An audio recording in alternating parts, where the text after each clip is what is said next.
Is it working? What the fuck?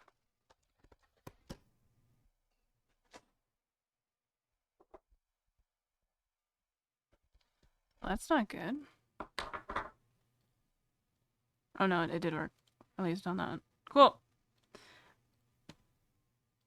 Alrighty then.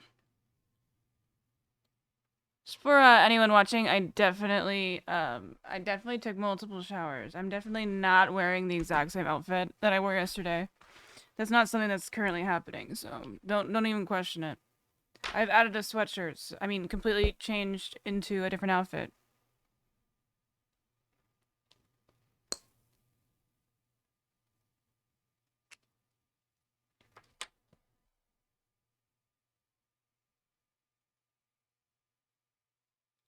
I'm gonna finish this video, and then we'll move on to Jordan Peterson. As soon as I could. Yeah, there are chatters in here that have survived not one but two school shootings at this point. It's gonna happen. It's normal. It shouldn't be, but unfortunately it is. The team was led by our emergency department physicians, again, with our trauma surgeons, but can't forget we had general surgeons, cardiothoracic surgeons, neurosurgeons.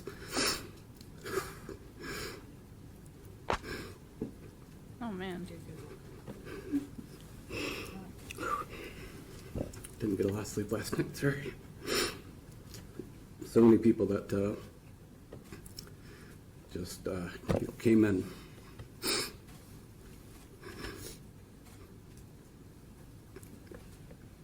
What's up, Cheetah? We received a lot of texts that were just, I'm on my way, just within.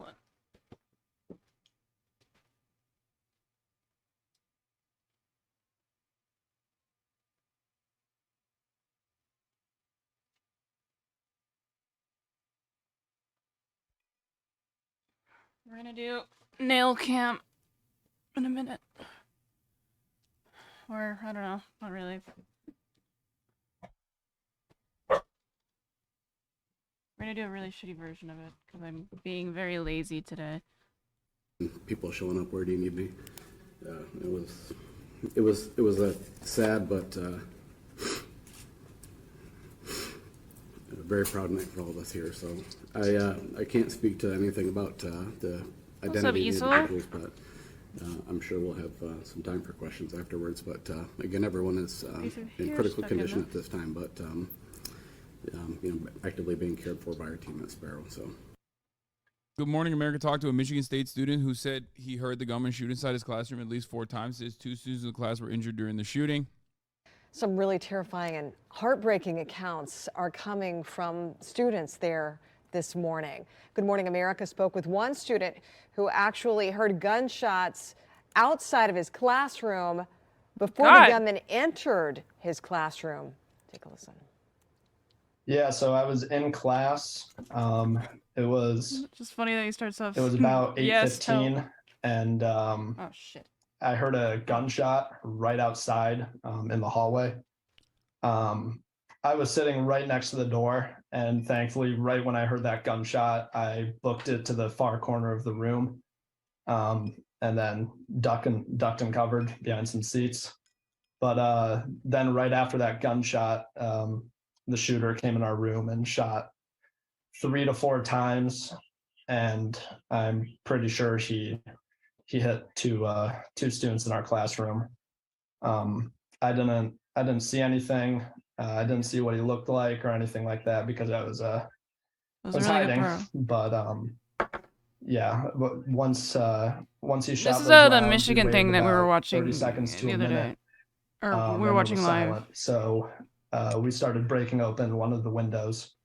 And while we were doing that, one of the students in our classroom, I'm not too sure who he was, but he was looking for like a t-shirt or something to help one of the students who must have gotten shot.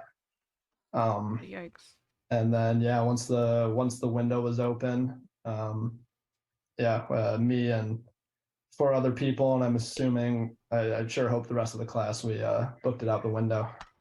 An absolutely harrowing ordeal. That was Dominic Malotky. It's odd, but like while this is happening, here are a couple things that are happening behind the scenes, right? One, gun sales and ammo sales are going to go up all around the country. So that's number one.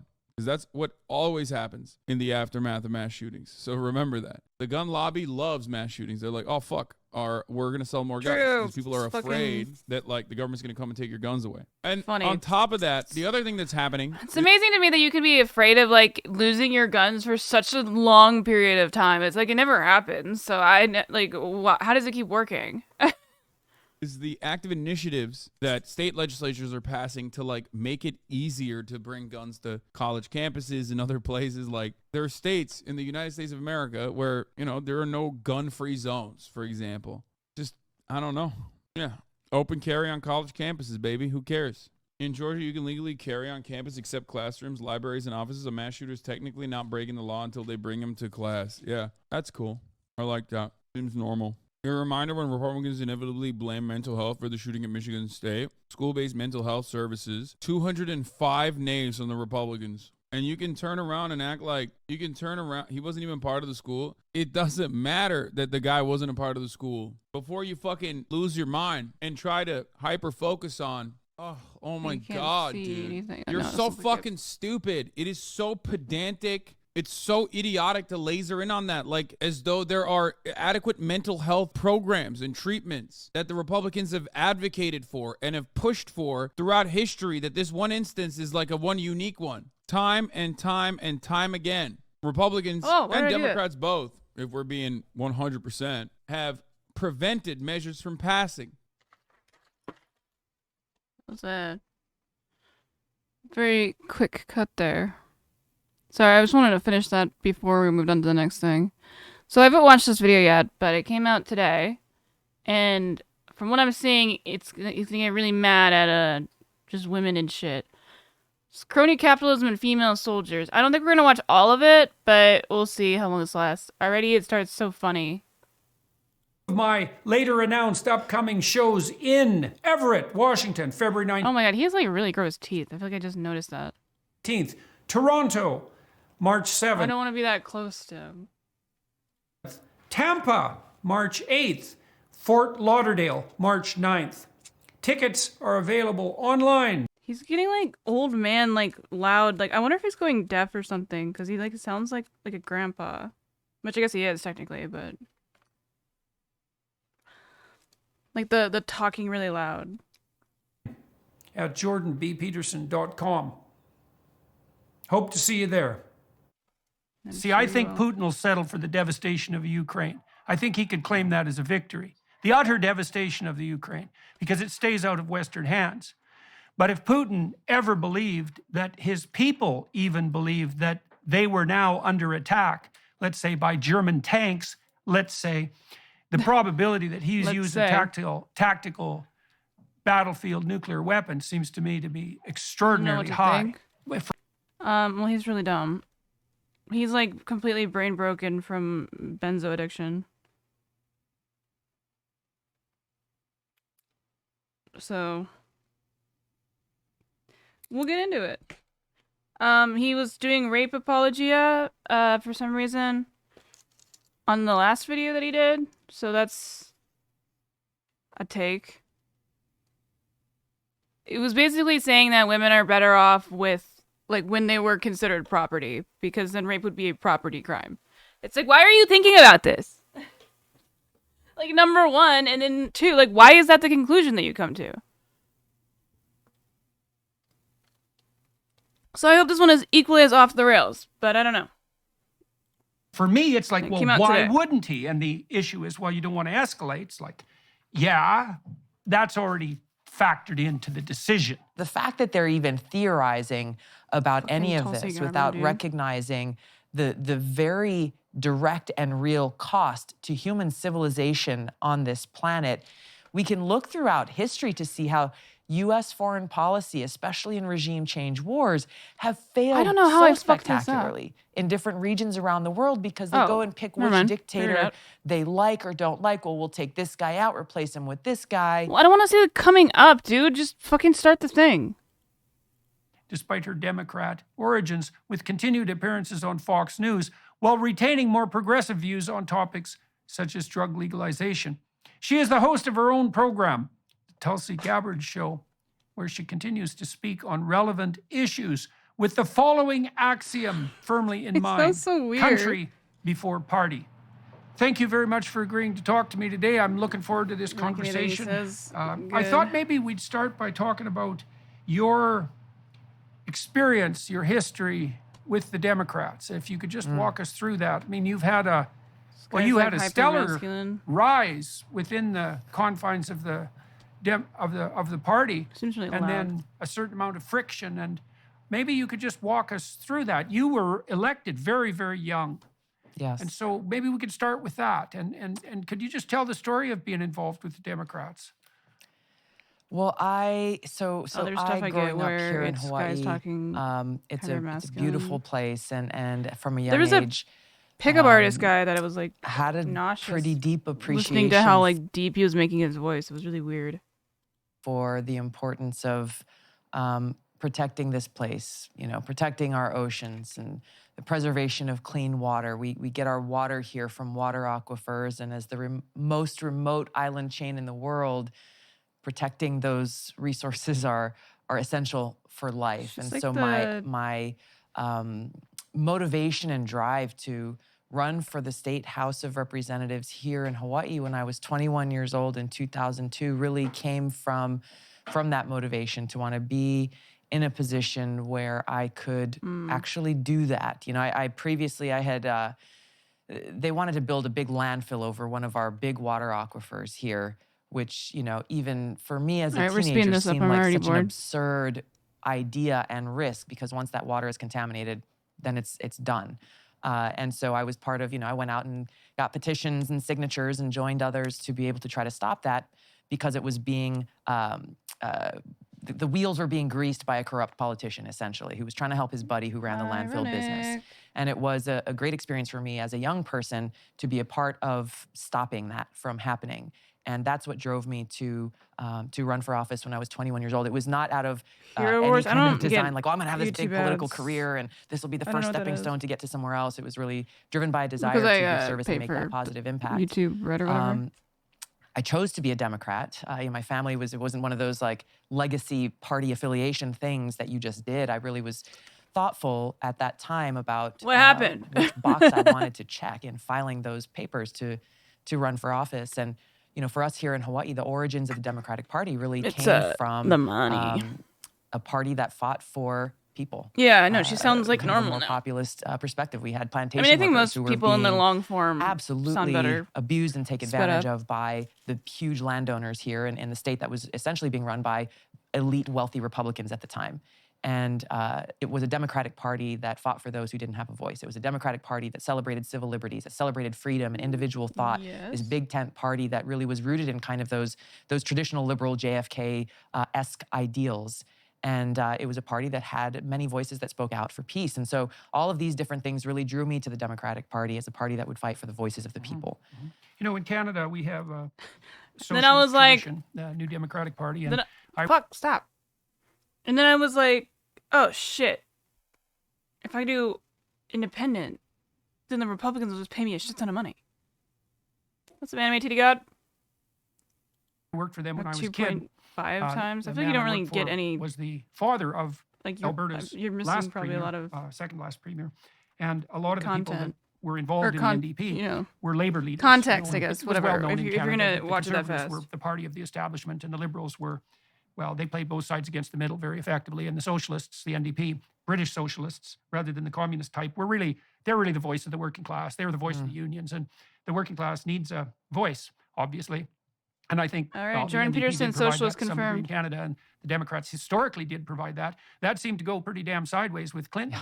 And I think it looked to me, from an outsider's point of view, and I was rather appalled by this, that the Democrats had decided to sacrifice their traditional base, the working class, For people, and I'd watch the lectures. the at that committed speed, working really? class, for something approximating the politics of division and this, whatever this new narrative is of Exactly. oppression. I And feel like I think if I maybe that would work for me if I watched it multiple times. Like watching something multiple times at that speed, I think I could probably get it, but just on a one-time listen, and it's something I'm like, I have no idea what they're planning on talking about. I definitely don't think I could process that quickly. But that's probably because I have like ADHD. Victimization. And I don't think that worked out very well either, as far as I could tell, because my sense of the Clinton-Trump I want to debacle take this was nail off, but it it's wasn't just so much so that Trump rooted. won, although he certainly did. I It can't was get rid of definitely it. the case that Clinton lost. And I Yes. think she did that by sacrificing the interests of the working class. Trump just vacuumed that up in no time flat, masterfully, I thought. He seemed to Works have for that me. ability to communicate with working class people, interestingly enough, and they trusted him. At least they trusted him in comparison to Clinton. Yes. So, okay, so you were You have ADHD as interested well? in the Wow, I'm Democrats surprised because of you were that able working to class focus voice like that. tradition. That's crazy. And you worked with the Democrats for a long time. How long you ran when you were 21? That was in when, 2000? That was in 2002. Ah! Didn't mean to do that. 2002. Right. So, and when did you formally sever ties with the Democrats? In October of last year, 2022. Right. So it was basically 20 years. Yeah, yeah. I did not spend all of that time in politics. I left the State House when I volunteered to deploy with our Hawaii Army National Guard unit because the events of 9/11, like so many Americans, changed my life, changed my perspective, and I had enlisted in the military, motivated by what happened there, to go after You the fell for the propaganda. Islamist terrorists who attacked us on that day. And so I was campaigning for Which we all re-election did, here in let's be Hawaii in real here. 2004, which looked to be a pretty easy She's like what re-election here everyone and to like continue the hates work I was about doing. politicians. Our unit, or the National Guard unit, was activated for a deployment to Iraq. I was told by my commander, congratulations, you don't have to go. Your name is, we've already got someone filling this job in the medical unit where I was serving. So you can stay home and you can continue doing what you're doing. But I knew that there was no way, there was just no way that I could also. stay back and work in some plush Actually, until I office in used the to state focus capitol when and playing watch my something brothers at and normal sisters speed. I don't have to in focus uniform because go it's and deploy slow. to war in the other side of the world. Oh, And so I kinda get what you're left saying. my re-election campaign and Losing focus for 2 volunteered to deploy, got seconds. trained in a different job that Yeah. they needed filling in that medical unit, and went off on an 18-month-long deployment. So what'd you learn? What'd you learn from that? So Exactly you that. got hauled out of your life. What'd you learn? So much about Okay. the cost of war, both in the loss of people who I was close to, people who I served with, as well as people who I had never met. The very first thing that I did in my job while I served in Iraq, we were in a camp about 40 miles north of Baghdad, and the very first thing that I did every single day that I was there was to go through a list of names of American service soldiers who were serving all across that country, who had been injured or hurt in combat the day before, in the previous 24 hours. And I had to go through that list name by name to look to see if there were any of the soldiers from our brigade, which was about close to 3,000 people who were serving in 4 different parts of Iraq at the time, to make sure that, okay, well, this person has been injured, or they've been hurt. They were dumb Where yesterday. are they? Are they getting the Yeah, care that I they mean- need? Are they able to... I don't want to say. Oh, thank you for the Also cheered X 1000. the cheers.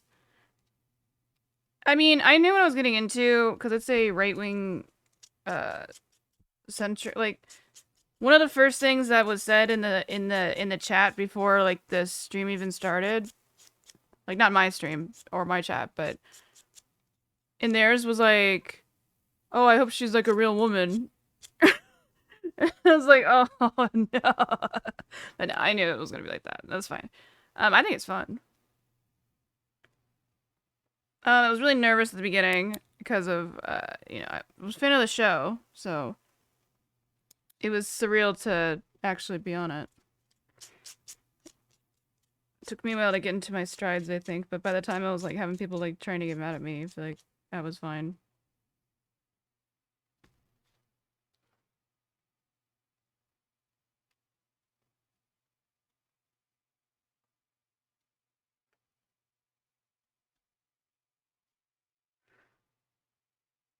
I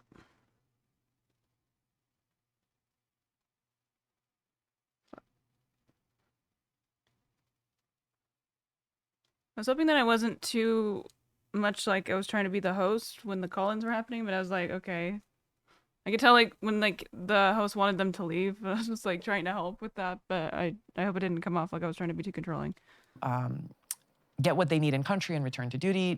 Do they need to be evacuated quickly? And basically make sure that they had what they need, whether they were staying in country. We eventually got them back home to their families if they had to leave. But every single day being confronted with the high human cost of war that is just so often not discussed or talked about in the headlines or even thought about by politicians, even if they might give lip service to it. And also, therefore, coming from, serving in the state house I'm getting pretty and fast at doing even this. some of our local politicians in Hawaii, they would come out and visit the troops, get the photo op, be on the ground for maybe 24, 48 hours, and then go back and say all of these things as though they knew it was happening. The And irony. just the hypocrisy of the politicians in Washington that voted for that war in Iraq, but really without any care for the consequences of that decision, or even thinking through what are we actually doing here? Is it serving the interests of the American people? Is it? Yeah, well, what were you doing there as far as you're concerned? You know, you've had lots of time to think about it now, and you were actually there. And so, well, for our unit, so our specific unit there was there to go after different terrorist elements. This was kind of where Al Qaeda was really dumb growing stronger, and obviously the rise of ISIS would occur a little later after we left. But we had a number of different infantry units that were going around in different areas and trying to seek out those insurgents that were attacking Americans. And that was the specific mission that we had. I was served in a medical unit, and so we were providing. I just feel like everyone should be a feminist, like, by default. Like, because I mean, unless you're just kind of like a bad person, like, I don't see the point of not wanting equality. Like, you just want people to be unequal. Like, what? Because they can't lift as big of a thing. Like, that's the same for, like, so many groups of people. Like, not all dudes are as strong as each other. Like, there's a reason, like, sports isn't supposed to be, like, even. I eat rice, chicken, and broccoli for lunch and dinner every single day. Well, that's probably really good for you then. Thoughts? I don't like chicken. When women have it so much easier in life, I don't think that that's true. And I think that there's a lot of different type of experiences, and it's not just all women. Not all women have it easier. It's silly to say it that way. Like, you're just talking in, like, the terms of, like, a dating life or something. Like, that's, like, definitely something where they do have an advantage. I'm not going to try and say that they don't.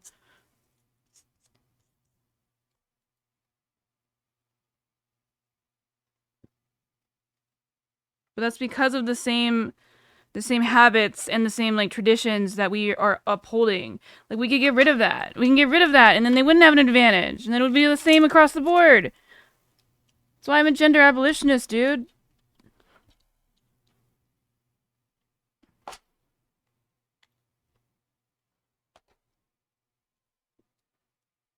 Are too shrouded in self-pity and delusion to appeal to reason. Yeah, I know. I mean, I want to say that it does get through at some point. Like, and maybe that's my naivete or whatever, but I think that if they think, they fucking actually use their goddamn head and think, like, that's not the case. Like, that women have everything, like, so much easier. Like, think. Like, the fact that you are even behaving in this way is kind of a good example of why they don't.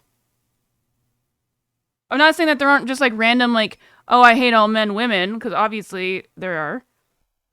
But it's definitely not as prominent as the men who just hate all women. And it's like, okay, so maybe that's a little bit of a disadvantage that you're so willing to be such a little cunt about it. Care primarily for our right, Tulsi? American troops, but also going out and trying to help provide care for local Iraqis in the area where we were. I visited Abu Ghraib prison. This was after the scandal occurred, but I visited the hospital Abu Ghraib prison and was struck there about the medical. I mean, I hate men and women equally when it comes to like in like amounts of like people. I would imagine. Not that I have an exact count of what I hate, but I just hate conservatives. I both hate and love conservatives. It's a very complicated relationship. Care that was being provided there to the prisoners, which was exactly the same kind of care that we were providing to injured service members who were also in the country.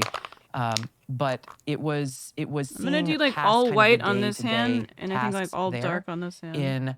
In the being exposed literally on the front lines to the war profiteering in the military-industrial complex. Mm-hmm. Well, I just really support the individual. I don't think that your gender has that much to do with your, like if you're a bad or a good person. I feel like that's very silly. the monopoly of KBR Halliburton making an immeasurable amount of money off of this war. Again, I was there for all of 2005 in Iraq, and that was in the early days. And you look at what has happened since over the ensuing decades in Iraq and Afghanistan. And again, my exposure in Hawaii as a state legislator was very limited when it comes to foreign policy. There wasn't, a lot that I knew, but being there, experiencing it, and at a basic level, understanding government spending and taxpayer dollars and how are we using it, the accountability, and going and talking to these, they labeled them third country nationals. They would import in from places like Nepal and the Philippines and Sri Lanka, pay them pennies, essentially, compared to how much they were charging the federal government to do things like, okay, well, we're going to cook food for the troops every day. And, I started asking, well, how, if I walk into the chow hall tent or building or whatever and get a bowl of cereal and a banana for breakfast, how much is KBR Halliburton charging the U.S. federal government for that? And it was some outrageous price. In 2005, it was like $40 per service member per meal. They served 4 meals a day, and then we made friends with these people from the Philippines and Nepal and Sri Lanka who were working there. After I was like, how much are you getting paid? Oh, $500 a month.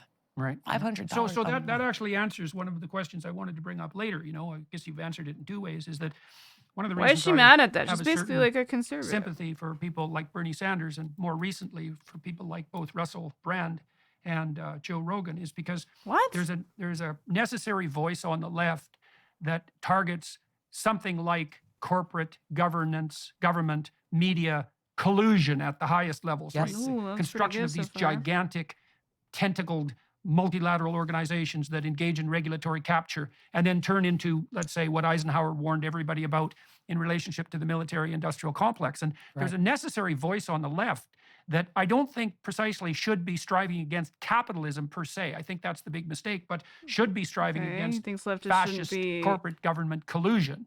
And we should all be striving against that. That's literally what they do. What are they talking about? Straightened out. But you did, I think, answer some of my question about why. I was going to ask you later about why you supported Bernie Sanders, but we'll get back to that. So yeah, I'd like to talk about that later. Winning in USA. Okay. Yeah, so, they are. I got a question for you also. Now, I mean, if you look at the Wikipedia of like members of Congress and what their like affiliation is, like, I think pretty much all of them are like some form of Christianity. It's fucking stupid.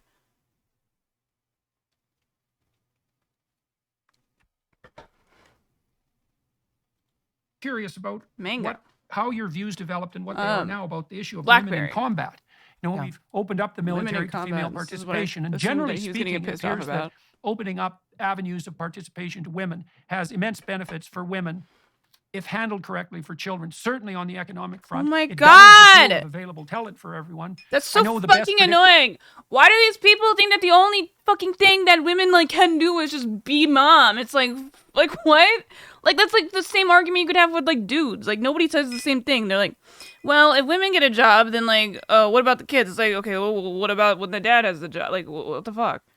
Of development in the third world is rights accorded to women, especially on the economic front. So that all looks like a good thing. But then, I have my skepticism about the practical and ethical utility of placing women on the front lines, for example, in battle positions. And there's obviously a huge disparity in physical strength. Who cares? You're using guns, you retard. In innate aggression. And, and that could go one way or another because it isn't completely obvious that the most aggressive soldiers are the best, even though that might seem self-evident. Now, That's not true. Well, you've been there. So what do you conclude about the integration of women into the armed forces? What's good about that, and what's not good about it? Assuming there is. I mean, what is true is diversity is a really good thing. My position on this, and this is based on my experience, is that we should have the best people for the job, whatever that job may be. The people who are best equipped, who are best trained, who have the capabilities, both mental, emotional, and physical, and that women on their face simply for their gender should not be disqualified from various jobs simply because of that. I have served alongside, obviously, many men and women, people who have been very good at their jobs because of their skills and their capabilities. There's really high rates of rape in the military, don't have those skills and capabilities. Dumb pseudoscience, And so whether those jobs are serving as an infantry soldier He's in a coffee or shop. I don't know. Artillery soldier. I've seen her, like, when she announced that she was, like, not being a Democrat anymore, like, it was the same background. So I don't know if this is a green... What's going on with her hair? She's got a lot of colors going on. If it's like a green screen, then they just always have it look like that. Or whether you're serving in a combat or what? unit. or a Or support if it's unit. actually like an office, but I don't feel like this is like an actual office. The lighting doesn't seem like it makes what sense. I want, both as a soldier, who I want to be serving alongside, but also I think when you look at this from a policy perspective, what we should want as a country is we need the best people who are best equipped to do the job. Not all women are best equipped to serve in a combat unit. Not all men are best equipped to serve in a combat unit. Yeah. So there should not be an arbitrary standard simply based on gender, but rather set the standard. And if you meet the standard, Okay. whether you're a man or I'm a with you woman, so far. then you want the job, go get it. I don't Yeah. believe So it's in pure merit-based. It does look like he's in a evaluation. coffee shop. I don't know, because the lighting kind of does make sense with this. And I know Daily Wire builds like really elaborate sets. Correct. I guess So- that brings up two problems, I suppose. One is that there are physical standards set He's for looking really bad. jobs like firefighter and policeman and Oh my obviously god, this is like the military same practitioner, argument I was having soldier. yesterday. And those Now I'm getting standards, triggered. especially in elite units, are extremely high. I mean, they're high enough so most men can't manage them at all. And because of the difference, especially in upper body strength, women have a lot of stamina, but difference in upper body strength really differentiates Yeah, we have men from more women. flexibility. If the to physical get standards are set high enough to exclude, say, 95% of men, they're going to exclude virtually all women. And then the question comes up, Okay, well, well, should that's you not keep the the standards? case. And obviously some level of physical prowess is necessary. But if the standard is 100% exclusionary on the sex front, then it raises the question of whether the standard itself is sexist, let's say, in a counterproductive manner. And so, Sure. thoughts Well, about that? I think the question is what is the basis for the standard? And I know that there are some standards that have been set traditionally, and in the military, well, this is an elite unit, so the standards must be exclusionary, so we only get the most elite people. But are those standards simply based on a concept of elitism, I guess, in this context, or are they set based on the conditions that soldiers serving in that particular unit will be likely to face? Are they based on the reality of the requirements of the job? And so if we're in a situation, and there are jobs, both in the military, as you mentioned, first responders and others, if those standards are set on a realistic assessment of what this job will require, and it turns out that, hey, 1 out of 100 I was women supposed who to paint the apply nails first. I actually forgot. qualifies, then Fuck. so be it. You know, whatever, if there are a greater number of men who qualify, then so be it. If we have people who get these jobs who cannot do the job, then it's pointless. And well, it I puts mean, themselves- considering the feminism debate go, it was okay. I was really nervous at the beginning, so I don't think I really did the best performance. I was really confused. Like, basically, her entire argument was just like, men stronger, so men good, and I was just I wasn't prepared for that at all, and I was like so curious as to why that was the thought, and then it kind of just turned out that she didn't really have any reasons as to why she thought that outside of like that and like population birth rates like always ebb and flow, and she was like blaming feminism for lower birth rates, which is very silly to me. And also, why is that even a problem? Like, it was odd. Rachel Wilson, they call her the Crucible's wife because it's on the channel called The Crucible, and she's the wife of the guy who runs the channel. And then she just kept saying that I was lying. Like, oh, well, you don't want to go in the sewers and like do something. I was like, well, I don't think anyone does. And then I was saying that I was like physically sawing something to like clean up the trees, and he's like, no, you're just lying. Like, and then Razor actually posted like a picture of me doing it, and she's like, oh, okay. I was like, it was so odd. Like, she's just like accusing me of lying for like a pretty big portion of the later half when I was saying like, no, I'm fine with doing that, you know. Just loves fixating on the fact that men are stronger than women. I know. I don't know why. It's like, is that doing it for you? Like, you really need that?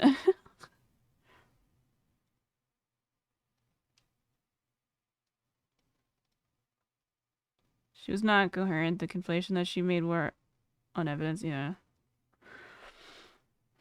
Yeah, I mean, like, the whole thing is, like, it's their platform, so I wasn't necessarily expecting to get, like, change anyone's mind directly that's, like, really active in it.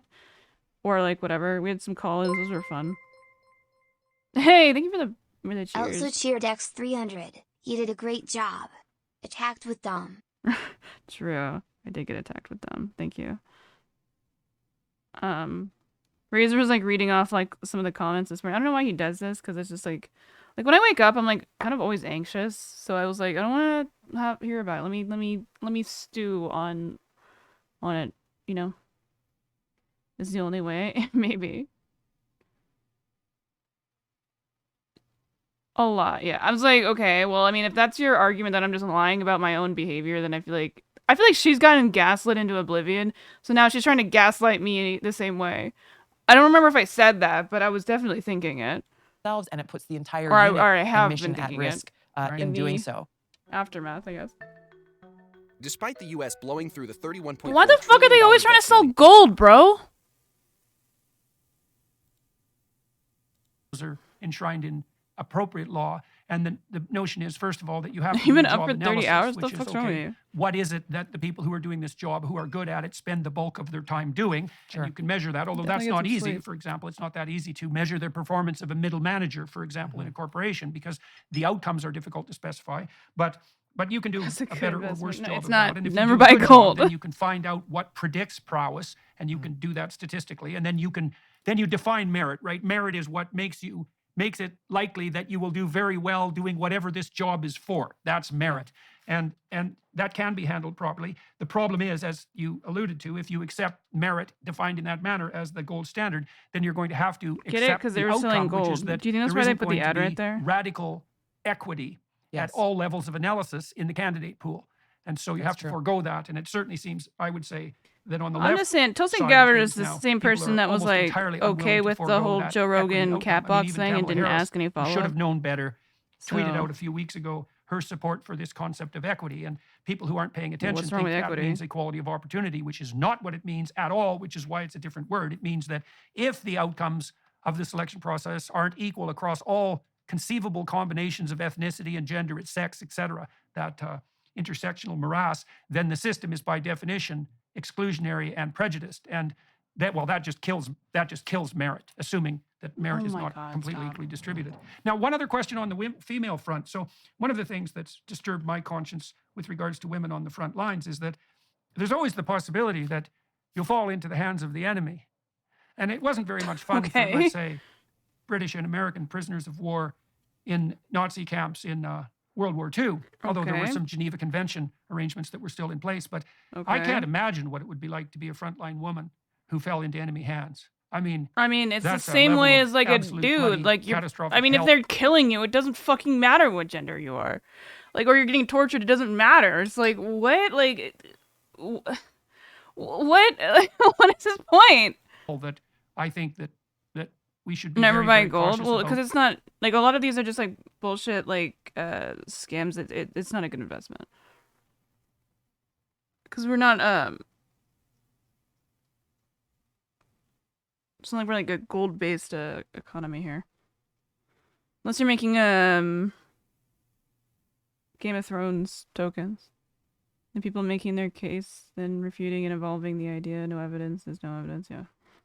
Exposing anyone to. And so I have a proclivity to think that women are differentially susceptible to exploitation on the captured enemy front.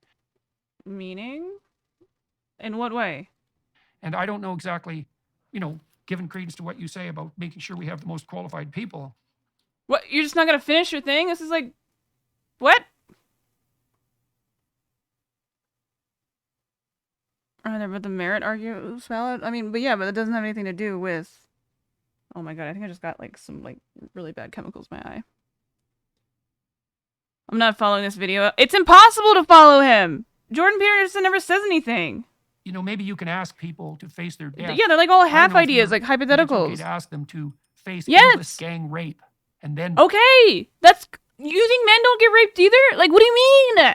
They're like he's just saying like, oh yeah, women if they go to war, they might like bad things might happen to them because war, and it's like okay, like who cares? Like, if you're talking about between the gender lines, like dudes get that shit too.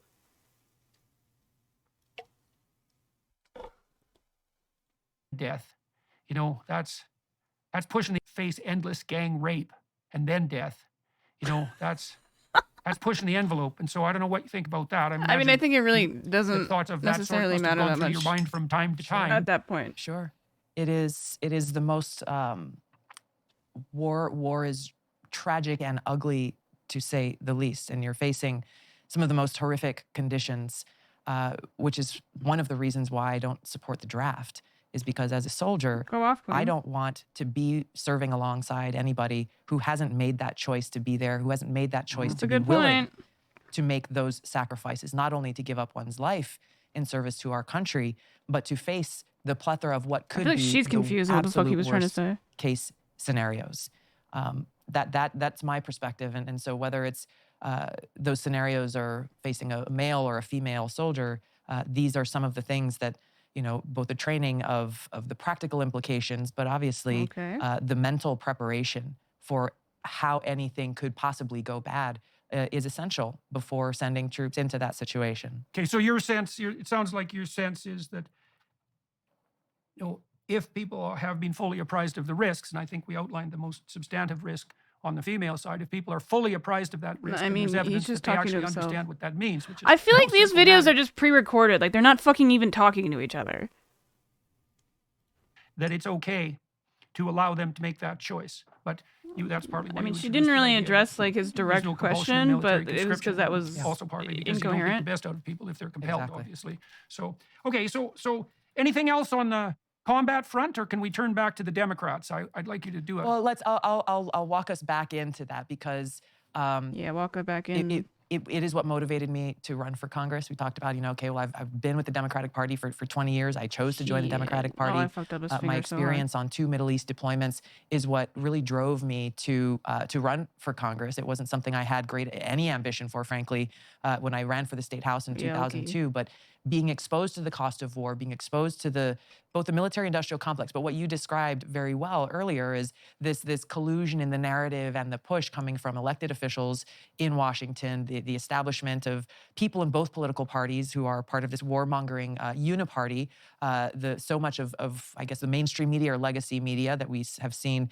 amp up and beat the drums for war over and over, not interested in actually exposing the truth or asking any tough questions as it comes to foreign policy and the decisions to go to war. And of course, now even more so, we're seeing big tech being a major contributor in this establishment narrative. It's what drove me to run for Congress, to be able to be in a position where I could actually serve in a place to help make decisions that would prevent us from continuing to go and wage these costly counterproductive wars that actually end up undermining our own country's national security.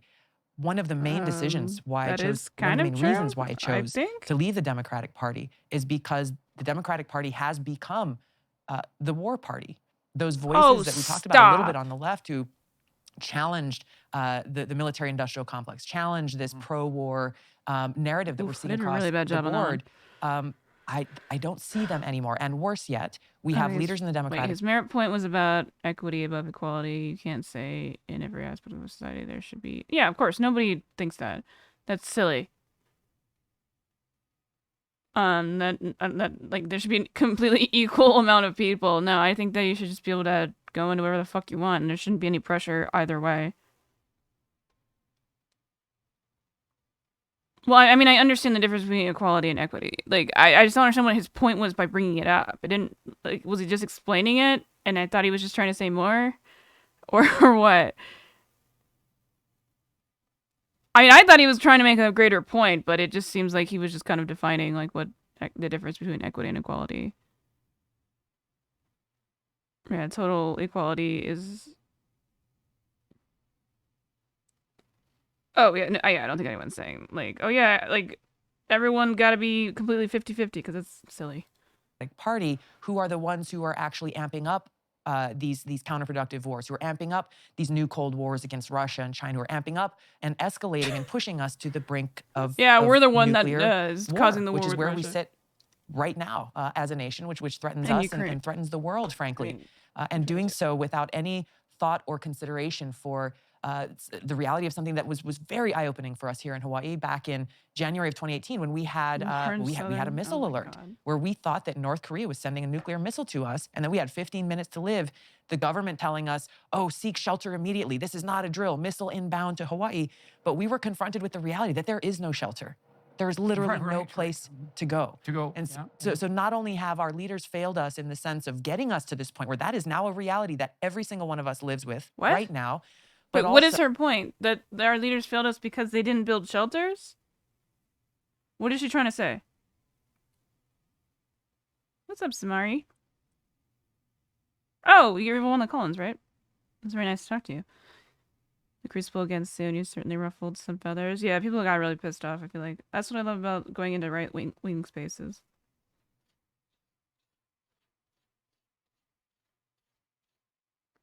Yeah, it's a weird arc. Like, okay, so why don't you build shelters? You were the one in charge, bitch. Like, you build shelters, lady. Like, what the fuck? So they tell us, oh, seek shelter, get inside, stay inside. There is no shelter. They may have some fancy shelters where they may be able to survive and continue to wage war in the event that we get there. But the vast majority of people in this country and people around the world will be the ones that suffer the catastrophic consequences of a nuclear holocaust. There is no shelter. They have not provided that shelter. And so this question of island.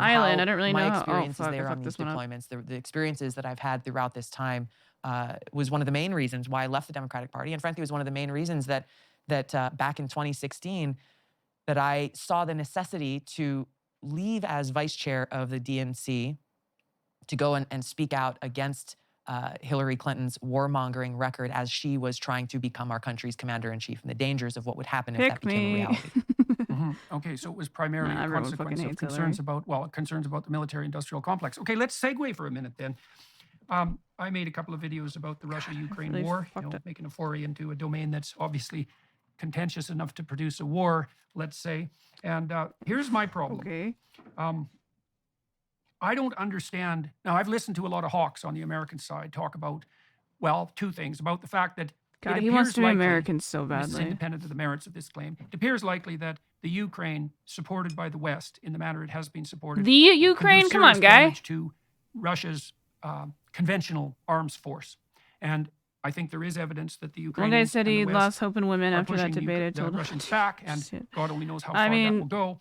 And the hawks that I've talked to said that's a good thing. It's in our interest. I don't feel like anyone that would say that Russia after that particular debate that military threat they actually ever did. I have a certain degree of sympathy for that viewpoint, but then here's the counter problem as I see it. So I try to look forward into the future, and I think, okay, what does a victory for the West look like? Forget about Ukraine. Ukraine victory is they get their territory back, and there's a wall between them and the Russians, and the pesky Russians leave them alone, and they go back to whatever level of appalling corruption they had managed before the war. Right. And so that's the Ukraine victory.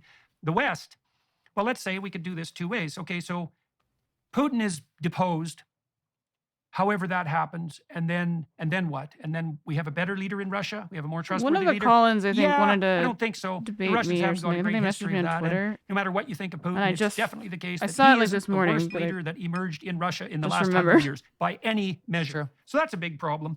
And then I think, well, instead of Putin being replaced by someone who could be better, but probably won't be, we'll have a Russia that's really fragmented, and that, the country in some ways collapses. And that's a really bad idea, because there's a lot of nuclear bombs there. And if you get the fragmentation of that power structure into multiple chieftains, let's say, and a few of them emerge armed oh my with God, nuclear why is bombs, his entire life just like a fucking weird, like, D&D campaign he's making up in his head? Like, he's playing fucking, like Civ 6 or some shit. Like he's just like constantly terrified. I know he's talked about it before with his benzo issue, but I don't think he's gotten better. It's like, I think he needs to go to therapy.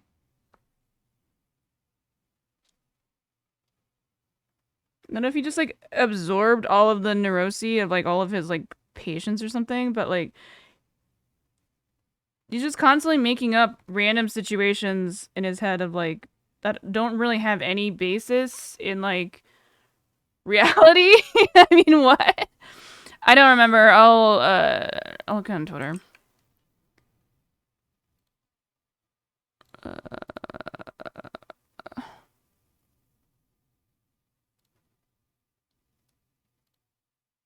Oh, Casimir? They called in, right?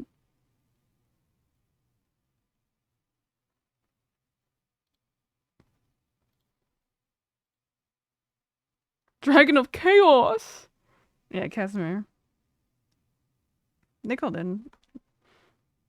Fuck, I did such a bad job. Look at how messy this is. I'm right-handed.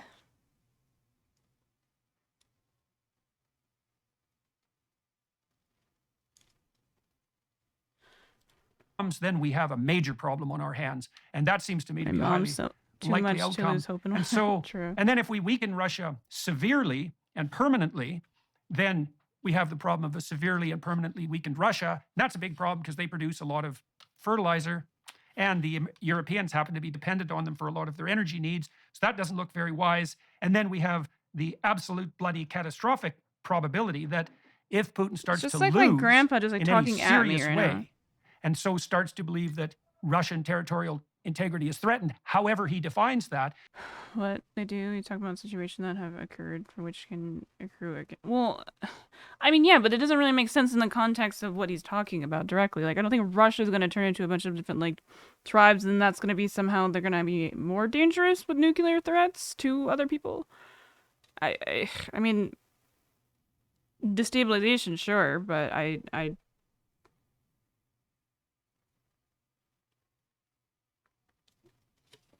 oh, of course, fucking Little Bits gifted a sub to him last night. It's funny. He just does it to fuck with me. That he has an immense array of unbelievably powerful next generation. Oh.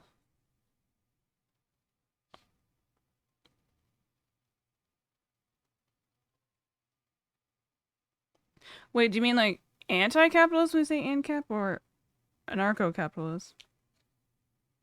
Libertarian, because those are like, I get those mixed up. Like, does he want just like complete free markets? Turn into multiple states which now fight each other and have nukes. I mean, anarcho-cap, right? Okay.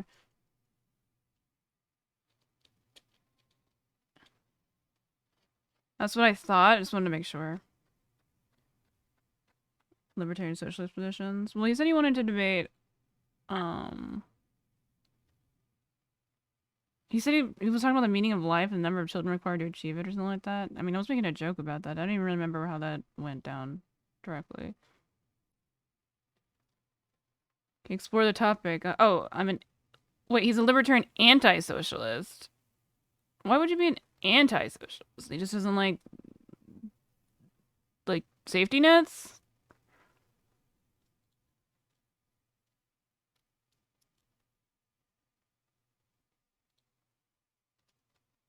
Or I'll just say sure.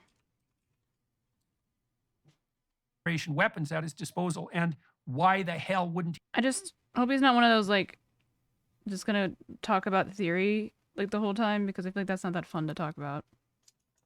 he use them? And so let's walk through that. I mean, imagine the West wins. Not necessarily. Okay, what does that mean? I don't see what that means. I haven't heard anyone describe to me what the goal of this war is. You know, we're supporting the heroic Ukrainians. It's like, yeah, you're a moralizing scoundrel. That's not a plan. Moralizing scoundrel. That's idiot hand waving, as bad as the environmental, doomsayers. It's the same thing. Cheap moral victory. Or soothsayer. Make a pro.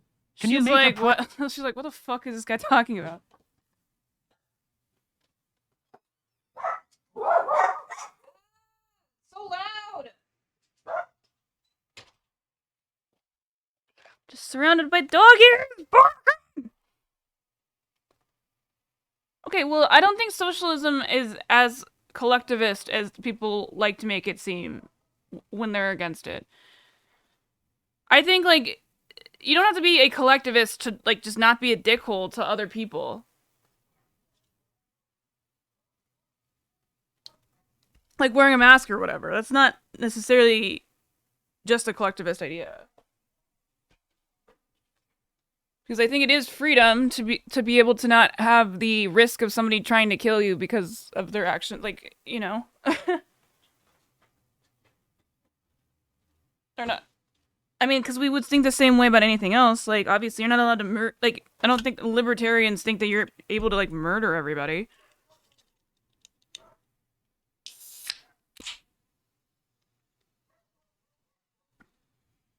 Well, yeah, in that way, definitely. I'm not trying to say it's not at all, collectivist. I just don't... When I think of collectivism, I think it's more of a, not using people's talents and just assuming everyone is exactly the same, which I don't think is a socialist value. Like, you can still have billionaires in, like, a socialist country, dude.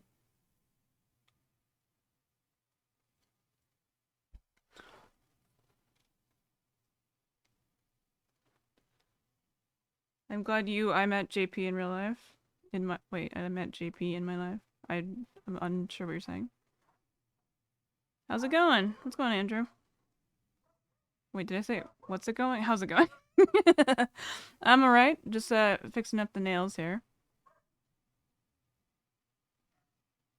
We think in the non-harm principle. Okay, but I mean, that doesn't work in a lot of, like, greater concepts, like, if we're talking about property ownership type of thing.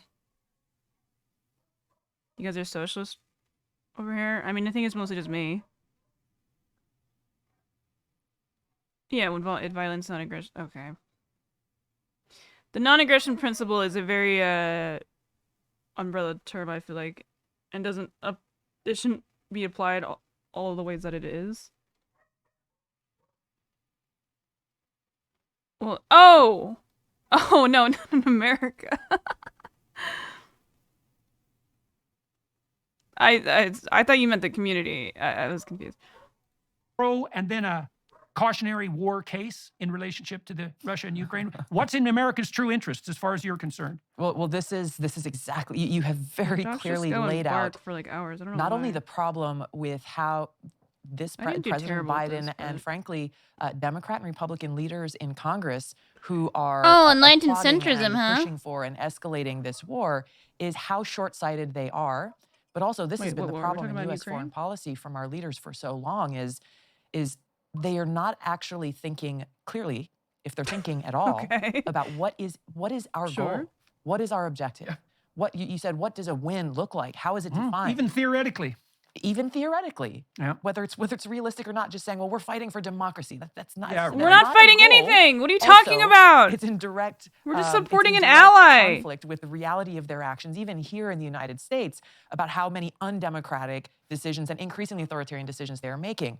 But on this question of the war in I'm okay with authoritarianism if it's to crack down on, like, the United States is waging a proxy war against fucking Russia. Nazis and shit. The Ukrainian people are and paying I don't mean like the price. The they have Nazis not in Ukraine. What a win looks like. Anytime anyone asks President Biden or anyone in the Biden administration is, when does this end? I'm saying arresting people that are basically this domestic terrorists. One-liner of saying, well, that's up to Putin. Whenever Putin stops. Oh, good. That's good. That's up to the guy with the hydrogen bombs. Exactly. That's bloody brilliant. Look, I know what I would do if I was Putin. I mean, I know it. As soon as he wants to be Putin so bad. I'm pretty sure he's pro-Russia or like doing that. Fuck. I felt that I was in danger of a true loss. See, I think Putin will settle for the devastation. Now peddling Russian propaganda. I mean, yeah. I mean, you know, like, anyone that makes that why I left the left video, it always turns into that.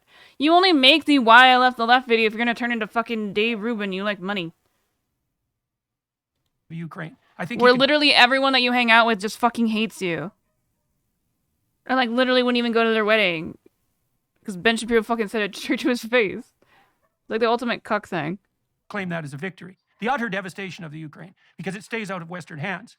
But if Putin ever believed that his people even believed that they were now under attack. I like arguing tanks, with people let's say, that I don't agree with and being in like right-wing spaces to argue because I think it's fun. But I wouldn't want to agree in right-wing spaces because then that's fucking boring.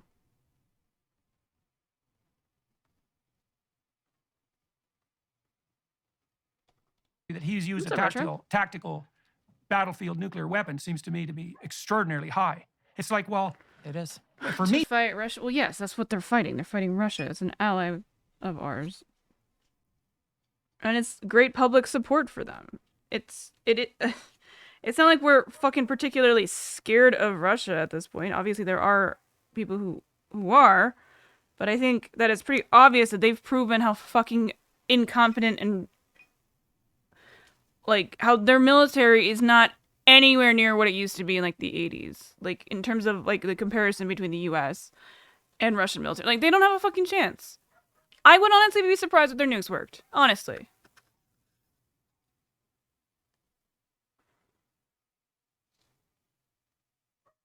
Our ideologies don't align always, but I hope important things like not liking murder being right should be a common foundation. True.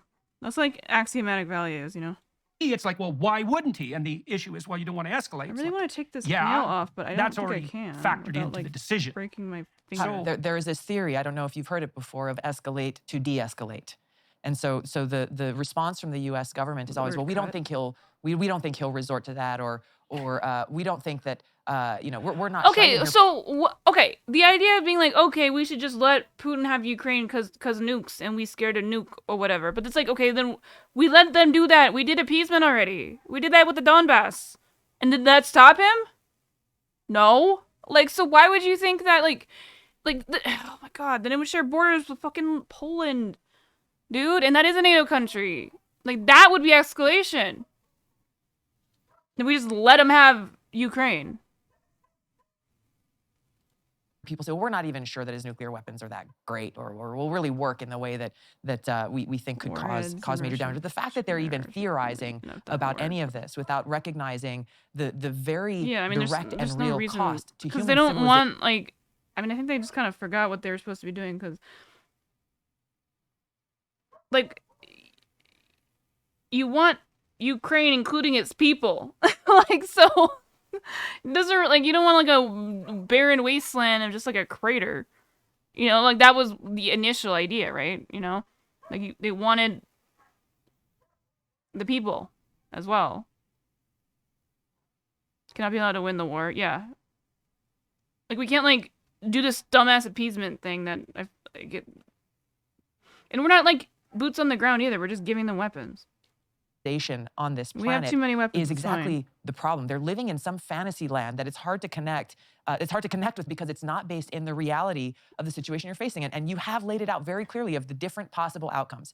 We've heard President Biden say, and others in the Department of Defense, well, we got to get rid of that guy, Putin, but not actually. For what? For who? For who? For who? And to what end? To what is the alternative? You have no idea like I've never who heard will him say step up that. or what kind of Russia will exist in the aftermath of that.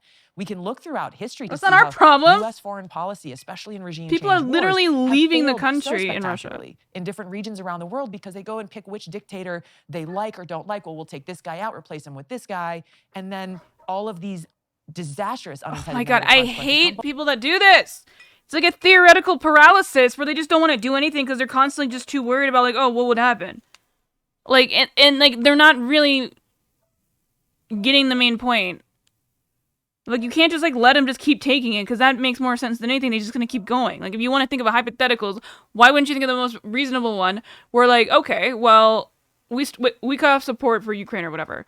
And then if Russia wins, they take it over. Why wouldn't they just do it again in Poland or some shit? I think that they should be able to defend their own country, and we should assist them in defending their own country because it's the right fucking thing to do. There is no reason for this war on Russia's end. The whole, like, Nazi thing. Like, have you seen Russian propaganda? Like, it's so, like, they fucking want to kill, like, gay people, dude. Like, I know, like, a lot of Americans fucking want the same shit, but, like, it's not propaganda in the same way. Like, in America, we disagree about shit all the time. There's a lot of different groups of people that have different ideas about stuff. In Russia, it's one. It's one fucking propaganda thing that is very anti-gay. Like, where there's, like, laws against stuff like that. And I don't know why they don't get that the idea of helping somebody protect their own home, people who are willing to die for their own country, shouldn't be supported. Why shouldn't we help those people? Because that's exactly what we, as Americans, I feel like should relate to. Like, he's fucking over his own people. He's getting a bunch of them killed, Putin, and obviously he's getting a bunch of, like, Ukraine. Like, the reason why this is happening is because of you. You did this. Like, stop. Like, what the fuck? Yeah, I know, and we fucked up with that, and I think that was fucked, and I think whoever supported those countries do have a point. Militarily. Just because it's America doesn't mean I don't realize that we fucking do dumb shit all the time. Russian Hitler? Yeah. Yeah, basically. Who would come after Putin could be that much worse. Yeah, I agree. I mean, it would probably just be like a capitalist. Both for the United States and the people in these countries, and Yet here we are now, where we are facing that exact same prospect with the country that has the most nuclear weapons in the entire world. Right. So look at what happened when after the Oh Germans, my God, I thought he was about to cry. I mean, like, we got rid of fucking Hitler, and, like... It's a good point mentioning that. Like... I know, like, they were occupied for a really long time, but it's not like... Like, Germany's obviously very sensitive about their leadership and their, like, hate speech laws and all that stuff because of, Hitler and shit.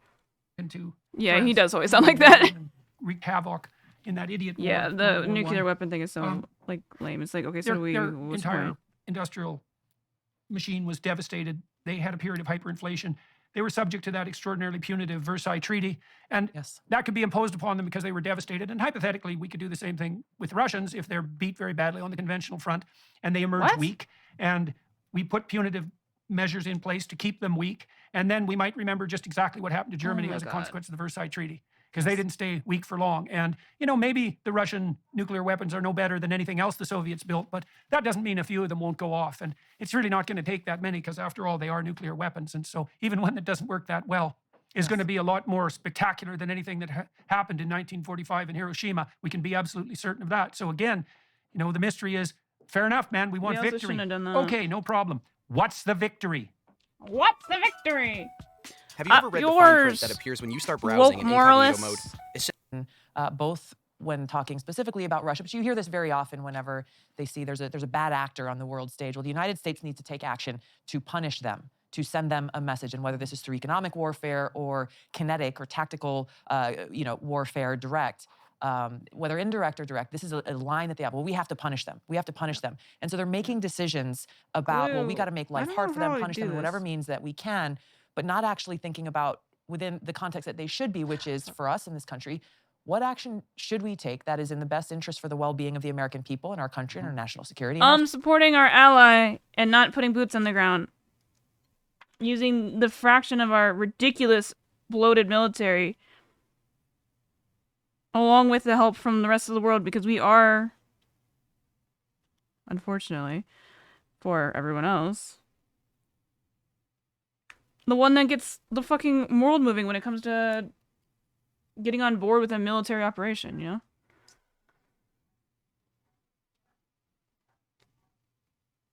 The nukes that the U.S. used against Japan was not even the biggest war crime they did. The firebombing wiped out into... Oh, yeah, no, you're right. Fucking white phosphorus and all that shit. Like, or Agent Orange, too. Like, we're fucking over our own citizens. Like, we've done so many fucked up things here. The humiliated Russian bear after a loss in Ukraine is historically not supported, yeah.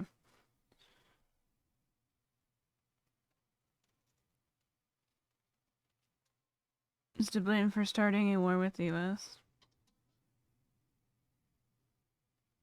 Yeah, Japan did some big L's, dude. Back then. Freedom. And who's the them? That's the other thing. Well, Exactly. we need to punish the Russians. It's like, well, who exactly are you talking about here? Right. Are you talking about the elites that are in control? Are you talking about the whole damn population? Oh my God, we're talking about the government, my dude. I'm talking about people. For how long? And I think that's the big problem, is a lot of people think like all Russian people are like responsible. I don't think that's like necessarily a gigantic amount of people, but I do, like, the Russian people don't want to fucking deal with it. Like, you didn't get a choice. You're just born there. And as you already pointed out, to what end? To what end? So to what end? To what end is all this? And well, we touched on that a little bit. You can't help but, and this is where I suppose I turn into a leftist in some real sense. Oh, let's see. At least in relationship to what you might describe as a stance against gigantism. It's like, to what end? Well, how about military industrial profits that are staggering? How about that It doesn't matter. end? And if there's no other end in sight, and I'm not particularly skeptical about capitalism except in its gigantism forms, it's like if there's no other end being outlined, well, I'm going to go with profit as the motive, because if you have a better theory, man, lay it out, but I don't see any. We want to support a country that needs help because they're getting invaded and they want to fight for their own fucking existence. What do you mean?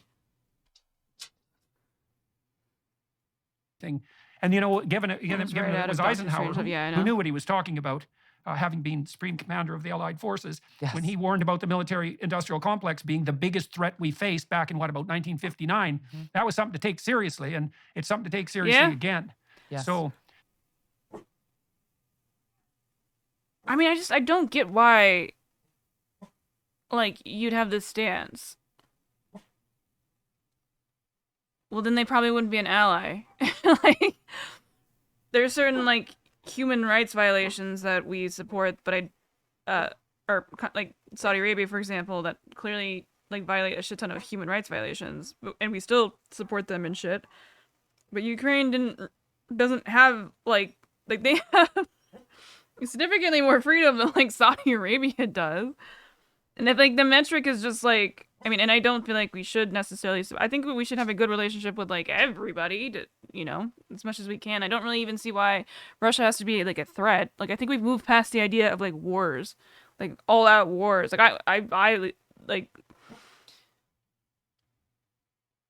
I think it's just, there's no reason at this point in terms of, like, financial ability, like,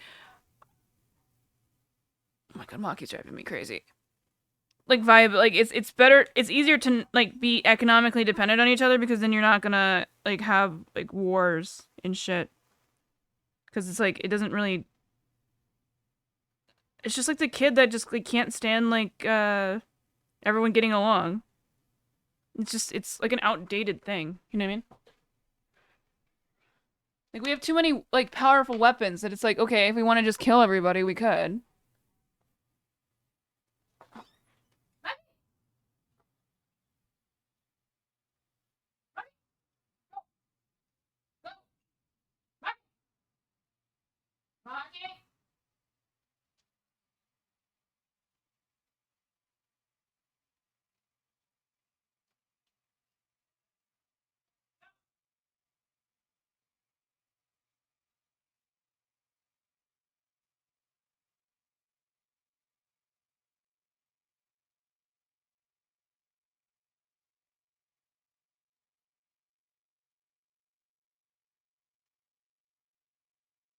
Ben!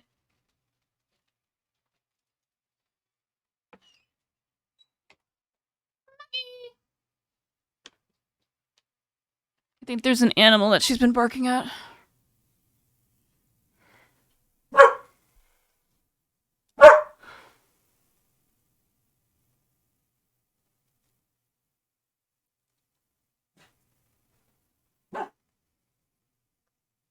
We don't want wars when you have economic based upon everyone else having less. Are you trying to say that's what it is in America, or what? Hold on, run to the bathroom.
I'm pretty impressed with myself yesterday that I only ran to the bathroom, I think, like, once or twice.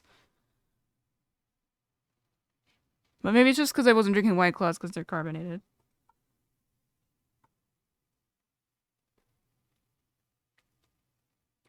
Well, immigrants, oh yeah, that's obviously true, but it's not necessarily the same way our economic system works now. Because that's typically for, like if we talk about, like, the type of imperialism that we do, like, with our military now, like, with Afghanistan and shit like that was, like, it wasn't for the country, it wasn't enriching the country, it was for individuals who wanted, land and power and shit. Like literally, like just like fucking Dick Cheney, you know, where he was literally looking at maps, saying where the best oil reserves were, and that's like what his company would, or companies that he invests in would be able to have access to. So what, do you have any sense, and have you talked to anybody? Genocide? Yeah, basically. Who, as far as you're concerned, has some reasonable vision about what actually might be done in a sensible manner on the Russia-Ukraine front? Like, well, the reasonable people who are rooted in reality and not fantasy understand that the only way to bring about an end to this war is through diplomatic means. I mean, it's not, yeah, that's like saying nothing though. Like, diplomatic means, like, okay. Like, duh. Of bringing together the different stakeholders and actually coming to an understanding, whether it's through the form of a treaty or whatever that agreement may look like, where no one is going to walk away happy, but there is a reasonable approach to being able to find that agreement. You'll hear from the Biden administration anytime this is brought up, well, Zelensky and Ukraine have to be the ones to drive this. They're the ones who have to set the terms and everything else. The only way that they're able to continue doing what they're doing. That sounded like the hey, Mr. Walkway, lead me to the building? Fuck you. That like rant of somebody was like really high on acid or some shit. Is through the means that the United States, largely the United States, but also some other countries in Europe, are providing them with the weapons and the money and the ability to do so. So the United States has, President Biden. And we could definitely stop lying about. We could definitely stop lying about the fact that this is Ukraine. Yeah, exactly. Like nobody with any sense at all believes that. I mean, we're in a proxy war for sure, and we have been from the beginning, and so we might as well be crystal not really. Clear about that. Exactly. So hey, so Trump popped up the other day. You want to say by the direct definition? To do, and he said, if I was president, I'd stop this war in 24 hours. And, you know, that's typical Trump overstatement, I would say. But it is the case that the war emerged on Biden's watch and not Trump's watch, and that's not nothing. And so, I mean, it is nothing. What do you make of that? And what do you make of Trump? When we diagnosed the Democrats a bit, let's turn to the Republicans. Only Trump knows what Trump would be doing in this situation. But as we're talking about a diplomatic end to this war, something that should have happened a very long time ago, something the Biden administration has been blocking. I am kind of curious to think what would have happened. Even efforts between Russian and Ukrainian officials on their own. I think he would have. I think he would have still done what he did, like, or the same thing Biden did. Honestly, I think Trump would have done the exact same thing, because it was too much of an obvious moral advantage, we'll say, to be in support of it. That's why, like, the fucking libs actually cared about it. Like, even conservatives care about Ukraine, because it's obviously, like, bad, for like a better, more complicated term, to fucking invade somebody's own country. To control, like, take it over. To try and take over another country.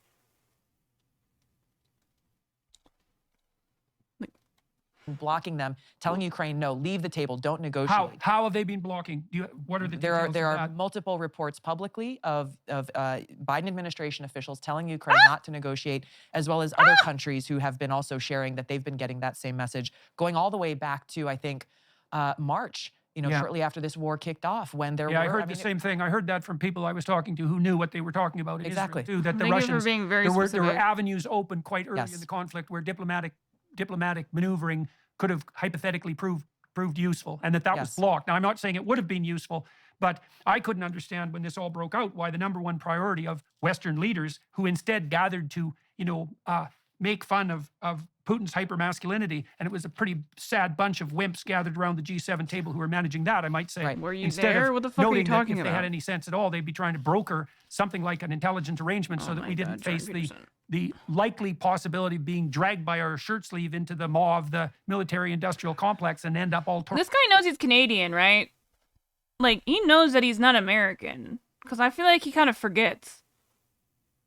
To shreds as a consequence, which I think is the most likely outcome of what's happening now. Because what I know something about World War I and World War II, and the other Does he wars live in the United States? I don't even know. What tends to happen is you get pulled in one stupid step at a time, especially if you're also turning a blind eye to the chicanery of your wealthy friends who are profiting like mad on the war front. And so people always, I think they said, when World War I started, it's like the troops will be home for Christmas. It's like, yeah, guess that didn't happen. And then it's many, many years later. And it's not like that didn't happen in Vietnam or Iraq or Afghanistan. Exactly. Like, this will be over soon. It's like, yes. Yeah, I don't think so. That isn't how these things work. No. And who walked away with the most profits in the war in Afghanistan alone? Major defense contractors. What does the Department of Defense have to say about the money that was spent there? They can't even account for the vast majority of money that was spent there. What can we say? Yeah, we're talking billions of dollars, billions or hundreds of billions of dollars. Yes, right? hundreds of billions of dollars. It's trillions, if I remember correctly. Overall, what was spent? Yes, trillions of dollars were spent on that war. Spent and unaccounted for. Exactly. Spent and unaccounted for. Right, so that's pretty damn convenient for whoever trillions those of trillions of profits dollars for went to. for the military-industrial complex. Okay, And just then because they're you making have the money, it defense doesn't contractors fucking again matter. saying publicly, war is good for business. Period. Yeah. Full Well, there's no stop. doubt about that. Exactly. If you're not on the front line, because your bank account isn't that useful to you when you're dead. But if someone else is dead, and the consequence of that is that your bank account is accruing profits quite nicely, well, that's all well and good, especially if you're a psychopathic narcissist. That's and not really it's all about you. And there's no shortage of that going around at the highest echelons of I mean, the what we reason call why it's fascist profitable is because we're collusion. selling them And weapons. We're seeing that pretty much everywhere. Yeah. So. Okay, so let's turn to the Republicans. We've had our shot at the warmongering Democrats, let's say. Who? I think we'll return to their problems, but let's look at the Republican side. Now, you're sitting as an independent at the moment. That's correct. Yes. I've got that right. Yes, good. Gross. So you're not aligned with the Republicans or the Democrats, which either makes you extremely hard to get along with and someone no one likes, or right, because that's a possibility. Yep. Or you're in a neutral position in some sense at the moment with a lot of experience on the Democrat front. Right, a lot of detailed experience, and so I mean, let's be real. She's going to be a Republican what do you think they're lacking? 4 years, dude. Well, I think there are a number of Republicans who are independent is really part stupid. Of this permanent Washington you don't get in front of whether we're talking about the issue you don't of get war any and peace, exposure. or we're talking about the crony capitalism. I'm not against just capitalism either. Go but with you look your at the crony capitalism of industries like go with whichever Big Pharma, party is the closer to your healthcare industry that really doesn't care about. Go with whichever party is you think is more attainable to get whatever your actual values are, because then you're going to get seen by the mainstream instead of just being a random fart in the wind independent. Pete Biden in one now. Oh my god. I feel like I don't even I it would have to be really complicated.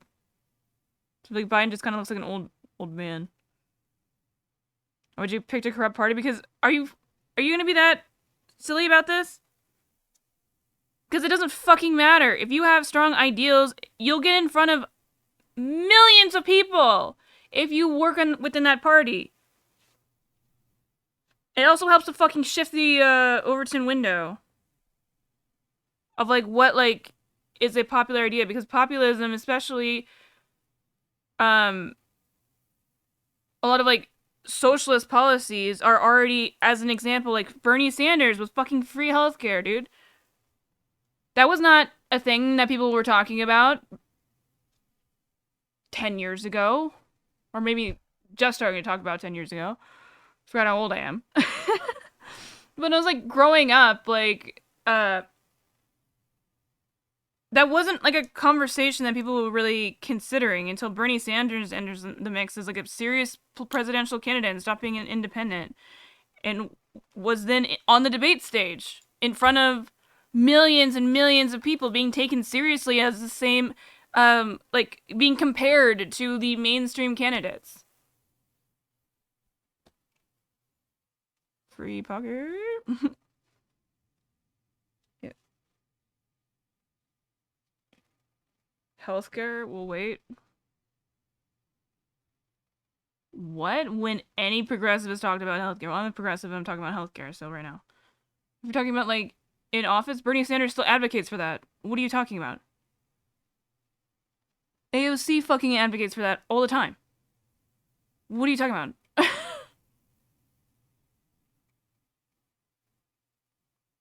Just pick the single party that you can choose because everything else is useless. No, I'm saying we're in a two-party state. What do you mean? I think it's delusional to think that the independent party has anywhere near the reach.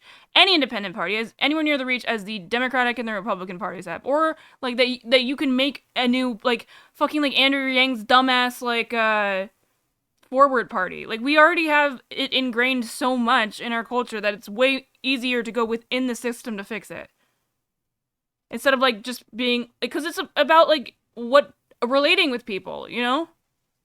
Nobody knows what your fucking dumbass forward party is, and you won't even tell us because you're Andrew Yang and you refuse to even have any sort of spine when it comes to defending your own points because you don't want to alienate other team sports people. I mean, it is team sports, and it, like, doesn't sound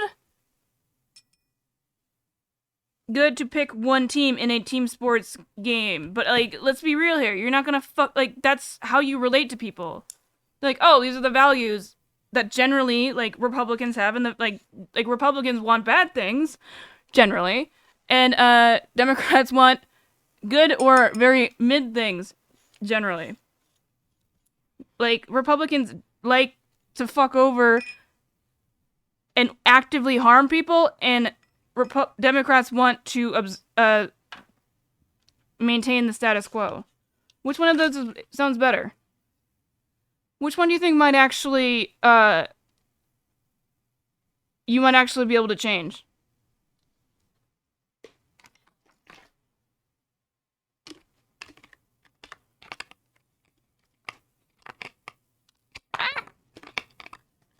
Thing is not wanting to go in. That's what she said? Jackson Hinkle, Jesus fucking Christ. No, he wears a full suit on the beach. I would never trust a man that does that. Change the Democrat. She has changed the Democratic Party. I mean, I don't know how much change you're expecting one person to do, but there is definitely a bigger shift of, like, accountability, especially when it comes to corporations, in the Democratic Party. So it's very silly to think that like, what, she has to, like, completely change the entire country or something?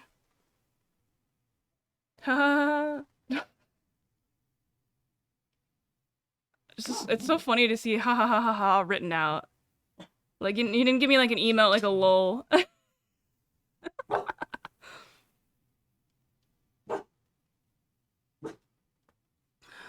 About yeah.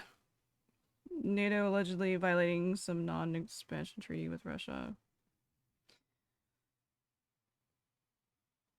I mean, he just wants to do whatever he's gonna do. It's full suit on the beach. Have you ever seen that video of Jackson Hinkle's, like, nominee thing? It's really funny. Jackson Hinkle ad. Fuck. Oh, this one. My name's Jackson Hinkle. I'm an organizer, I'm an environmentalist. I'm actually the youth director at Choose. It's really funny because he's literally completely against, like, this type of thing.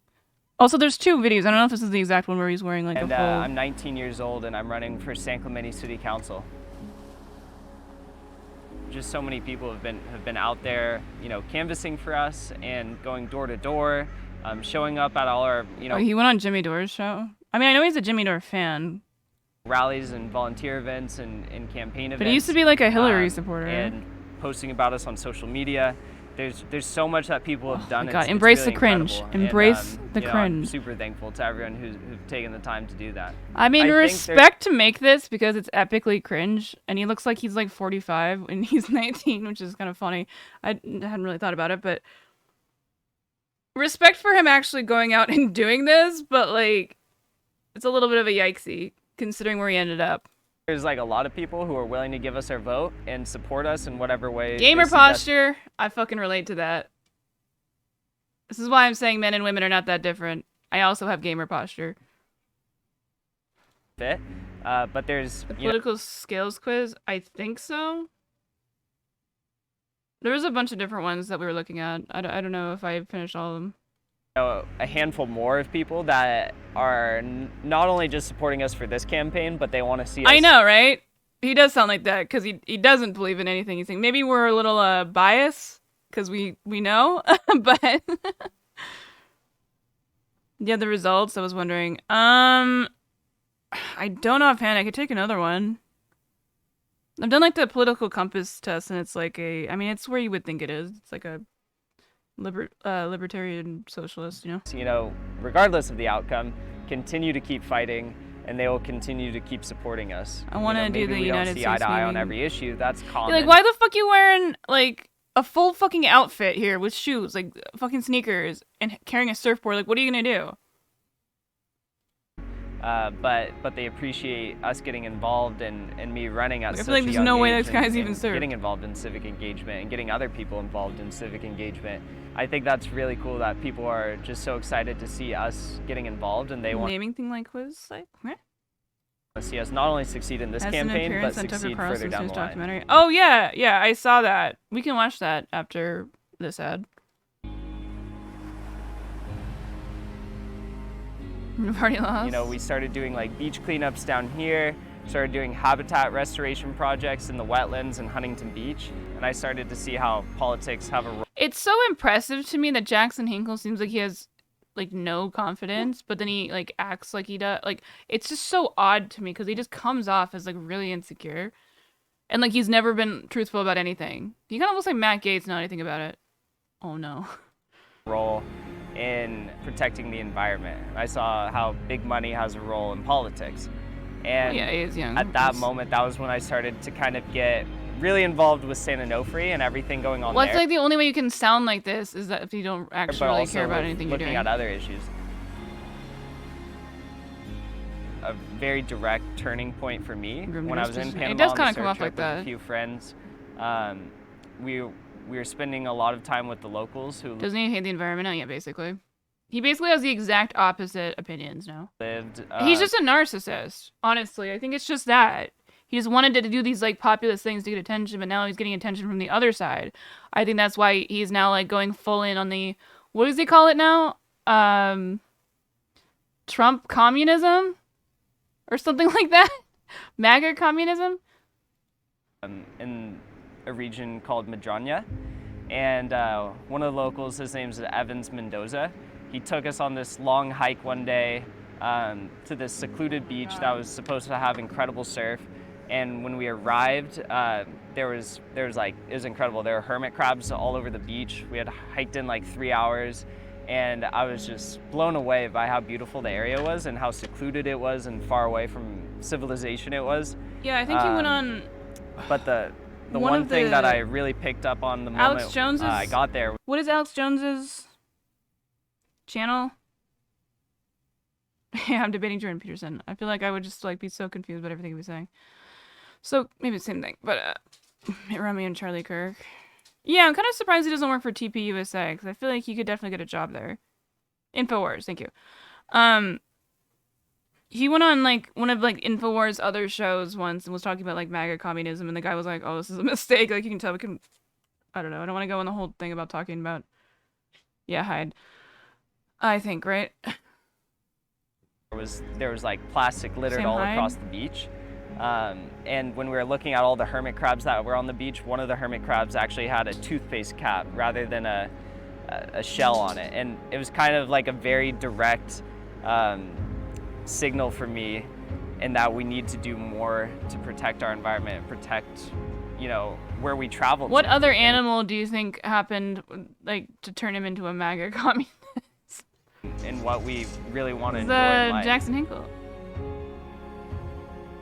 This is like his campaign ad. So Mr. Kerr, who's the environmental teacher at the high school, I had him 2 years ago. He really inspired classroom after classroom, regardless of like your political affiliation or your upbringing, that protecting the environment is essential to all life, and we should all be striving to be, you know, stewards of where we live and the earth as a whole.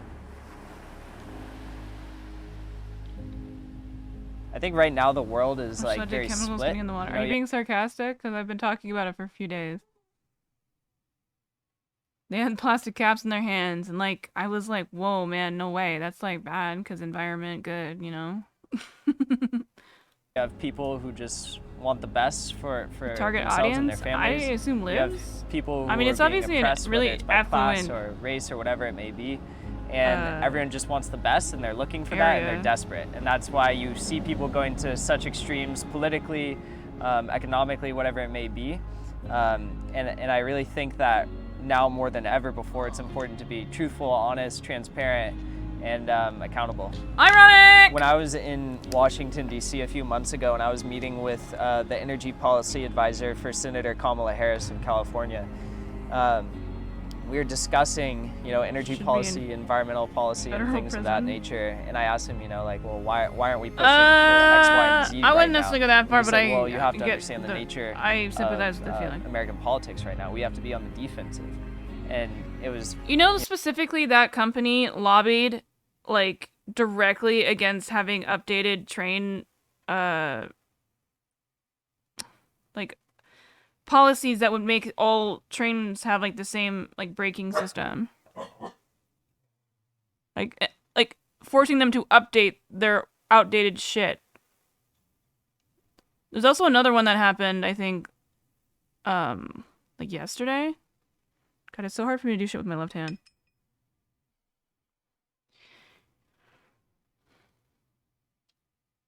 You either vote honest, a nice guy, normal, or an elf, but you probably aren't. Yeah, true. That's why I never say it, because I'm all those things.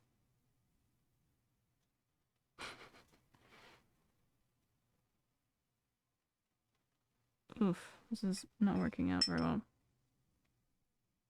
Taking over for Biden's age. Dude, I feel like she's more out of it than he is.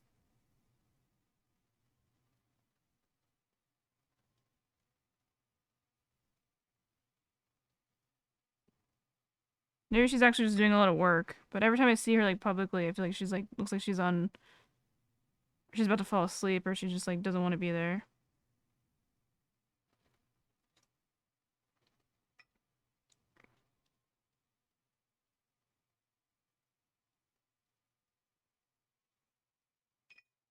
That looks better.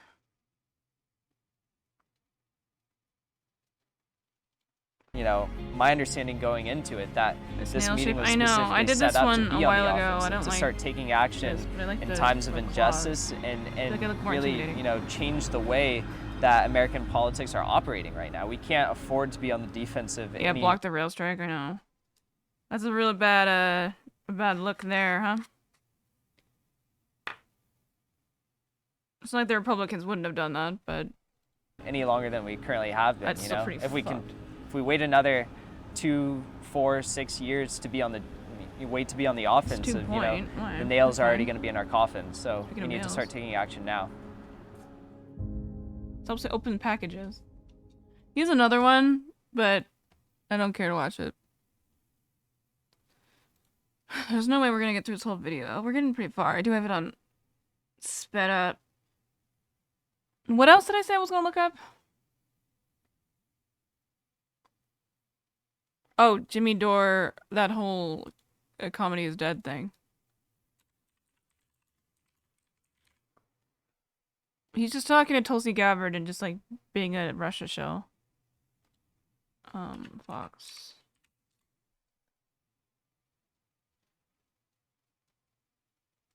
Was it not on YouTube? I just watched the trailer. Oh my god. The Roseanne Barr thing is so bad. It's so bad. I think it's specifically Tucker Carlson.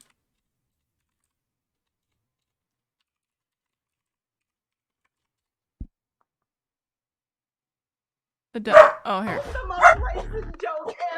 Okay, so what's really funny about this is the guy that was in that one that we just showed, like, they didn't get permission to use this. And he's like, don't fucking use my shit, dude. Comedy is the hallmark of a free society. Lucky! She's trying to fucking steal my food right in front of me. Yeah, I know, they're really bad. It's on my list to fix. I just haven't really gotten around to it. I just need to, like, steal other ones. I really want, like, one that's, like, Think.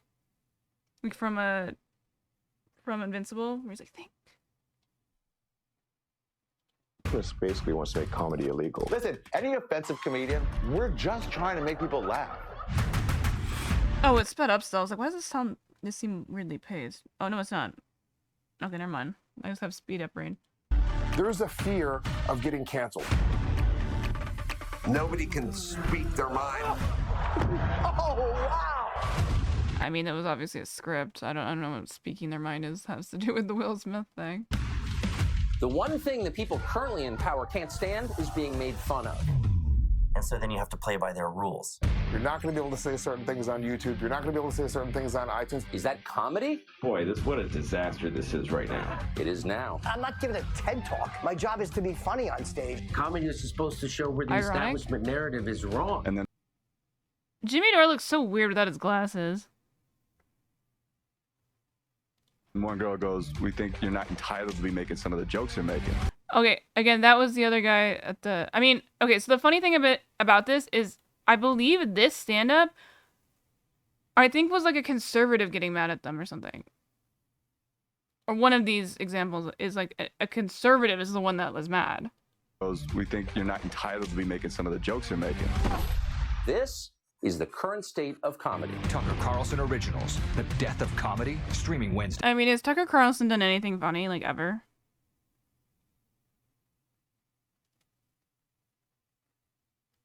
On Fox Nation. Sign up at foxnation.com. Like, fuck, what was the Roseanne one? It's like so cringe. I was watching parts of it earlier. What the fuck? Not Rodan. What am I playing? Elden Ring?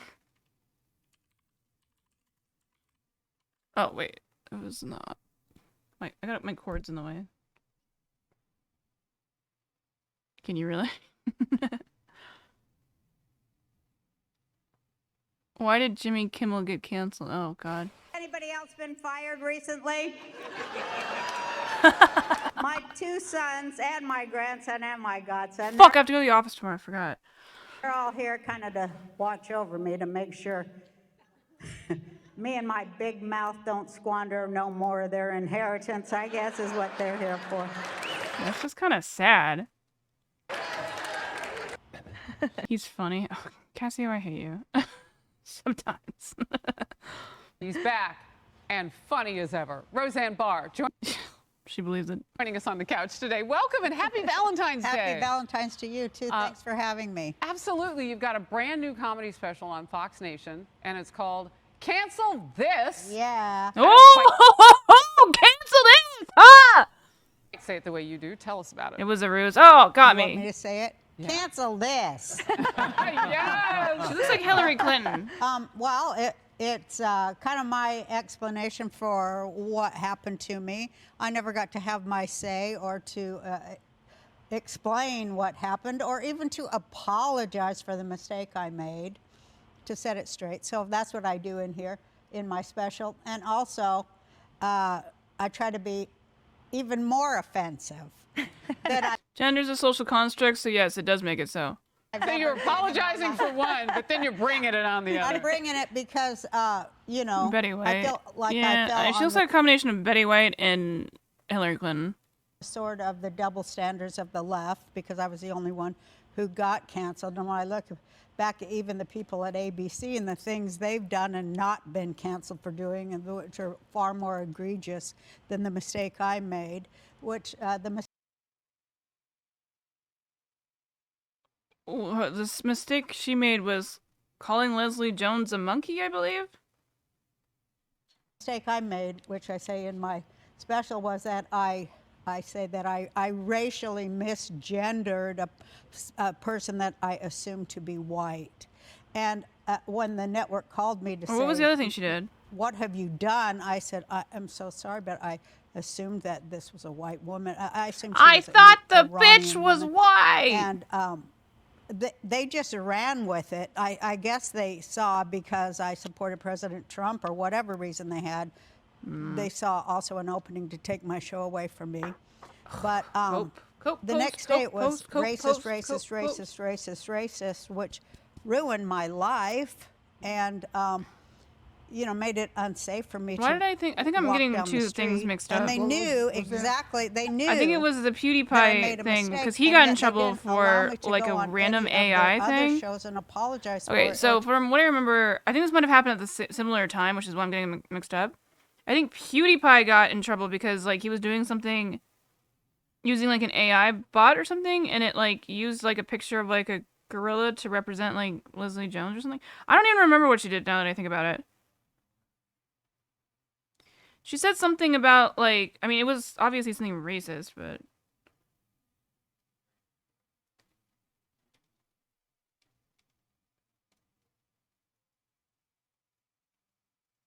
Why the fuck did my Stream Elements just do that?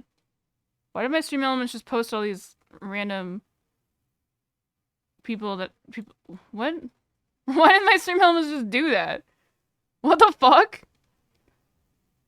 Oh, it was a Congress person? Why is my Stream Elements freaking out, dude?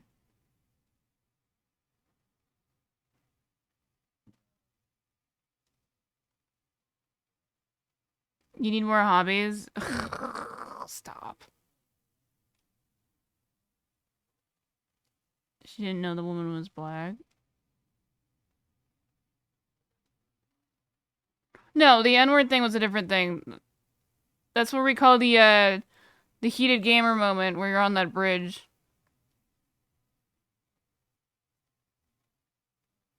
But now you guys can find the thing. Just link the thing. I'm sure it's somewhere. To explain it on purpose, and I felt like, oh. Hold on. Okay. So hard to type.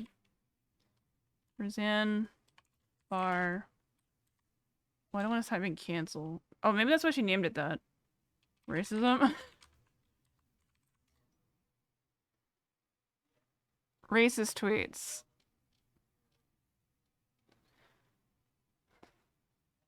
Oh, what did you say? What were they? Oh, to Jarrett on Twitter. Oh. Comments referring to former Obama aide Valerie Jarrett as the offspring of the Muslim Brotherhood in Planet of the Apes. Oh, that does sound really racist. I mean, why did she think that she was white if she was Muslim? Like, what?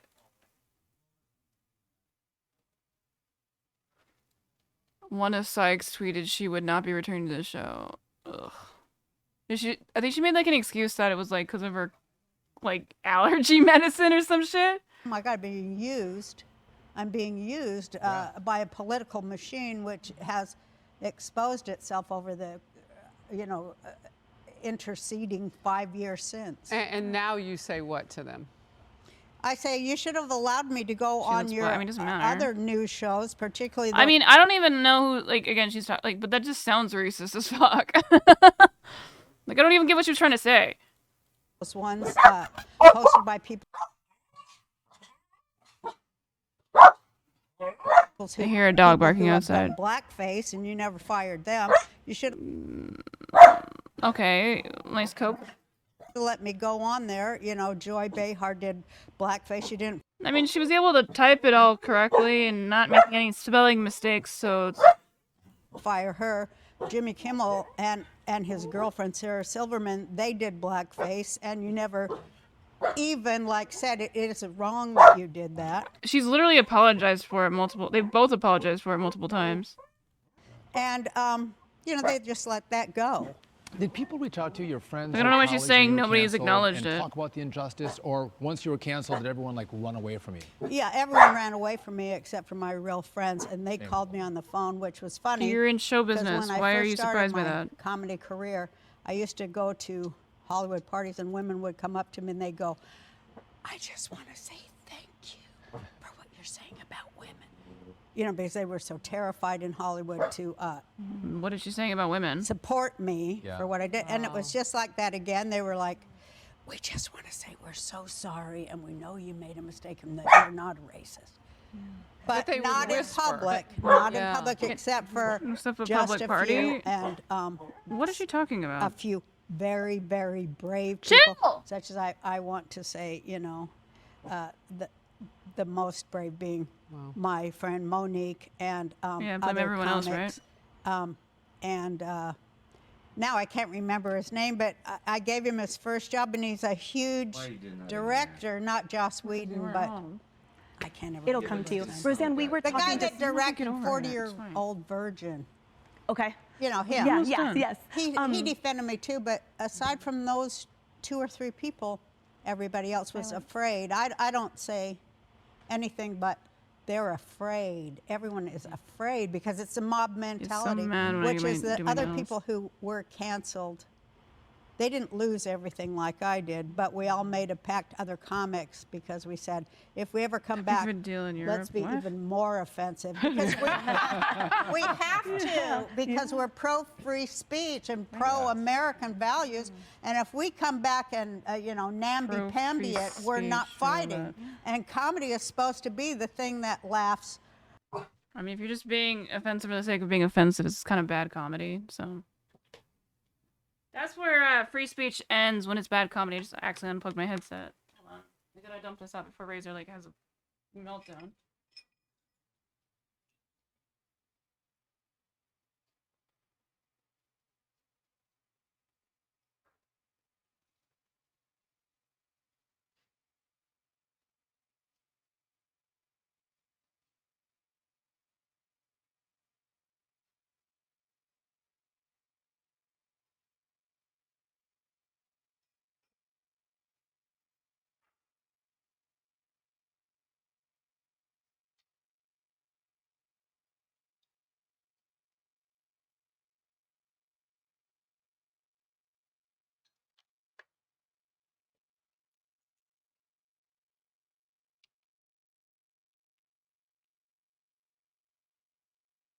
Ugh. Oh my god, I always get dog hair in my nails! God damn it! Stop shedding. Stop shedding, Ben.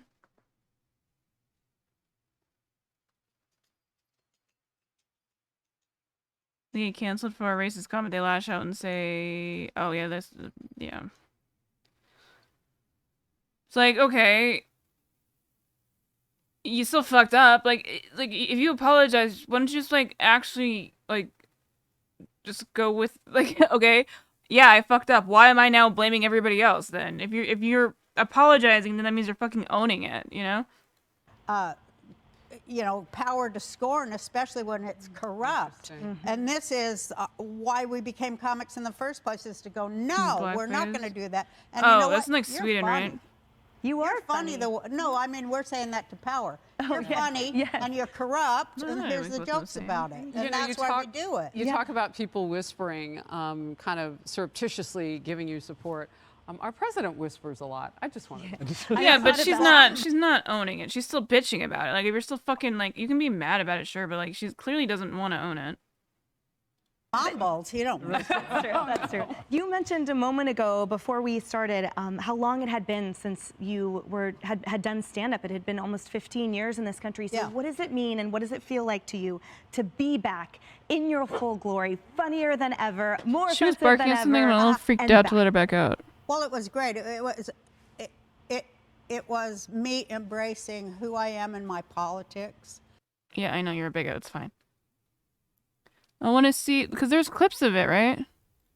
Roseanne Barr. Oh, it's the majority report. I don't want somebody else covering it. Boomer comedian Roseanne Barr plagiarizes Ted Cruz, a new stand-up from Fox News. Well, how are they getting these clips? Is it just this? Wait, no, this is the... Oh, no, it's not.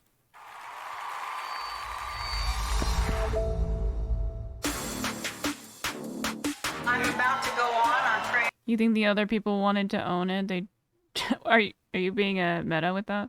And to God that he lets my brains work for once, and he interesting aesthetic. Protects me from myself. It's really weird to have this type of music about Roseanne Barr. I think this is the same one they used at TPUSA, dude. It's beat. Ladies and gentlemen, please welcome to the stage, Roseanne Barr.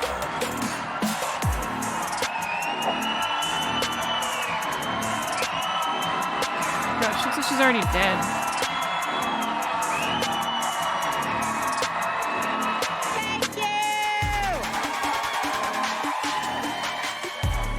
Thank you very much. Hi, thank you.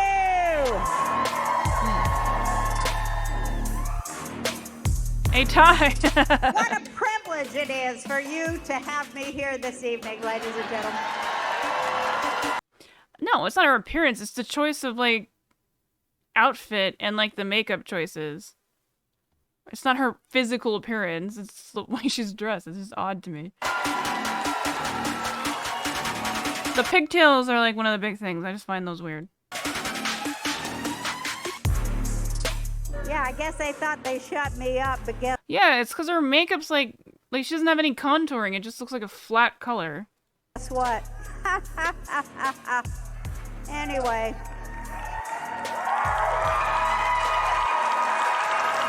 What? What are we clapping at here?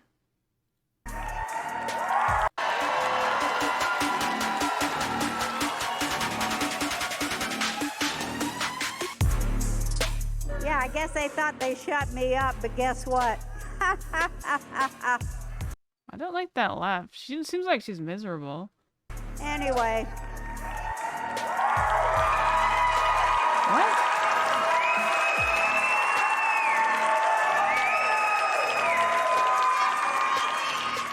Who don't identify themselves as racist? Because you can be racist without identifying yourself as racist. That's stupid.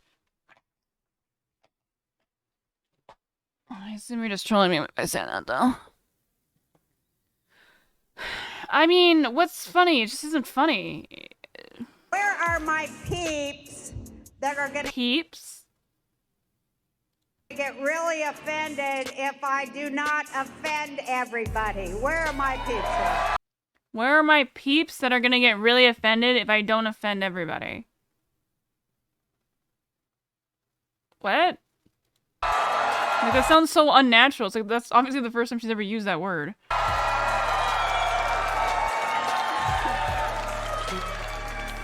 Oh boy, good. There you are. There you are. Don't worry, I'm gonna get them all tonight. That's right. Anyways, anybody else been fired recently?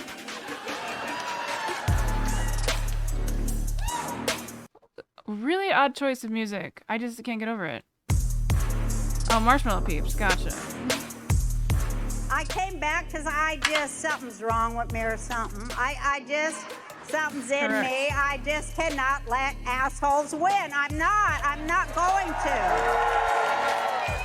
How is this a comedy special? They're just cheering. What the fuck is she even talking about? Now I moved to Texas and it's just beautiful. Let him cry in peace. Well, he keeps making videos and they keep being published, so he's subjecting the rest of us to it. Like, I look out my bedroom window, I can't believe it. I see all these gorgeous little tiny baby deer in my yard eating the grass around my pool. It's so fantastic, you know. Where is this going? Because I can pull out my AR-15 and blow them just to smithereens legally. Is this like a performance art and how stupid like conservative comedy is? Because that's kind of funny if it is. Nice eye contacts. Thank you. So fantastic. Open carry, bitches. Hell yeah. You're talking about your own property. That wouldn't even be an open carry. I do wear contacts. I am very blind. Okay. I mean, that's like what the best thing? Slams cancel culture as a fascist in her stand-up firing.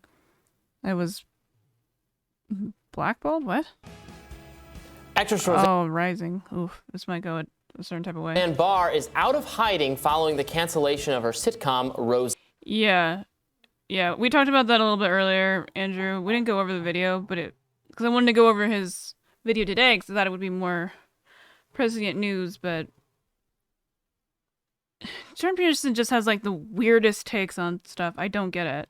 Roseanne back in 2018. Her show came crashing down hours after Barr posted a allegedly racist tweet about Valerie Jarrett, an African-American woman who was a senior advisor to Obama, President Obama. The tweet said that if the Muslim Brotherhood and Planet of the Apes had a baby, it equals VJ, Valerie Jarrett. Barr later apologized. This week she participated in a Fox Nation comedy special and had this to say. Man, I had a rough couple of years there. I got fired because basically I racially misgendered somebody I thought was a white woman. What's the joke? That she used the term misgender? Like she's just co-opting like progressive language? Like, what's the joke? I mean, it's funny as a concept because it's so unfunny. It's like, I don't think that's what she was going for, though.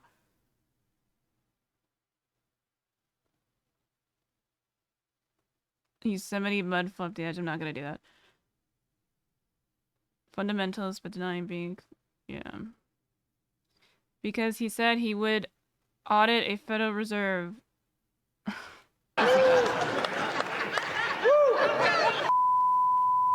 Huh? Wait, what? Did she just say something? What is this quality? Why is it? Why is this like the best quality they can get? I know. I thought the was why. It's true. Well, it's kind of a return to stand-up after many years. And they offered me, to come and do a stand-up special. And humor. It was in response to being, fired. And they came to my defense. And I was like, well, I thought about it. And I was like, yeah, I need to have my say. I need to answer. And because, I was kind of not allowed to even apologize for what happened. I was just like blackballed and, just totally canceled from even commenting on what happened. So maybe think about the things before you say them. I don't know. I thought, well, stand-up is a great place to come back. Okay, well, the one with the establishment when we're around, like, what? And say what happened and tell the truth about it. And also to talk about cancel culture itself and how horrible it is and how fascist. And jokes are a great way to, scorn power, especially during Biden's presidency. Why would it be especially during Biden's presidency? What does it have to do with that? Anything. She still hasn't really apologized, right? I mean, like, you could just apologize. Alternate reality of false facts in order to be hateful of something or someone in order to get fulfilled out of life without ever getting anything accomplished. No, I think you did a typo there.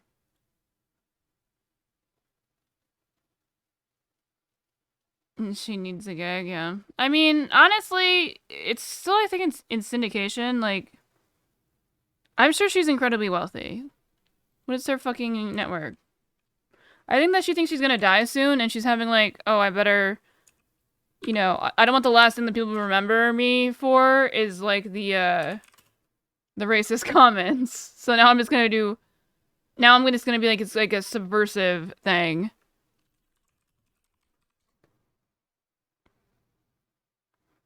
$80 million. Yeah, this bitch is fucking rich as shit. These things are off all the time, but if it's thinking it's that high, that means that she obviously at least owns like a bunch of property. I love laughing it to scorn because it deserves to be laughed to scorn. Oh, I agree. And my jokes are so great. They're the most offensive. She's just bored. I was talking to my friends who also were canceled, and we all were saying, we made a pact together. Life with, well, the joke was that you wrote left instead of that's what the right does, so. When we come back, we're going to be even more offensive than we've ever been before. Just say the N-word then, bitch. Do it. Be offensive. It's funny, right?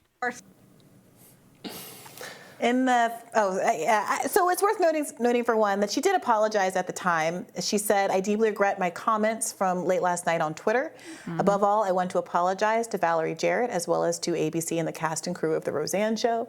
I'm sorry for making a thoughtless joke that does not reflect my values. I love all people and I am very sorry. Today my words caused hundreds of hardworking people to lose their jobs, meaning The Roseanne reboot show. I also sincerely apologize to the audience that has embraced my work for decades. I apologize from the bottom of my heart. So it seems like the bottom of her heart is changed, or that this was a coerced apology. Well, I mean, no, I don't think she. Oh my God, this guy. That is a look.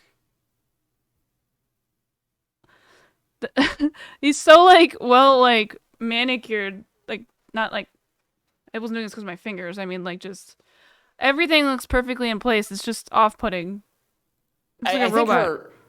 I think she's apologetic and thinks it was. I mean, the apology seemed good at the time. I don't know why she's all of a sudden saying that she didn't apologize. Like, what did she just forget that she did because she didn't mean it? I don't know. Still pretty horrible what they that she lost everything over that. Look, I never found Roseanne's comedy. It was not for me. Was not a fan of the show. I was not a fan of the reboot.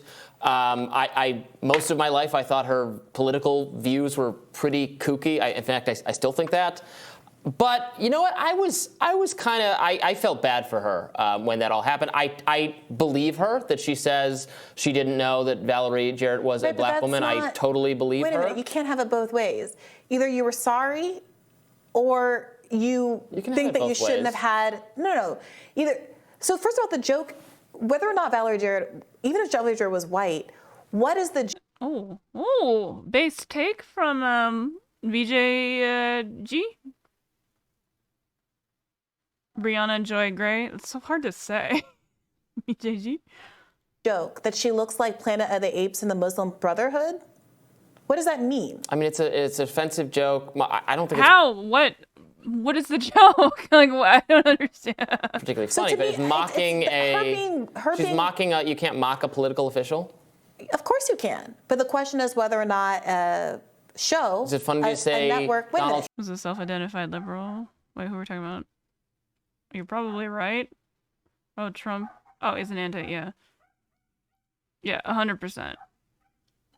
Trump looks like a tangerine. The question is whether or not a network wants to continue to invest in your self-titled show reboot if you have alienated a significant percentage of the possible audience. That's the question. Now, again, this was not a state cancellation. I think that this is nowhere near the kinds of the relevance of something like the Twitter files and the kind of state pressure on social media companies to endorse or not endorse certain kinds of behavior or political thing. Now, I actually am sympathetic with the fact that she was kind of at the peak of cancel culture, if you want to call it that. And I think that today her show would not have been canceled, frankly, for saying the same thing or tweeting the same thing. I don't know if that's true. Actually voting for a group of officials who make up the... Oh, we're talking about the Electoral College. Yes. Was an anti-establishment candidate. Cassie, you're really getting the fishing line out today, huh?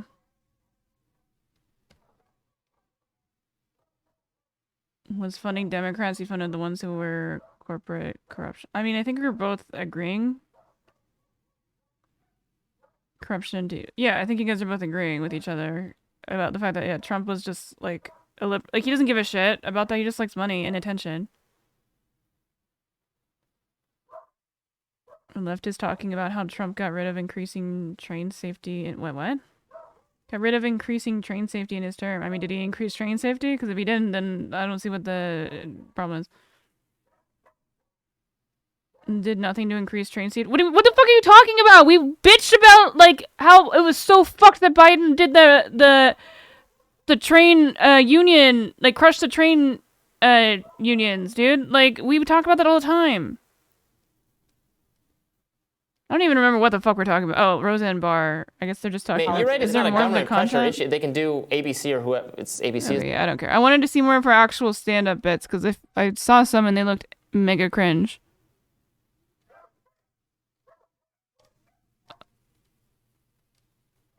Maybe you have to, like, take it from the direct clips.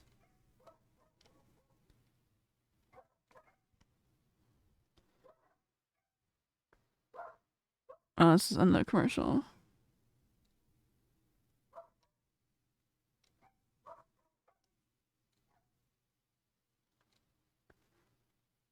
Yeah, I feel like maybe if I just go to the Fox News channel.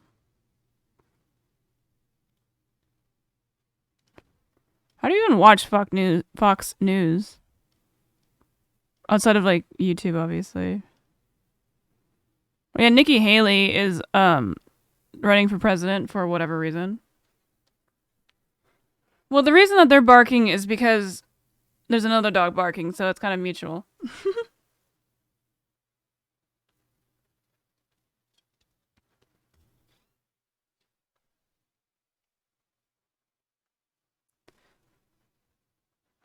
CNN. I mean, CNN is getting a little, I mean, it's getting very conservative.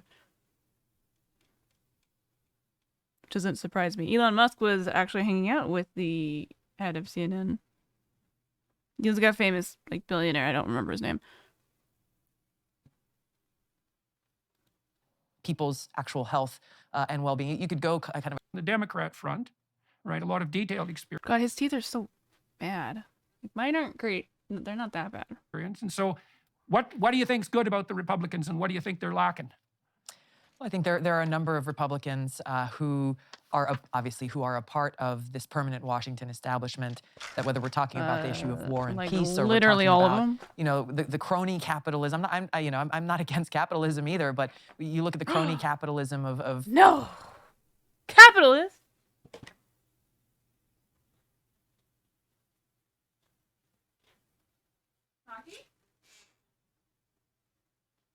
Go. Go.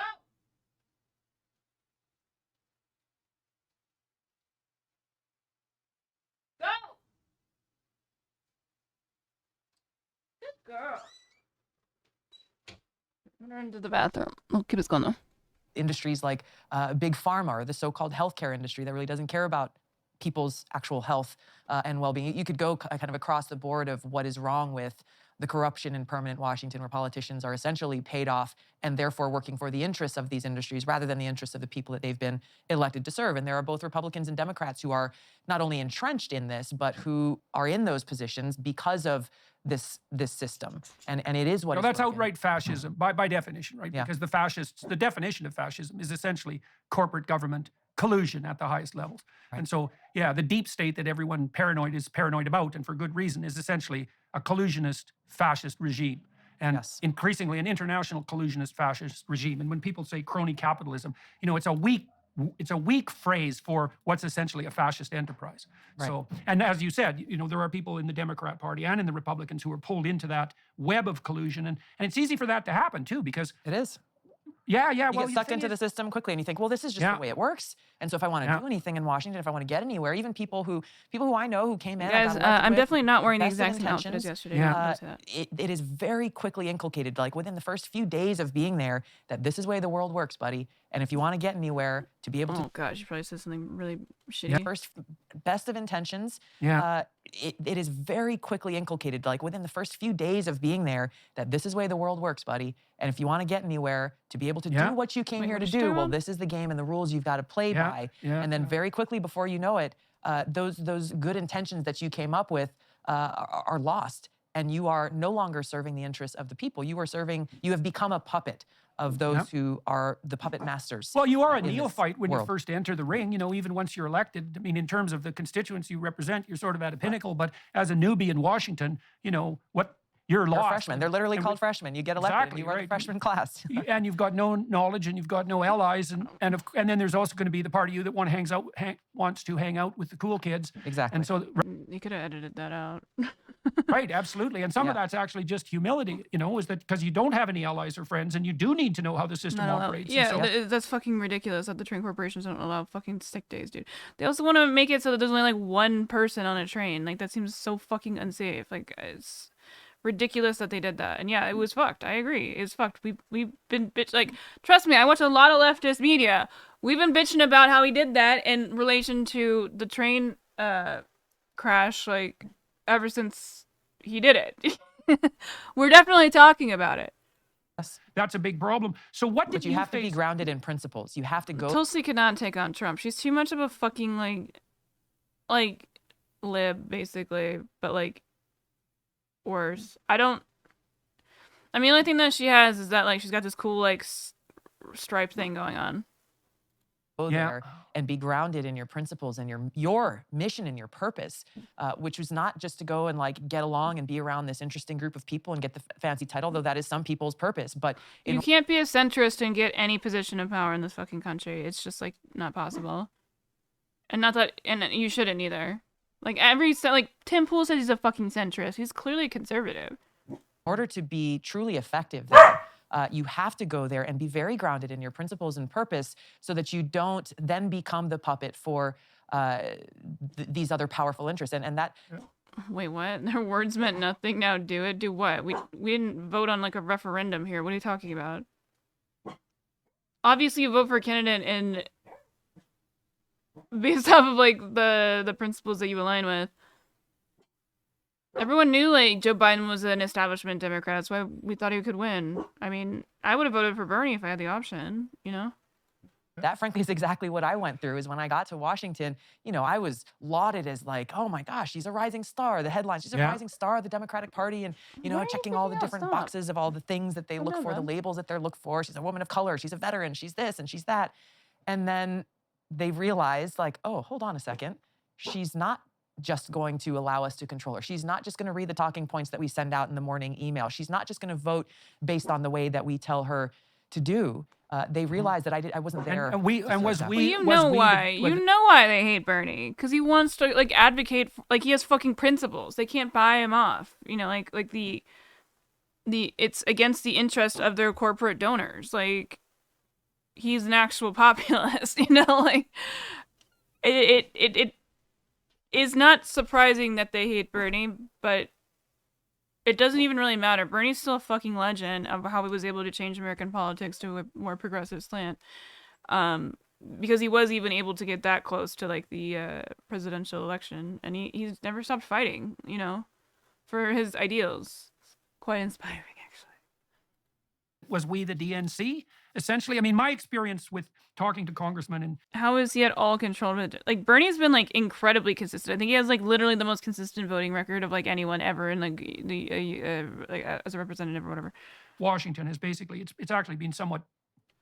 It's been disenchanting, and I've also developed more sympathy for the Congress people because Bernie brings the same values that Trump brought. Yeah, definitely.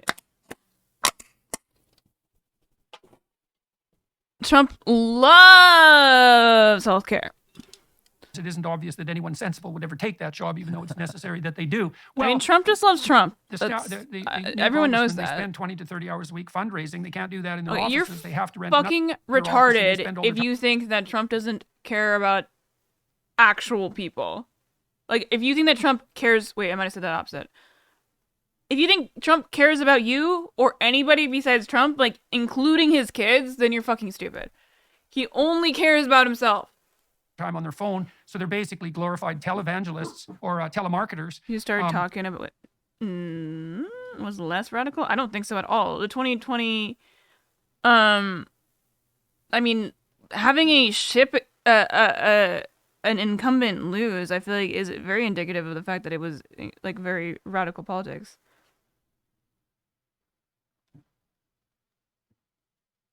Yeah, because the fucking Republicans don't want good things. So they can't talk about economic policies because all of their economic policies are fucking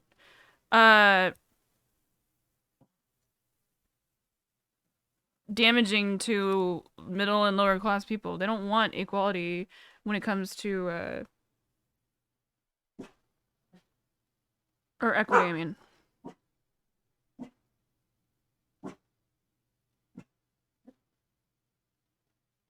Is Bernie vote? What do you mean? What are you talking about?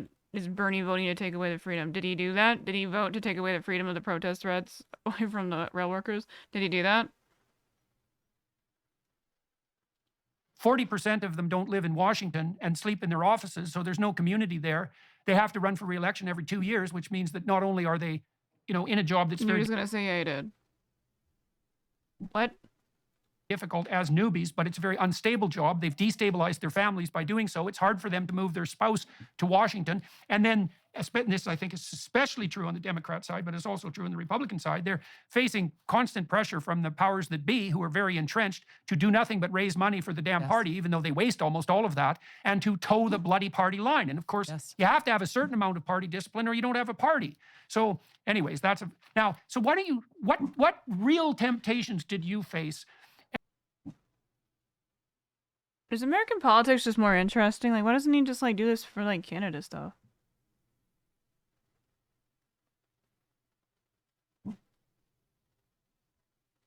They voted for the real workers stop striking. What are you talking about? And, how did that warp you? Because there's no way you get through this without a certain degree of warping. And how did you...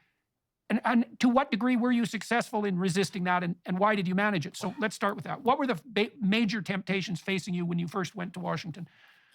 Well, like I said, within the first few days of arriving there, before even being sworn in as a member of Congress, there was a bifurcation. We had 84 people who Changing were his mind about what he's saying. I mean, I feel like he doesn't say anything. You can't really change your mind about what you're saying if you're like consistently like just hypothetically like elected to Congress in 2012. New members of Congress. He's 100% I believe leftist. 50, if the numbers are right. We love that. We love the idea of that. Oh yeah, no, I do believe that it probably is the money, but it's just funny to me. Because it's like, if you're a Canadian and you're really, really interested in American politics, as much as it does impact the entire world because America, but like, when you're getting this like, much like seeming like you're American, like cosplaying here, like LARPing as an American, it has to be because it's like a fucking grift, you know what I mean?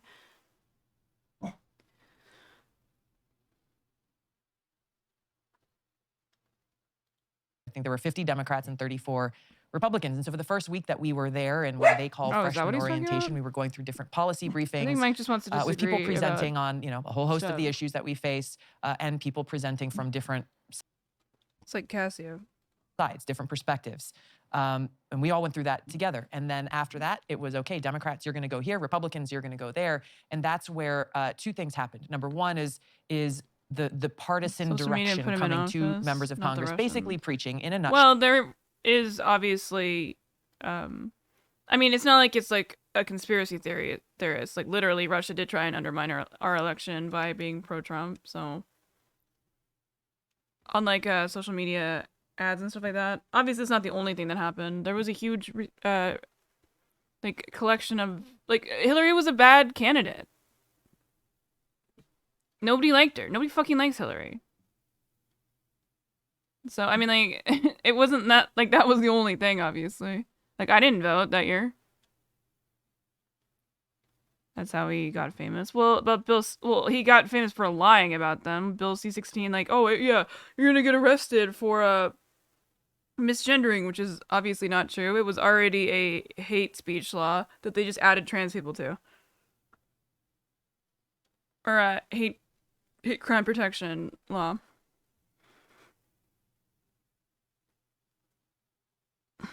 Had the power to hold the rope for a week as well, but okay, what? To help the working class. They didn't use their power to help the working class. I mean, that's such like a stretch there.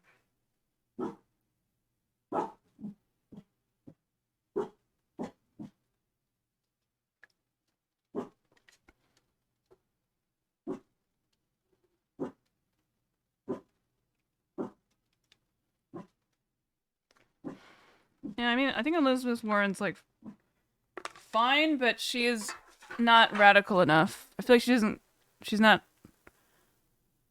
too like reserved, you know?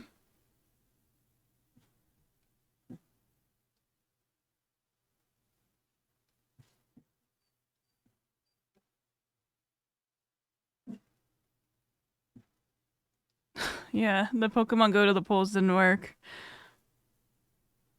I feel like it was that exact line. That's what ended it. Everyone was on board with Hillary until she said that line, and then it was all over.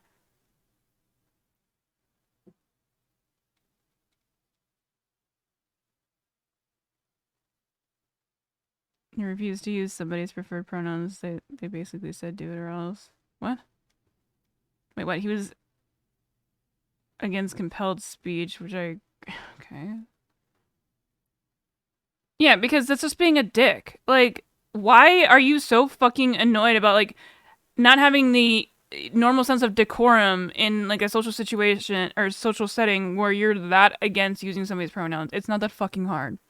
If they're being annoying about it because you fuck them up because you forgot or they've changed them recently so you don't remember, then yeah, that's fucking annoying that people get mad at you for stuff like that because, yeah, leftists do that, like woke schools and shit like that.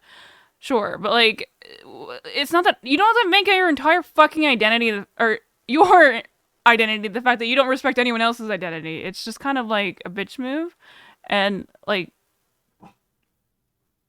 very egotistical and selfish. This is like, okay, you're just being a dick for no reason. We do have a woman in the White House. I just don't know if she what she do. What are the point of pronouns? A good question.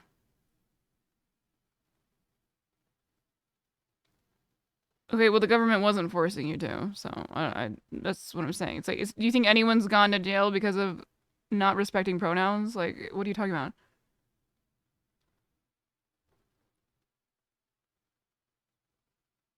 I don't give a shit if he's done it or not. The fact that his whole popularity, the fact that you know that that's what he was all about is my exact point. Like, why are you just gonna be a dick about it? Gina Carano, that was one of her downfalls. Well, she was also just being a cunt. Like, you don't have to be an asshole about it. Like, you don't have to get, like, really annoyed. Like, oh, be respectful and respect people's pronouns. Like, okay, like, I mean, everyone does usually default to the whole, oh, well, I do say their pronouns, but I think it's bad that they have them. And it's like, that'll eventually go away, because as long as you're doing it, it doesn't really fucking matter. Like, you'll eventually die, and then the next progressive group of people will, you know, be the mainstays, so... I mean, he's an old man having, like, an existential crisis, like, consistently every single day of his life. Who only eats meat, by the way. Like, can you imagine? Like, what that probably does to your fucking brain? Okay, well, he's a dick where he's like, I'll use the pronouns, but you're kind of invalid by, like, why are you making me do this? Like, you're being so ridiculous. Like, why should I have to use pronouns? Like, but you, like, still use them? It's like, okay, well, you're still being a dick. Like, if you're doing it but complaining about it the entire fucking time, and, like, talking about how invalid and how unnecessary it is, like, for you to, just, like, be fair and just refer to people about their preferred pronouns, dude? And think for themselves. I mean, I don't think antidepressants have anything to do with, like, not thinking for yourself. I think it usually just gets rid of some anxiety issues. What do you mean? We're literally watching his stuff right now. He bitches about, like, pronouns all the time. It is party first. You will do what is best for the party first. What? It is not a dick move to try and force somebody's actions to the point where you would try to get them fired from the tenure position? Oh, is it not a dick? Sorry, I read that wrong. If he's being a dick about it, like, what do you mean? Like, it's not like they wanted to get him fired for no reason. Like, he started it. Like, I don't know. We're gonna have, like, this is kind of the same conversation here. It's like, well, is it being a dick because you're really offended by the fact that this person's just being a complete asshole to a marginalized group of people? And then you think that that's unjust? Okay, what year are you in that you keep saying SJWs? Like, that's like anything people say anymore. I don't even know what that means. Like, that's like, anytime anyone says SJWs, they're talking at, like, in reference to the way that, like, random people on YouTube, like the Quartering, would call people who are, like, protesting. Like, that's like a joke at this point in 2016.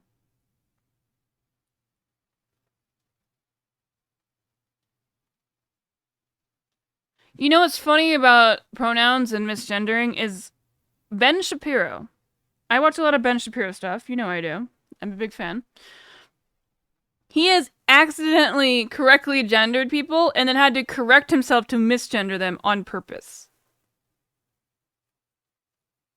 Like Laverne Cox. Like, Laverne Cox obviously is a she, you know?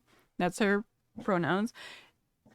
And it's more effort to misgender her than to just gender her correctly with their correct pronouns. Like, it's very silly to me that, like, a lot of these fucking right-wing, like, Republicans, like, really go out of their way to, like, just be assholes for no reason about the whole misgendering thing. Like, just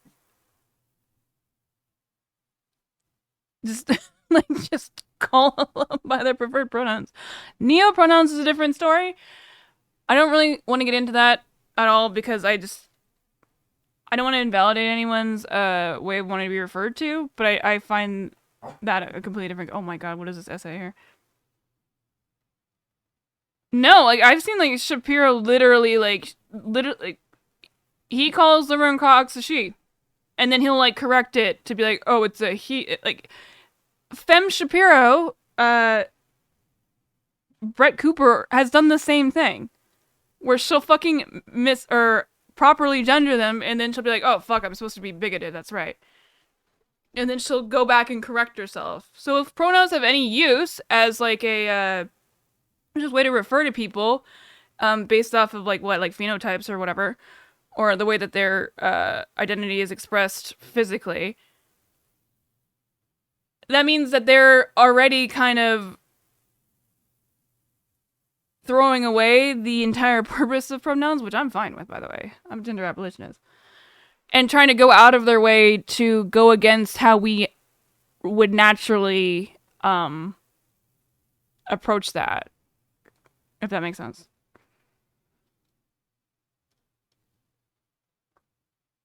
A different gender would make a difference. If we were honest, conservatives in a lot of Western countries beat liberals and progressives at diversity in high office. Wait, what?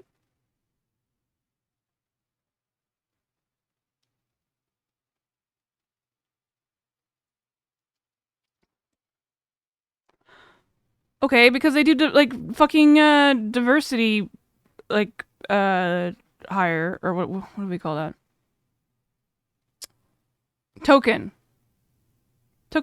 because it's just a fucking minority that's just gonna be as corrupt and a piece of shit as they are.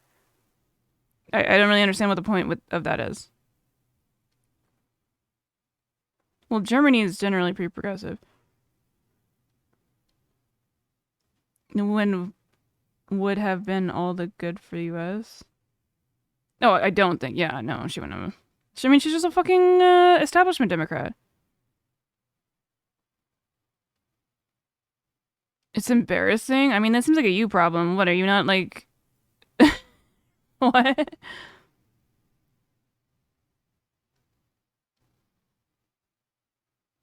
Cassie, shut the fuck up. Destiny to dye his hair blue? Good question. I will say, Destiny's blue hair dye, like, it's really rich in color. He must redo it often. Because, like, if you get your hair dyed that type of color, you have to, like, it'll fade really quickly. But I could also see that he might not take showers. Well, I mean, we already have, if we're going to talk about referring to people by, like, unique pronouns, that's what fucking names are, basically. Like, it's like, okay, we just call people by their names. Like, okay, like, you have to memorize these people's names. Showers are boogie, true.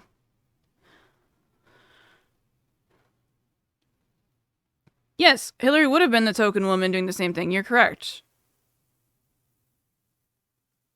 And that's why she was so unpopular, because the progressives obviously were not interested, and it was at the scorn of the, you know, more like the actual good candidate, like Bernie Sanders, because, oh, we gotta do, you know, some sort of a identity thing, you know? Like, the I'm with her thing was so fucking cringe. Oh my god. I don't know who was in charge of that campaign, but goddamn was that fucking cringe. Like, her entire, like, political position was like, oh yes, I am woman, even though I literally hate black people and literally just want to do the same thing that we've done for years to be an established Democrat who's, like, paid by, you know, basically the same markets, or the same corporations and lobbyists that the fucking Republicans are. Status quo, bitch, you know? Like, nobody wanted that.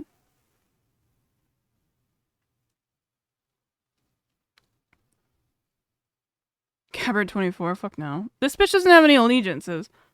First, she just wants money. Rather than thinking about, well, what's in the best interest of... I wonder what her net worth is. Tulsi Gabbard net worth.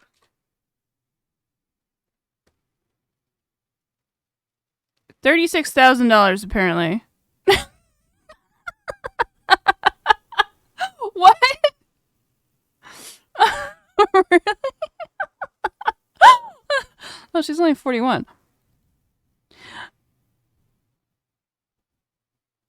maybe she was right. Maybe she was right to do this. $36,000. It's just funny because that's an incredibly low number. Of course not, but most people aren't selling out their soul to go against their like perceived values. It's just funny to me. She's a politician.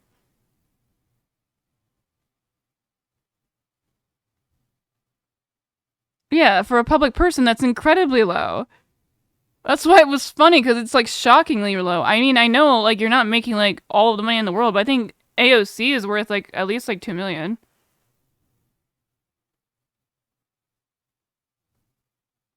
Who pay her? Well, I would assume the Daily Wire. Fox News probably. I mean, like she was going on Fox News all the time. Like a lot of those spots are paid. You're like a paid correspondent. No, AOC's not a big sellout, but I'm saying that she'd like her salary alone for her job, it makes sense, you know?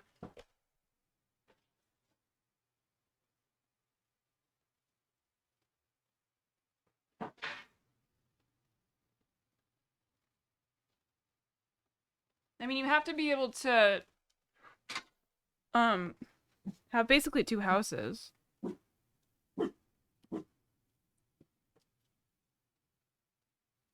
No, not salary. I'm saying net worth. That's why it says net worth here. Like everything that they own.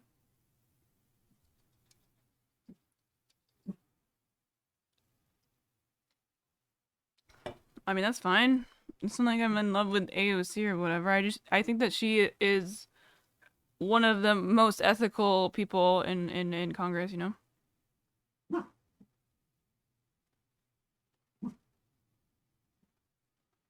There's no way her net worth is $34K. That's what I'm saying. I mean, these websites are not... Yeah, because there's no real way of knowing. They're kind of just like AI generated, so it's kind of odd that I can't find this.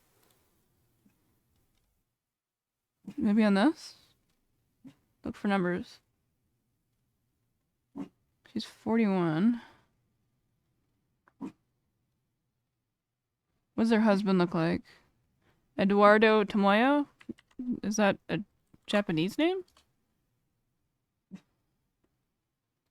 Oh, he's kind of handsome. What the fuck? He is Japanese. I assume. He looks Japanese. I know another Japanese. What the fuck's going on there?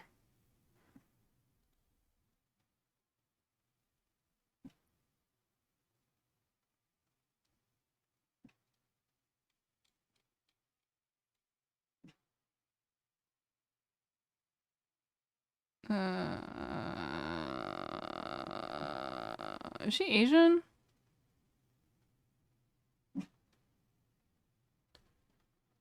I get her mixed up with the other woman that's Republican. I mean, she's not Republican, but you know what I mean. Joe Biden. Name one Democrat you want to be president that has a chance to win. Bernie Sanders. I mean, we really don't have a lot of options right now. Like, nobody likes Kamala Harris. She fucking sucks. I like Katie Porter. Okay, so does Ben. Assuming I'm saying the right name. I just want to make sure. Yeah, I like Katie Porter a lot, but I don't think she is anywhere near, like, the right, like, she's not enough notoriety or anything, so I don't think she has any chance of winning. I think AOC, again, will definitely run for president, but this is not the time. She doesn't have enough, like, she's cutting her teeth right now, you know, like, definitely, working her way up to that, but she's definitely not there yet. Since it has to report it. I mean, like, I think Congress people just, like, make, like, $100,000 a year or something like that. Ben, I swear to God. Asses of $29 million? No fucking way that's true. Oh, has assets less than $100,000. Wait, what? Has net worth between. How in the hell is AOC worth 20? Oh, okay, so that's like the claim, right? This is just Facebook posts. Why are we just giving Facebook posts?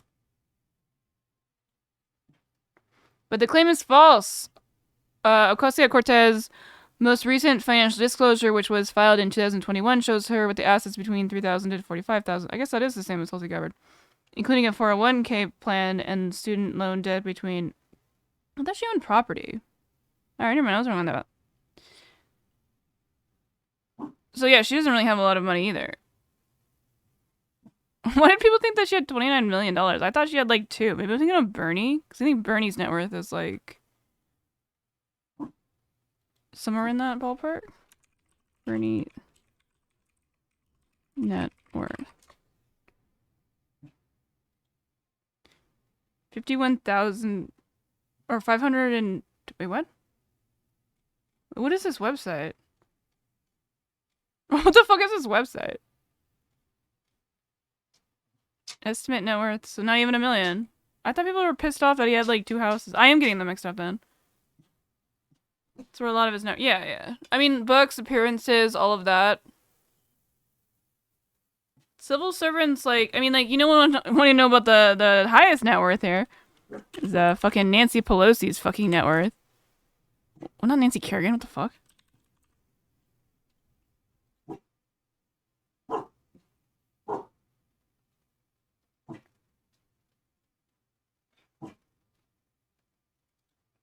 She's a billionaire? What are these numbers? Oh no, okay. $114 million. This is really specific numbering.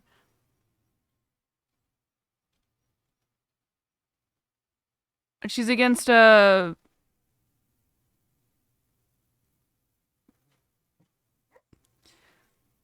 are my dogs freaking out? She's against basically against insider trading.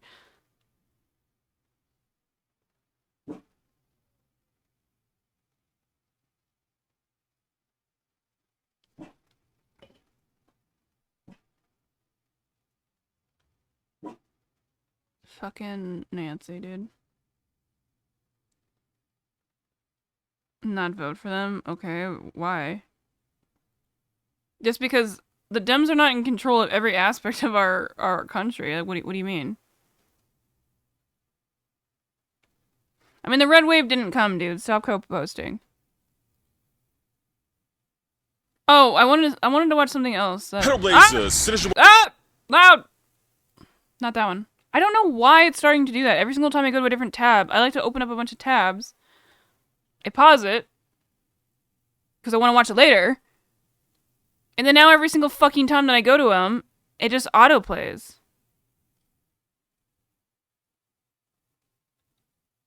Where is it?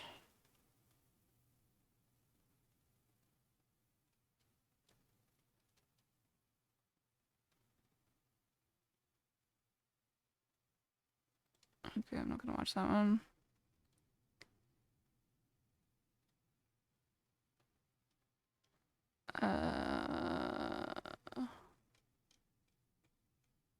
I think sometimes, like, if I delete a bunch of videos from this. Oh shit. Jimmy You Dore voted busted. blue and they screwed you. That's what happened if you're a worker. Hey, we have the same mic. And I mean any worker. Labor's winning. I need to really bass boost this shit so I can sound like Jimmy Dore does. Because I feel like that makes it seem like I'm more serious.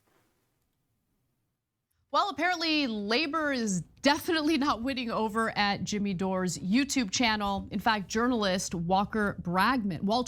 It blows my mind how perfect Anna Kasparian always looks. I'm like so jealous. Are you trying to at me with the at Nina thing? Because you fucking spelled my name wrong.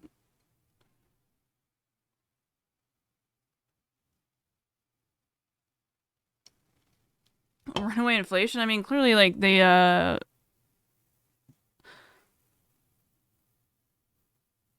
I mean, you think that the whole thing with Russia didn't cause shit like that? Like, what the fuck you mean?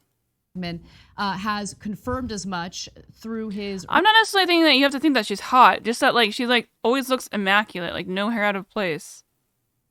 recent reporting about some of the contractual agreements Jimmy It's Dore weird. has his employees. Like, I'm a fucking sweaty nerd mess where you can see the flaws in my hair. Like, my hair looks like shit. But she always looks perfect. Sign into. Now, Bragman got his hands on an independent contractors agreement that Jimmy's production Does company not work. I think it looks. She's actually like pretty dark haired naturally. I think that means that she must get her hair done like a lot. used in the summer of 2020, and it contains some pretty harsh anti. My opinion on what? I think it's causing runaway and well, like obviously Russia didn't fucking help, dude. Like, what do you mean? What do you mean? I mean, inflation goes up and down all the time. There's a lot of like compounding things that related to it. You think COVID didn't have anything to do with it? Yeah. Republican governments literally drive the economy to shit, and when they get voted out, Republican voters get mad at Democrats for the shit Republicans do. Barely one legislative period before, yeah, exactly. Did accept $22 million bribe from a hedge fund company with ties to, wait, for what? What were they bribed for? Worker provisions. There's a lot of hair money. First, the agreement from his company 4DP includes clauses What ties go? Yes, they do. Okay. that are very protective of the company and Dore himself. The document contains a thorough 9-part. I mean, TYT is really cringe sometimes, all right? We're just watching this one video, okay? Come. 3-page long confidentiality section effectively prohibiting Also 50 contractors drinks in. from discussing anything they learned about Dore, his wife, or their collaborators on the job, including details about their business, personal lives, finances, investments, and more. Now, look. So it's just like a NDA? I mean, what? NDAs, it really depends on what the NDA's terms include, right? It's actually not that uncommon for employers to implement NDAs in the context of their workplace. But the damages that are noted in this NDA. All right, well, calm down. I'm letting you guys having your own argument. I'm not reading all that shit. Agreement is telling to say the least. Yeah, they are really cringe. I know. I just wanted to know what story they're trying to go at. Okay? It seems like they're just This is where it gets being very kind of egregious. annoying. Breaches Because Jimmy and Dore even used to work threatened for them, I believe. I think that's where he got it started. I thought it was going to be more exciting than that. I don't really care. If I had to pick like a long running like leftist show, as much as I do like Cenk, that I love Sim Theater a lot more.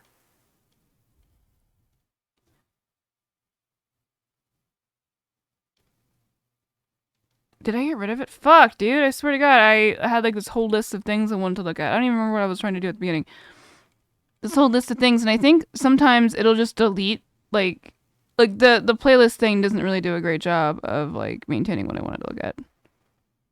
Oh no, I did. I wanted to watch this. This is another TYT thing, but bear with me. This is the last thing we'll watch from TYT. Equally good. People say, Charlie, I can't meet anyone. If you want to go meet conservatives. What, brain dead Dems during you? Wait, you were just bitching about like how when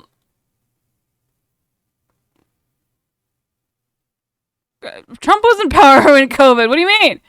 Conservative men that have their act together. What was the bribe money? What did they get out of the bribe? Like, you're just saying that. That aren't like woke beta men. Like, start a Turning Point USA chapter. You'll meet a lot of them. I do like Cenk and Ethan Klein because I like people who are willing to be really open about their opinions on leftist values and don't like get scared when they get shit on like people like you. Guarantee it. And Bosch, yes. Yes, I do like those people. Why why is that surprising? I advocate for all the same things. I mean, Cenk's a little bit of a fucking lib, but you know, I like that he's aggressive. I think that we need to be more aggressive on the left if we want to get anything done. Yeah, the more he talks. Where men, unfortunately, are oversaturated to be able to get whatever they want, whenever they want it. What? Have the self-discipline to all of a sudden be like, well, if you want me, then you're going to have to get your act together. Because you think about it, it's the opposite, right? It's something. Wait, what is he trying to say? Some women struggle with, which is like, hey, if I'm going to get in a relationship with you. Go Google. Why don't you just link me something, bitch? What do I got to do the work? and I'm going to partner with you, you know, we're going to have to have some very clear guidelines and rules, such as some women make the decision that I'm saving myself for marriage. That is a difficult thing for me. The only thing Ooh directly reflects is that we really like to argue in this community, and I think that's fun. I think it's a good thing. Hey, do you mind? Do you mind? I know you want to argue too.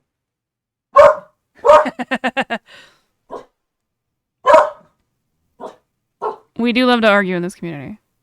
Modern American feminism to admit that you might have to get in a relationship where you might have to be What is led. that fucking link? Why? Why are you doing this? Why are you barking?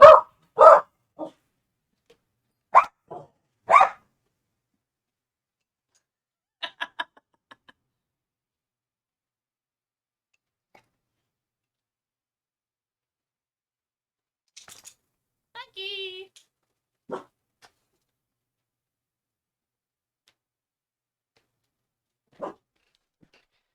Spouting misinformation, true. Should report me. Now that's Yeah, funded by billionaires. Like the Koch brothers are like super invested in, or I guess I think there's only one now or whatever, but a high standard where you're going to allow a man into your life to lead you, right? But when it happens, lead me, why? and this is the biblical model, right, is that you're going to want a protector and a leader, right? And deep down, a vast majority of you agree, and some of you are like, Charlie. I want a partner. That's what I want when I'm thinking about like who like I'm interested in. It's like, what? No, I don't want like another master. Like what the fuck are you talking about? I'm never going to, when I get married, I'm in charge. Do you want that? Like, do you want, like when you're looking for a partner, do you want somebody like just to tell you what to do? Like, no, nobody wants that. And that's okay. We'll see if it works. What is this background? It looks like he's at a strip What club. I don't like about the conservative way of thinking of things is get a load of what he said there, right? He is basically the Bibles are equally yoked. Okay, well the Bible says a lot of stuff. Which point? Talking about women saving themselves for marriage. Some women might have difficulty with that. But what about the men? What about, are the men saving themselves for marriage? And by the way, do you really? I don't know what. I don't really want to. I'm not interested in marrying a virgin, right? Some people might be. But like, what's up with the weird, perverted fantasy of marrying a virgin? Yeah, I do find that really creepy. All I can think of ever is if anyone is really, really interested in marrying a virgin, that means that they're insecure about their own performance, and I can't think of any other way or reason why anyone would be interested in that specific as like a big qualifier. Like it just seems like. Then they're gonna give terrible blowjobs, dude. Like, what are you saying? Like, I don't think that. I think it's just creepy to like be really interested in a virgin. Like, it just doesn't seem make sense to me. It's like the mega cringe.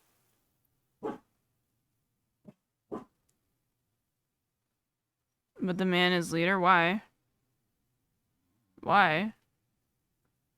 I feel like you should make decisions like together. What do you mean? Low mileage is good. Why? It just reeks of insecurity. A bit creepy, yeah. The idea of marrying a virgin is so much projection of insecurity. Yes, definitely. You could run an entire cinema with it, definitely. Yeah, I want somebody who knows what they're doing. Yeah, it just seems like odd to me. It's like I am bad at sex, so I don't want you to know. Because obviously, you know, it doesn't go both ways. Like, there's not like a lot of like people having the ideal that all men should be virgins, or like having like the fantasy like women are like constantly interested in the idea of like the guy in my dreams has to be a virgin. It's just so odd, like and creepy because it's like, why is it always like what is it about it? I don't know. I can't think of anything that isn't just like I am bad at sex, you know? Have a piece of your... I think also like the implication that makes it creepy is because I think it's like an age thing, because it kind of like implies more that you don't want like... You want a younger person. than you. Because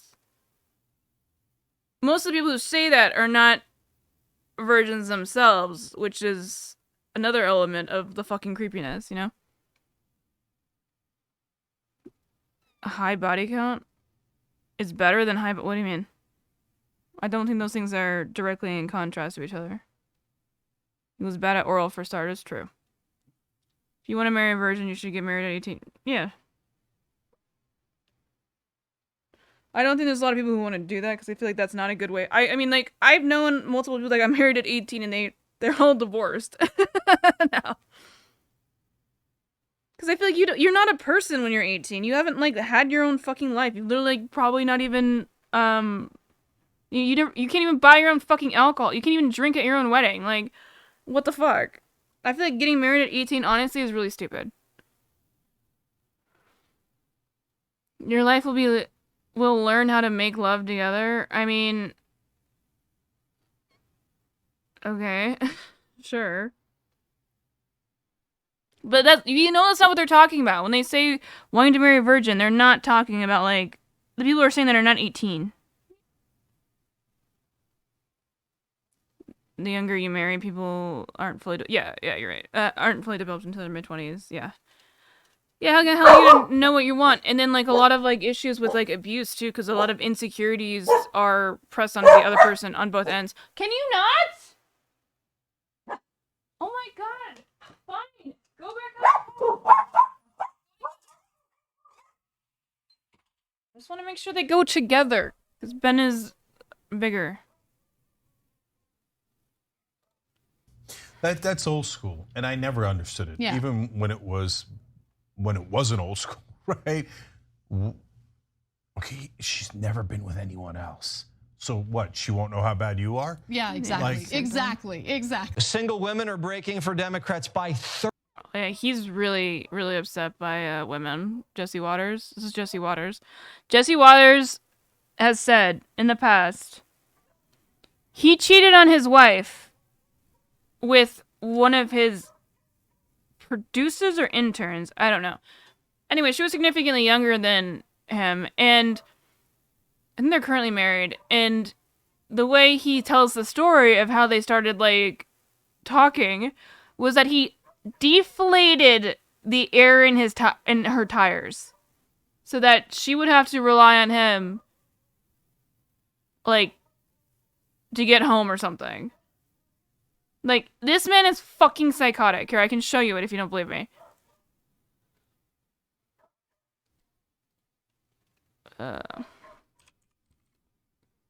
Waters. Deflate air. When I was trying to get Emma to date me, first thing And again, this is a coworker. Emma, his coworker. did, let the air out of her tires. She couldn't go anywhere. She needed a lift. I said, hey, you need a lift? She hopped right in the car. Does she know this story? No, she doesn't know this. What a fucking psycho, dude.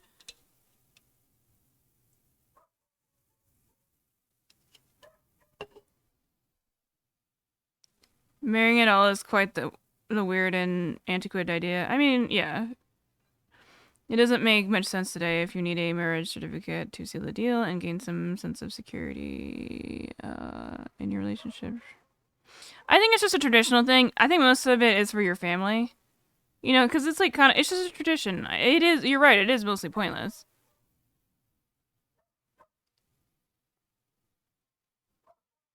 It's just mostly like traditional and financial, obviously. Because you get like tax credits and stuff like that if you're married, which is kind of weird now that I think about it.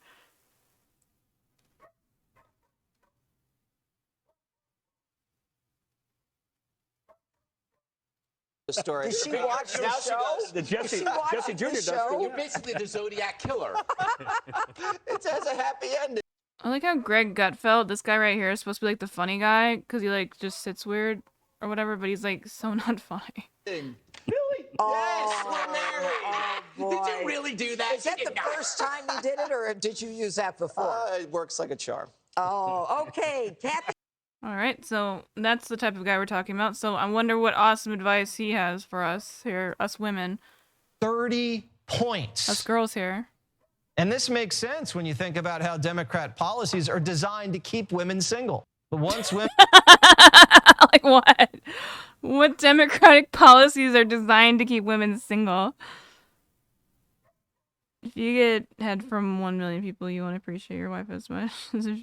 I don't think that the appreciation for your wife should be related to physical acts of, like, getting your nut. That's really, really weird. Like, I don't think the only reason that you should love your partner is because they're, like, good at blowjobs, obviously. But, like, the fact that you would say that that is something that makes it, like, should be of value in your relationship, how, like, good they are at sex is, again, not something I was saying. Definitely seems like something you're saying. It seems, like, kind of odd.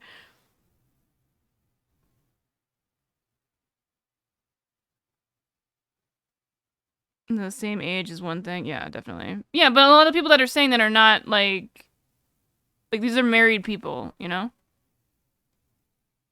Women get married, they vote Republican. Married women, married men, go for Republicans by double digits. No. I think married people are just older. And yeah, Republicans are more popular with older people, because that's kind of always been the case in terms of progressivism. That it's way more appealing to younger people because they have the time to be able to even be politically engaged.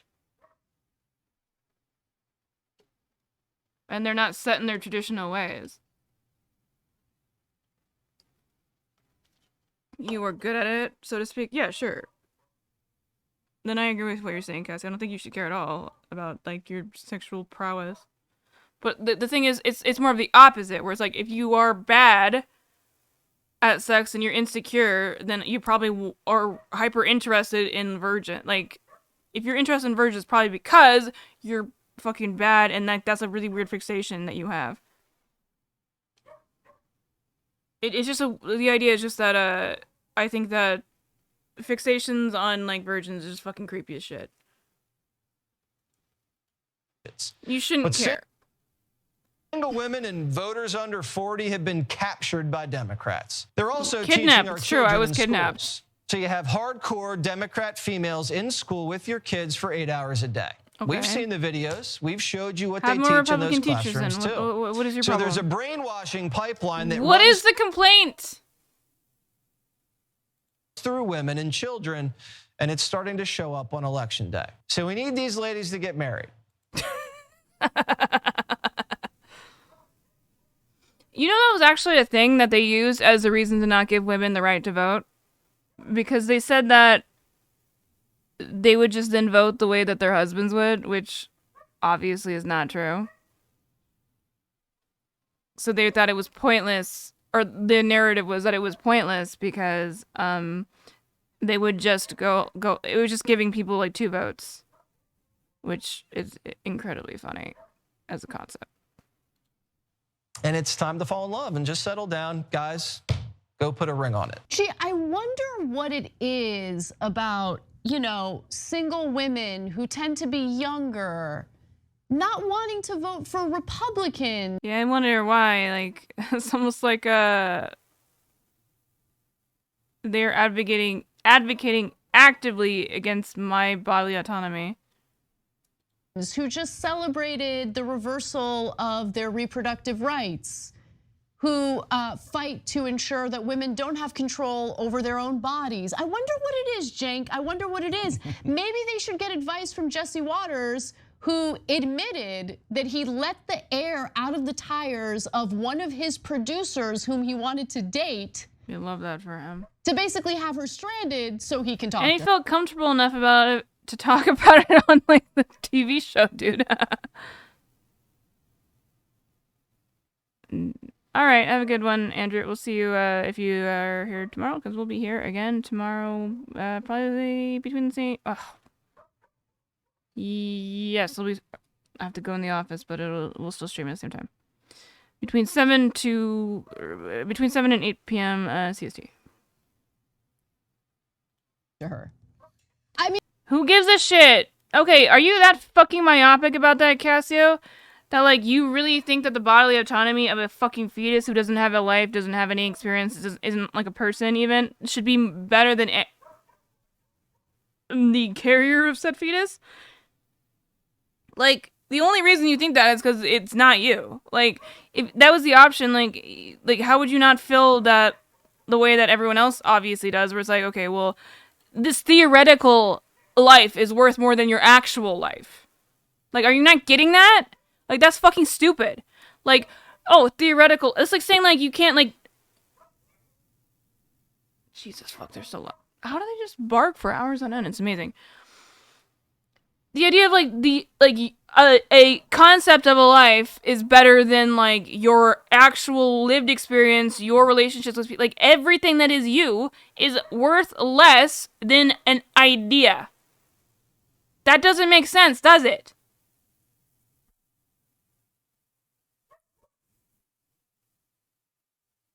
No, it's not. It's not alive. Even if it was, you think it really has more value? It's silly. It's silly. You only are saying that because it's not you, bitch. Like, and you fucking know that. It's not a real person. There's a really big they don't even have citizenship. Like, what do you mean? Like, you think America gives them citizenship before they're born? Like, what the fuck do you even mean? Like, can they survive without you? No. They're not a person then. Fuck you. Like, that's so stupid. Why is your life more important than mine when the only reason you're able to live is because of me?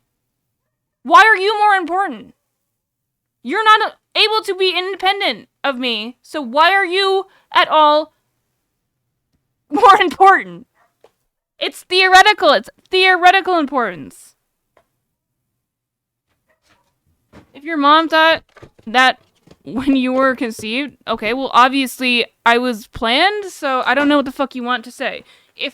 Yes, I wouldn't be here if, like, what do you think I give a shit if I wasn't here? I wouldn't be here. Then, like, what argument is that? Do you think I care? Like, I care that theoretically I could walk past somebody in the street and theoretically they could kill me. Like, but, like, what does that have to fucking do with anything that I decide in my philosophy of not killing, like, random fucking people in the street? Like, what is the relation there? Inconveniencing. Yeah. There's definitely no significant health risk. It's just something that's easy. That's an inconvenience. Again, spoken like somebody who's never gonna have to go through anything like that.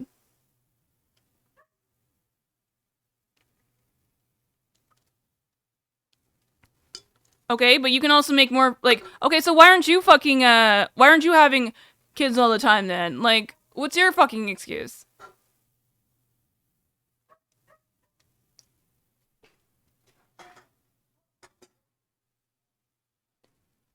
Absolutely people die from pregnancy in the United States. Are you serious? We have actually one of the worst pregnancy mortality rates in the developed world, if not the worst.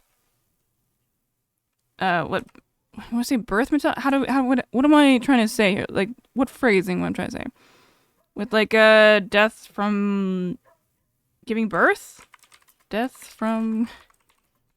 that sounds... That doesn't sound like the right way to phrase it. Okay, 700 fucking women a year. I want to see it statistically. Stats, first world. Especially on black people. Oh, maternal mortality. They can't fucking talk, dude.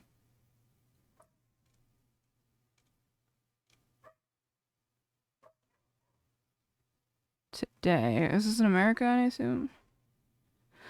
More than losing their life in the moment that she gives life. The risk is maternal maternity, the focus on the and like I mean the idea that, like, even, like, being pregnant in general is, like, just an inconvenience is fucking laughable. It literally changed your entire fucking life. Like, and it's expensive.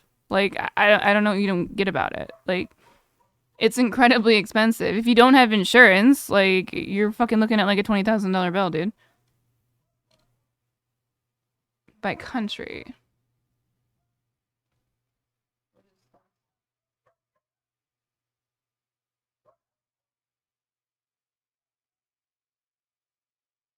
This is the worst. Wait, why is this even on here? But no one's here. What is that? Chad? Nigeria.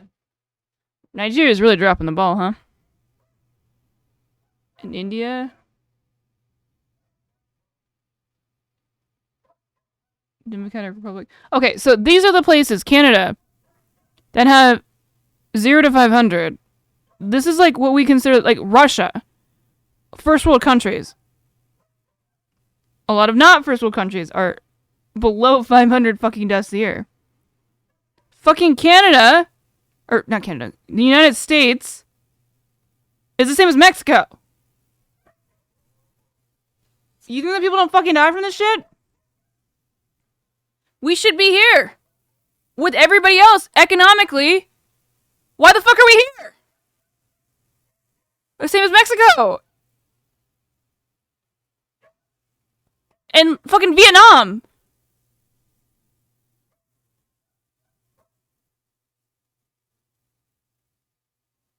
On abortion, he pretty much debunks everything you're saying. What? How am I? He's debunking the statistics of what I'm showing right now. You can't debunk something I'm just showing. Like, that's just lying at that point. Like, what do you mean?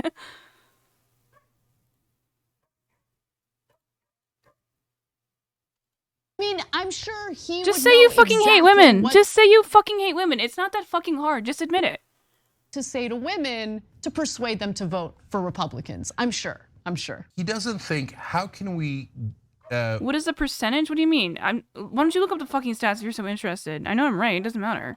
appeal to young women, single women, and get them? Considering, like, we're far behind when it comes to natal care. You know, half of the pro-life people are, that's not, it depends what you're making that demographic based off of.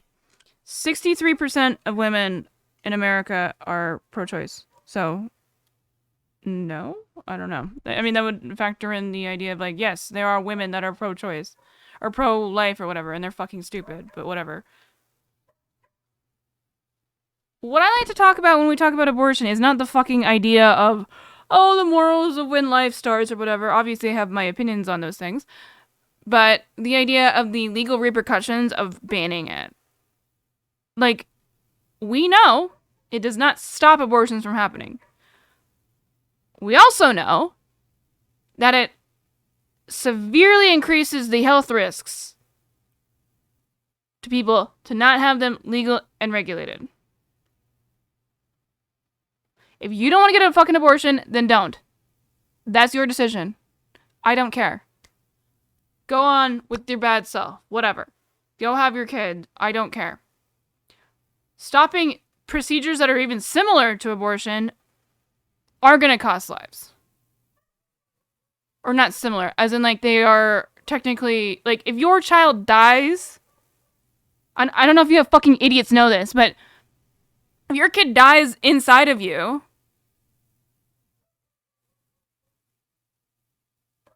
the procedure to remove it is considered an abortion.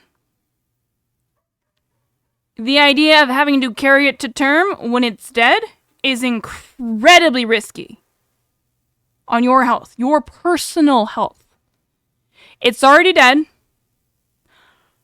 Why can't we remove it? Oh, because abortion laws are the fucking same when it comes to removing something like that. Those are illegal too.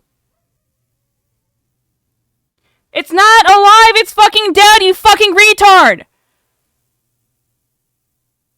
You think miscarriages don't fucking exist? Like, what are you saying?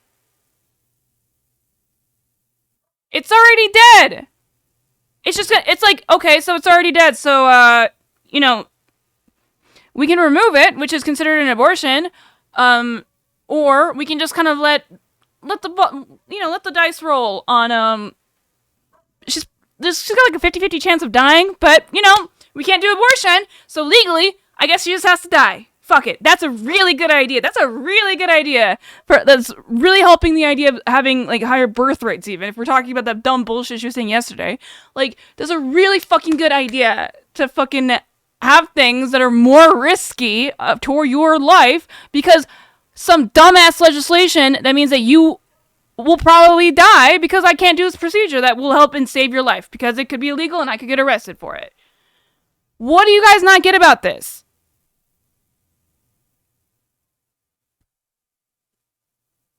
Pregnancy is really complicated. Miscarriages are common. Imagine just getting a miscarriage randomly, because it happens all the time. Miscarriages are really common. And getting arrested for it. Why? Oh, because it's possible you might have gotten an abortion. Like, no, that's fucking ridiculous. Talk about lack of freedom, dude. Yeah, so my life, I care about my life more than I care about some fucking hypothetical one. So, and you believe the exact same way. It's already passed its life. Yes, it is considered an abortion still. All of the procedures that are doing that, like, to some extent, like C-sections are a little on the gray line there too.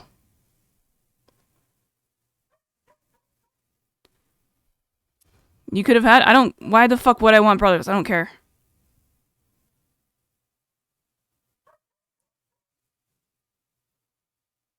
Freedom, but not for unvaxxed. Okay, because unvaxxed people are fucking petri dish assholes who just want to get other people sick, basically. Because they're too prideful or something to do one small thing. It's like, wait, drunk drivers are assholes. It's like, you're just not, you know? You could just, like just get, like, an Uber, you know? Like, you don't have to drive home. Like, you're going out of your way to do something that is risky to other people. Has the right not to be killed. We're not fucking talking about that, Cassio, you dumb bitch. The person also giving birth to it also deserves to not be killed by just, legislation.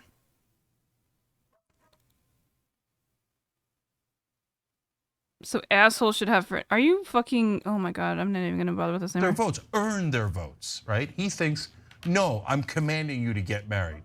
Gee, I wonder why they don't find you to be popular, Jesse. Okay, he doesn't empathize with them 1%. He doesn't say, look, I know that... Technicality? It's not a technicality. It's the reality of what's happening after Roe v. Wade has been, like... Literally, people have been arrested because they had miscarriages. Like, what are you talking about? Like, what? You're gonna blame it on their body? Like, you know how fucking archaic that sounds? Like, that's where you start getting the witch hunt. Like, that's literally witch hunt brain. Like, literal witch hunt brain.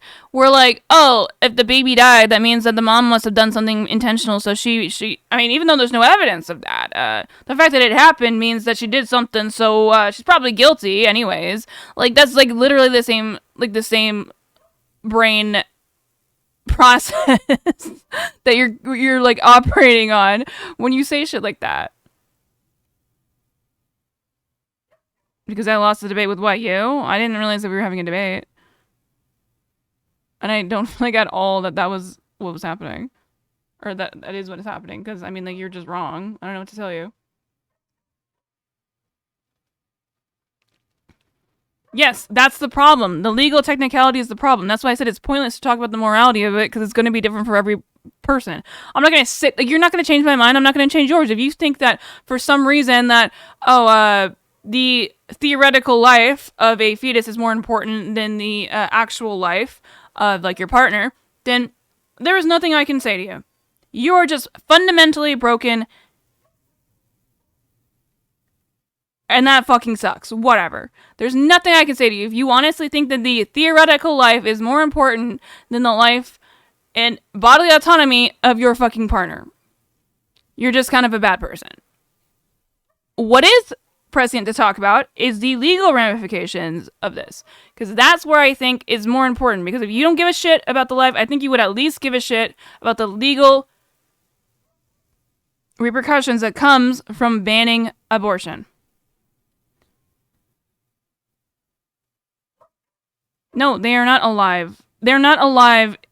Okay, all you want to do is do a theoretical argument. I mean, I'm just going to leave you with this because I don't think that we really have to go out any farther than this. If they can't survive without you, like being physically part of your body, they're not fucking alive. Like, I don't know what to tell you besides that. I feel like that makes sense to me. You have your own ideas. Obviously, I don't think there's anything I can say that would make you, could move your opinion? Legalize murder. Why? You're denying science? Well, it's not, because it can't live without you. So, I mean, life as a concept is just it's just a theoretical, or it's like a philosophical conversation. You win the debate. Okay. You want to post more? That's fine.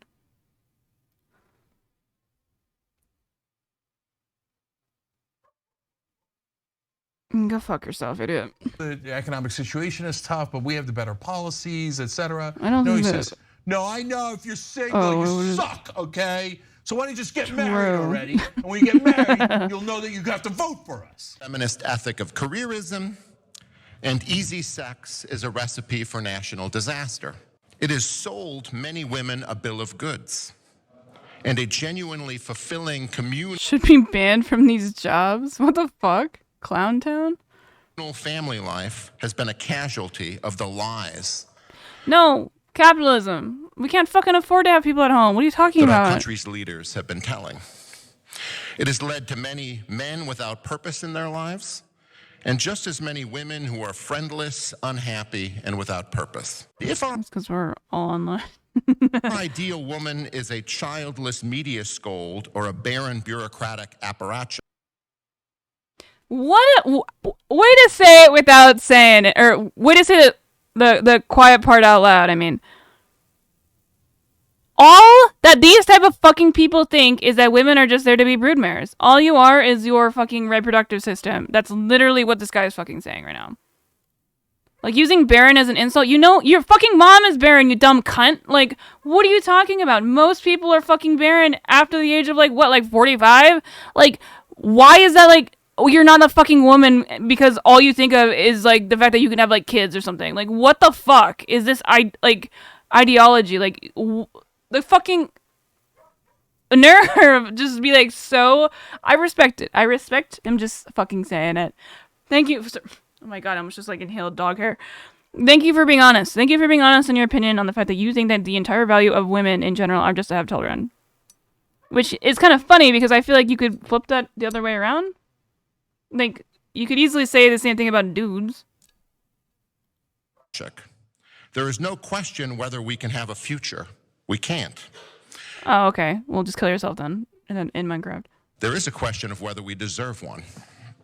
You don't. Kill yourself in Minecraft. Stats back up the important observations here. It's an easier way to get back to your bed. Culture points women, especially young women, away from marriage and family life. How? How does it do that? Through its celebration of careerism. Celebration of careerism? No, I think it's having choice is what they celebrate, you fucking idiot. Thus, more and more having the option, like, men should have the same option. They should have the same option to stay home. Women, every generation, delay marriage and increasingly forego marriage. Is this guy, like, terminally divorced? Who is this guy? Is his name at Clowntown? The Edmund Burke Foundation. I don't know if that's who this is. Is he just pissed that, like, he can't get bitches? Because he's bitchless? Women delay and forego marriage. They're increasingly likely to delay and forego having children. No shit. What's your point? When women forego marriage and decline to have children, men are not called forth to the duties of fatherhood. Well, that seems like a you problem. Fatherhood, for instance.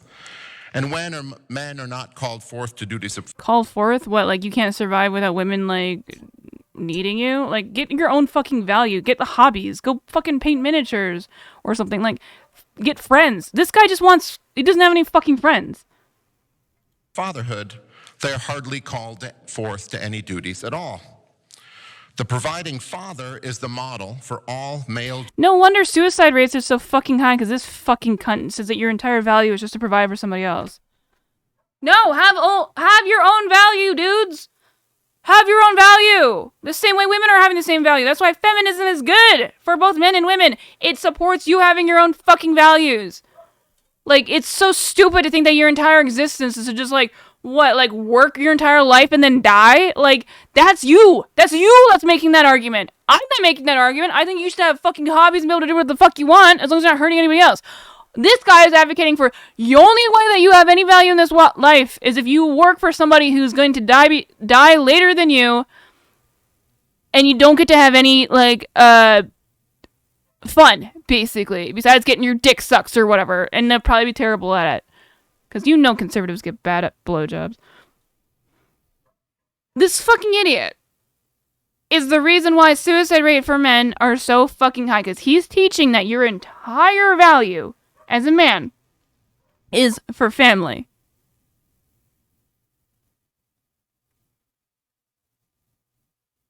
Which is very silly, for obvious reasons. What if you are infertile? What he's teaching you is to kill yourself in Minecraft. What if you're with somebody who is infertile? He's teaching you divorce them, I guess, whatever. In Minecraft, just to keep the consistency. What if you are not financially able to have children, but you're doing something that you're really passionate about? You should not care about the thing you're passionate about. Like your entire like life has to be about having kids and just like working till you fucking die. So what? They can just continue the cycle?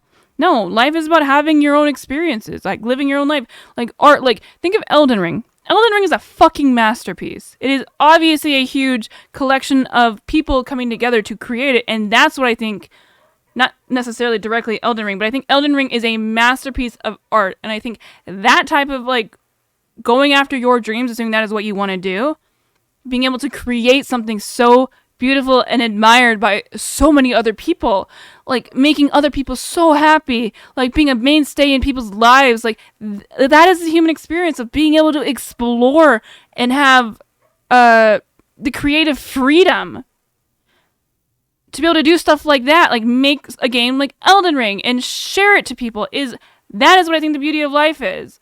Like to make your own fucking choices, to have like enjoy what you're accomplished, not because you are tied down to some like squalling fucking baby that you have to like work your life away so you don't ever do anything that you care about. That's not what you should be thinking. That's where suicide in Minecraft is a very prominent thing with pressures like this, like what this guy wants. You should be able to explore your own wants and desires. Obviously, you don't gotta just like throw them in like in the corner and let them fend for themselves if you do have kids. That's not what I'm saying. I'm saying that you should have the option. It should be your choice to be able to do this. He doesn't want choice. He wants you to fucking work and then die. You know why? Because he probably has a lot of employees working for him that are taking time off to spend with their kids. He's like, it's fucking annoying. Like, I'm making like 0.2% less profit, so we need to make sure that like that's not happening. You know, you gotta like be like terrified. I'm using your family as like a threat. Like, you have to provide for your family, so you have to work for me, so you have to do everything that I say. Because if you don't, then you're not gonna be able to provide for your family. And then what then? That's what this guy wants. He wants you to be a fucking wage slave with that. What I want, and what leftists want, and what especially socialists want, is that you don't have to fucking beg and scrape and like be a complete slave to your fucking boss to be able to just survive. You should be able to do things that make your life meaningful and have a family. And the family should not be the reason why you work. You should work because you enjoy your job and you understand that it is able to make you be able to fulfill your other desires even if you don't enjoy your job. It is and so it means that should directly be for yourself first. It is so fucking upsetting that men are being taught that they have to just like work for somebody else and that like to support people like that and not have any of their own interests or not give a shit just because they think that they have to have this pressure of having kids. Like, it's so ridiculous and so frustrating. Because why? Why? Oh, you know what does make sense? If your fucking boss wants you to do that, because they don't give a shit about you. They don't give a shit about your fucking work, which they should, because it actually makes employees more productive, statistically. But they don't think that. They're just like doing the fucking bullshit grind set. Which doesn't work, by the way. Duty. Many men lose their way. Some sense of, that's what I'm saying. It should not be your sense of purpose. It can be obviously a contributor to it, but you should have a sense of purpose outside of that. That's just like, I don't know, like monkey brain or something. When they are not called forth towards such important duties like fatherhood that connect. It doesn't matter. You don't have to be a dad to have your life have purpose. Again, if you're infertile, then just like kill yourself. Like that's what he's saying in Minecraft. Them with enduring commitments through creating a family and leading a marriage. It's really creepy how much this guy has sat down to think about the men aren't selfish. Nice meme. The personal sex lives of private individuals. Just putting that out there. And then the Yeah, final that's thing weird. I want to note, no mention of the I'll be honest, it's a really ugly shirt. economic factors that literally force couples to have a dual income household. Because I would. How do I not understand how it's like to be a man? I'm a fucking sweaty nerd that's like super awkward and shit. Like what do I not understand about like being a dude online in my particular situation? I'm not like, I don't work in construction, but there's plenty of dudes who don't work in construction. Like, what do I not understand about it? I have grown up around like dudes constantly. I identify more with like that type of culture than like women. It's really hard for me to even like make like some of the woman coded friends. Lamau is not an argument, my dude. Most men want a family, that's fine. If you want a family, that's fine. I don't care. That has nothing to do with what we're talking about. I'm saying that your entire value should not just be your family. That's so fucked. Because then again, if you're infertile, then you should just kill yourself in Minecraft. According to that philosophy. And I don't think that that's the entirety of your life is just to have kids. That's so silly. You should have things in your life that you value, that you enjoy. Like, why else, like, exist? Like, your value is what you contribute to your society. It can obviously be related to family. That's totally fine. There's nothing wrong with that. But your entire value, like, it's amazing how you guys want to just not advocate for yourselves at all. Like, I don't understand why conservatives do this. I assume it's because you've been probably taught to not advocate for yourself because that's, you know, what the Republicans want. They want to take advantage of you. I assume you guys are the working class.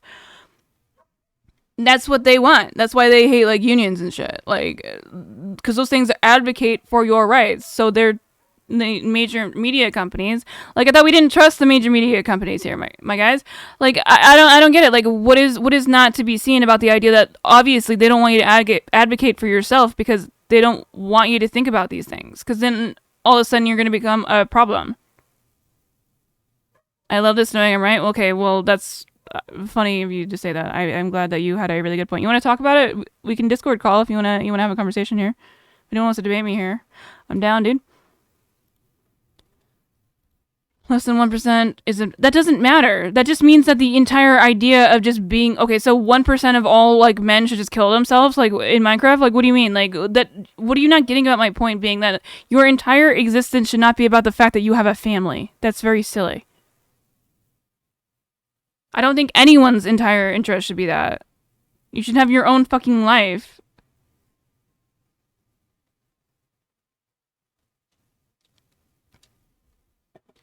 It's not being selfish. Having your own interests and passions? How is that being a selfish person? It's just like a fulfilled person.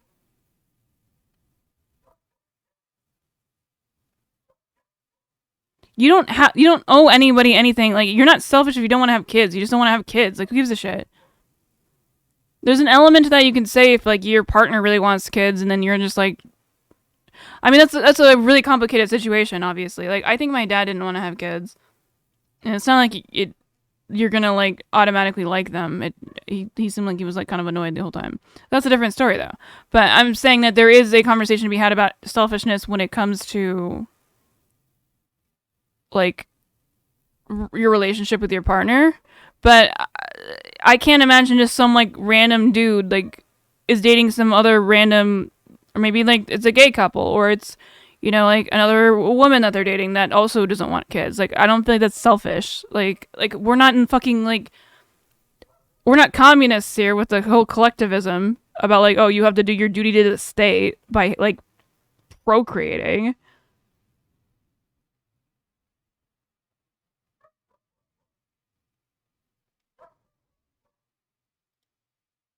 It just wants to build a house in Minecraft with a fire and a window.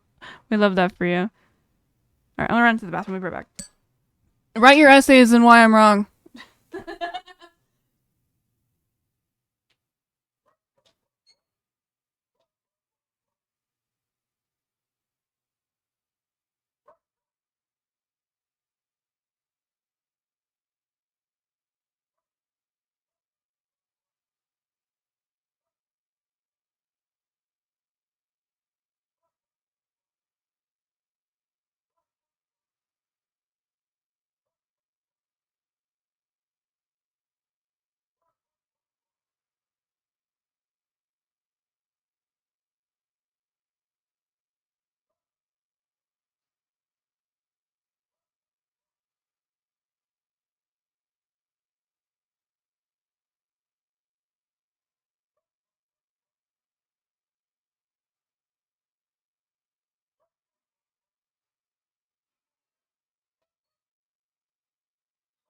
Alright, my dogs are kind of freaking me out that they're barking this much because they don't usually do this.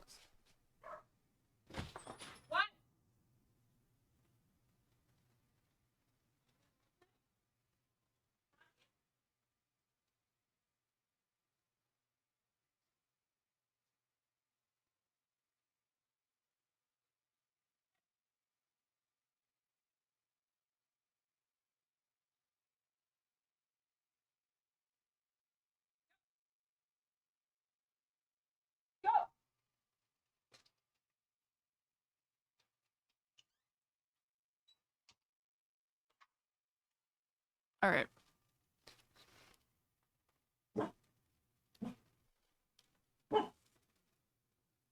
Fuck the house Minecraft. Buy some land, get a sawmill. Learn how to process lumber, build the damn house in your bare hands. Build things is a wonderful feeling. It's just that easy, dude. Just have the capital to buy land.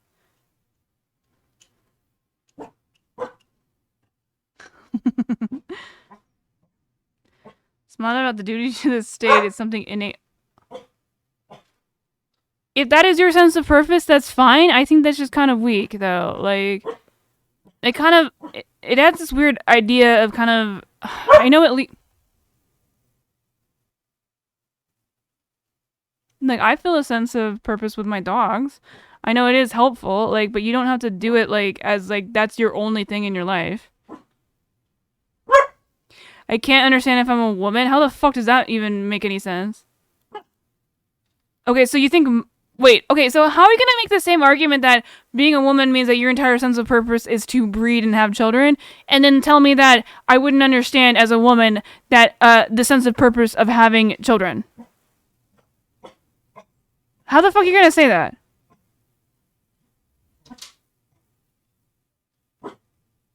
You've literally argued both points.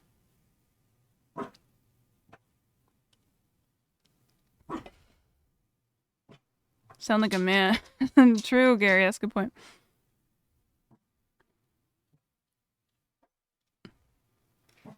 Should we watch just Pearly things so I can get super triggered and call her a cunt more? Because I fucking love calling her a cunt.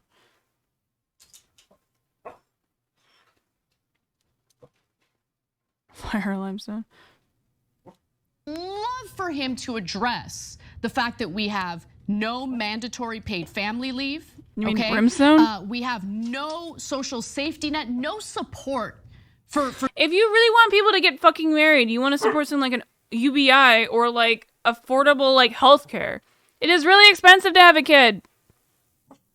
It's not like you're just paying for your healthcare when you give birth to whatever the child is. Like, it, oh god, it blows my mind. Like, daycare should be like funded by like the government. Independent companies should be able to make daycare facilities that is funded by the government. The same way that Elon Musk has all the bullshit with his like his credits. We could do the same thing with like daycare credit.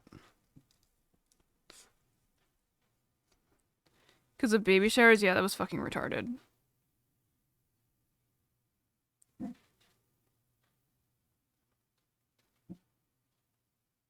Yeah. For new families. And he acts as if like, oh, you know, all these people are foregoing marriage and having children.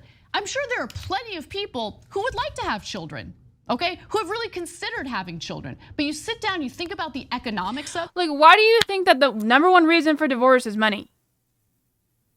Like, why do you think that is?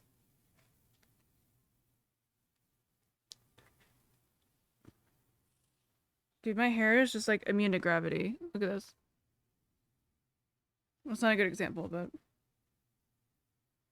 it'll just stay. No, women are not hypergamous. There's no evidence to prove that. At all. I've heard that a million times, dude.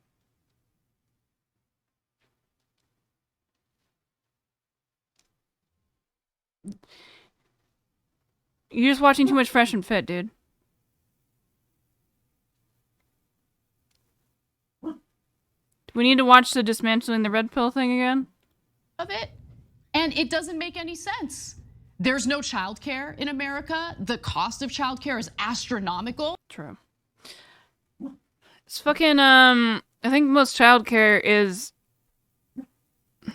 depending on the quality. If you want a full-time babysitter or an au pair type of person, you're looking at like, I mean, obviously if it's an au pair, it's a full-time salary for a person. You're looking at like a fucking 40 plus grand a year expense if it's a full-time in-house person.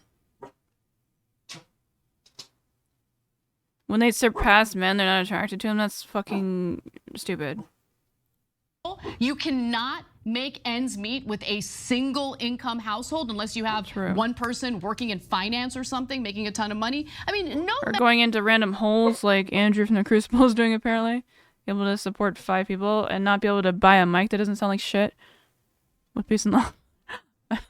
I'm doing a little aggressive holdover. I love them.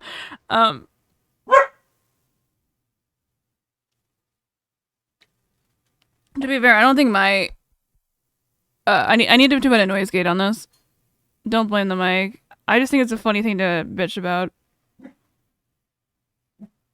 Because I have, you know, audio issues where I get really sensitive to it, so it does legitimately bother me when like I feel like their audio quality is shit. I need to add a filter onto this because I know I'm peaking really hard when I yell. We're gonna get some real-time noise gating. Okay, so I have the default noise gate on, so hopefully that'll fix my problem. Hold on. Here, we're gonna dismantle the fucking dumbass hypergamy thing, because if I have to fucking hear that argument one more time, I'm gonna lose my shit. Our debunking red pill. There's the whole section here about hypergamy, and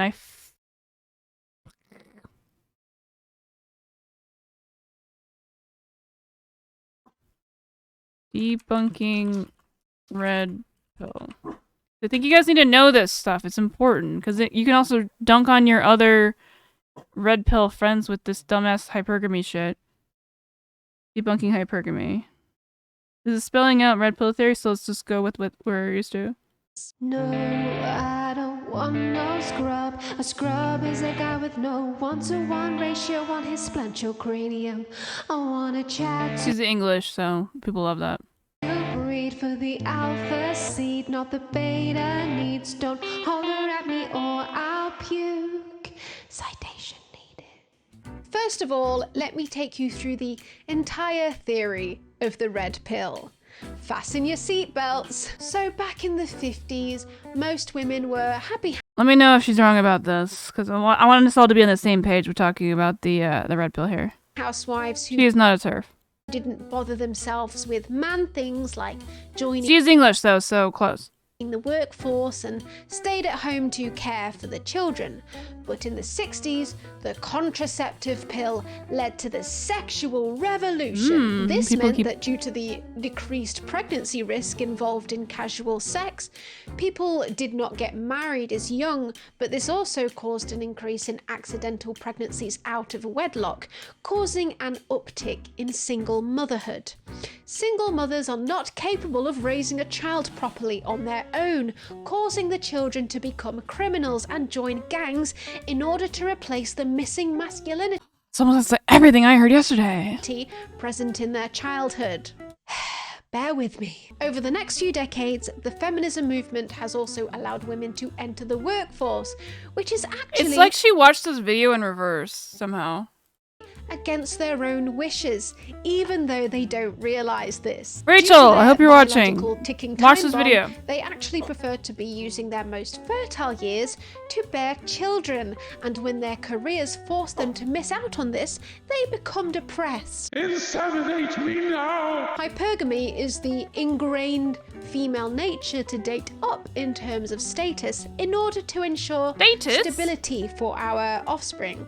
This is something that we cannot shake. It's programmed into us.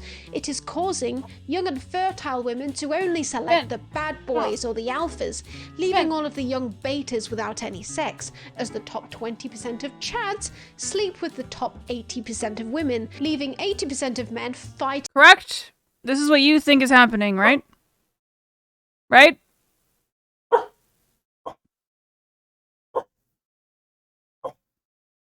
Right, Ben? Right? Okay. He says yes. Young men single compared to 30%. I don't know what stat you're referring to. It's called hookup culture. Yes, that is a very small subsect of a lot of the stats that are used for hypergamy are from hookup apps like Tinder. They're not about actual statistics about people. Women. This is a Pareto principle in the dating marketplace. So once women have had all of their fun and hit the wall at around age 30, meaning too many other young women have entered the sexual marketplace for her to compete with for all the sexy I'm alphas, so upset of she not will being able to find a compete. wealthy, beta nice guy to settle down with so he can provide her with the children and the stability. The most sneaky females, though, will get pregnant by an alpha and then get her beta to provide for the child. But women joining the workforce and the ingrained hypergamous nature of women means that the pool of men that they will willingly date is becoming smaller and smaller as the woman earns more herself. Did you ever think that, not to get completely sidetracked, but did you ever think that, like, stock footage, like, was them going out of their way to film it? Like, back in the day? Because I did. Not, like, in this particular video, but, like, when I was younger, like, I was like, oh. Damn, they did a lot of work to record this. But it's just stock footage. Like, the concept of stock footage, it wasn't something I understood. The man must still earn more than her. So due to this, an increasing number of men are not seen as husband material and are left single and alone. Therefore, warning, we by the must way. revert back to the societal norms of the nuclear family, where both men and women are happiest. Getting married at a young age to someone of similar status will ensure that there's always a woman available for a young little beta cook to marry. But the men who want to thrive in the current dating market must become an alpha and make a lot of money due to this hypergamy thing. And you must join my course to learn how. Only 997 down to 99. Today we're going to be talking about hypergamy. 5 forms. I legitimately think I have good advice for people when it comes to dating. And I've considered doing, like, leading into this as, like, kind of like a just pearly things, but actually giving advice, but I have morals, so it's kind of complicated with that. But I think I legitimately do have good dating advice. And it's not some, like, Konami code style thing of, like, oh, tricking people to fuck you, because it's not dating advice. If you want to get laid, that's a different story. of female hypergamy. You know the word hypergamy or hypergamy. Hypergamy? On this podcast, we don't cry about hypergamy. So hypergamy, this is a huge subject. Human females. Yes, on this podcast, we do not cry about hypergamy. That's why we're talking about it and debunking it with watching a video of somebody else doing it. With a small percentage of men hogging a large percentage of women can't get rid of their hypergamous nature, and then we can't get rid of our hypergamous nature. I can tell because we've got an accent and my mic sucks. leave the men at the bottom to be cast away. That's fucking terrifying. It's widely accepted. It's almost like these guys are all grifters trying to just make money off of you. Oh, maybe that's what it is. It seems like that would make a little bit more sense than it actually being a phenomenon that exists. Do you think your mom's like, your dad's like way harder than your mom? Like, I don't know what you're trying to say here. Accepted that women are hypergamous. That's it. First of all, let's look at the supposed evidence that they have for What am I going on Fresh and Fit? Never. There's no way. Miami's not a real place. Hypergamy. This is a study which revealed that 5,000 years ago, Yeah, Jordan Peterson's fucking retarded.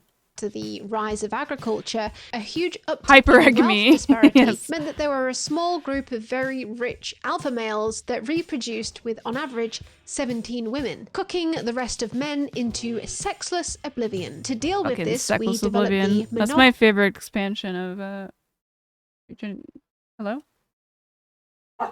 What do you think about hypergamy? It's like the bottom, it's like the bottom, or the majority of women want like the upper 20%. Which is kind of funny because that seems like it would work more in the opposite way. Where like, I think most men want like the top like aesthetic appearance of women. You know what I mean? Like, there's a lot of like nerd women out there, but like dudes like want like a 10 out of 10. You know what I mean? Good question, but I guess I don't know what they're talking about.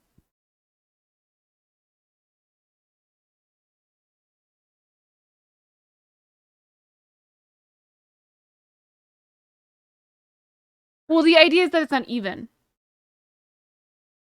No, I think that men don't want like fucking loser ass women that aren't hot. You're just talking about sex partners?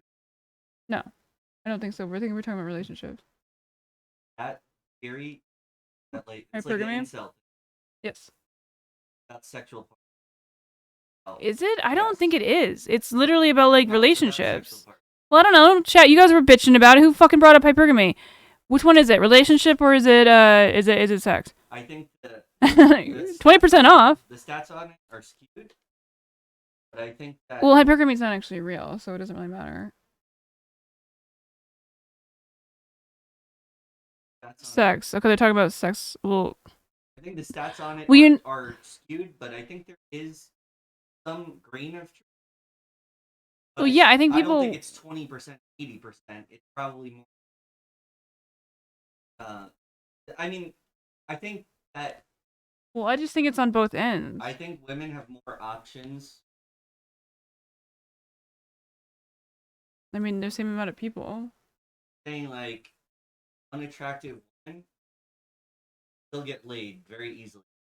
Yeah, if we're just talking about having like But an fucking. unattractive man, it's a lot harder. But that doesn't make sense then, because like, why wouldn't it just be equal then? It's if we're talking about heterosexual, men are Okay. willing to have sex at standard. Okay, but you think that Quote, women just? Well, I mean, I would think that women just don't want to get murdered. True. Because the reason why these stats exist are because they're from dating apps. Yeah, so I think that is related to it. Like a dude who's got his shit together, like who actually gives a shit about his profile. Like I'm sure more women are gonna be more interested in it because he looks like he's like, not some random fucking raider with no friends that's gonna kill you. Yeah, I agree, and I think that a lot of men like dating apps, they probably don't all put an effort in, Oh, not at all. and run 3. Guys, if you want the best dating advice, this actually worked. Just talk shit about Andrew Tate. That's all you have to do. But I mean, would you agree with me that I think that having sex partners, Okay. here for a woman to just find a dude have sex with is for find a woman. I agree because I assume when you're hooking up, it's more of a safety thing. Sure. But I guess what I'm saying is like if let's rate every human eyes on saying that like It seems like a man problem. I'm just saying like talking. Well, I guess it's not just love, right? It's desirability. Having the shit. Often what is ignored. Yes. I think that you are a woman that doesn't have your shit together and you're kind of like average look.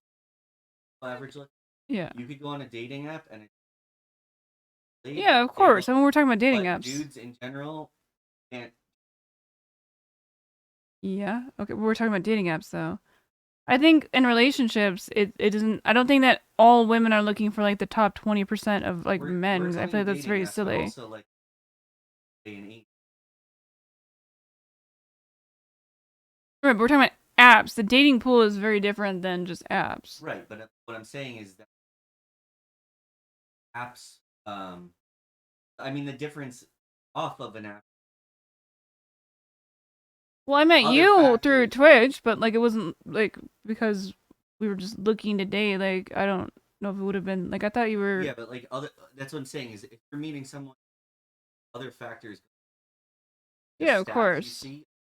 That's why I think it's really important that people should have girl like friends if they're like a dude because like obviously how else like even if you're not interested in that particular person or even if you are and she's not interested in you, she's got friends that are probably girls. And I think it's really important to see women as like friends first, not necessarily if you're dating them. Yeah.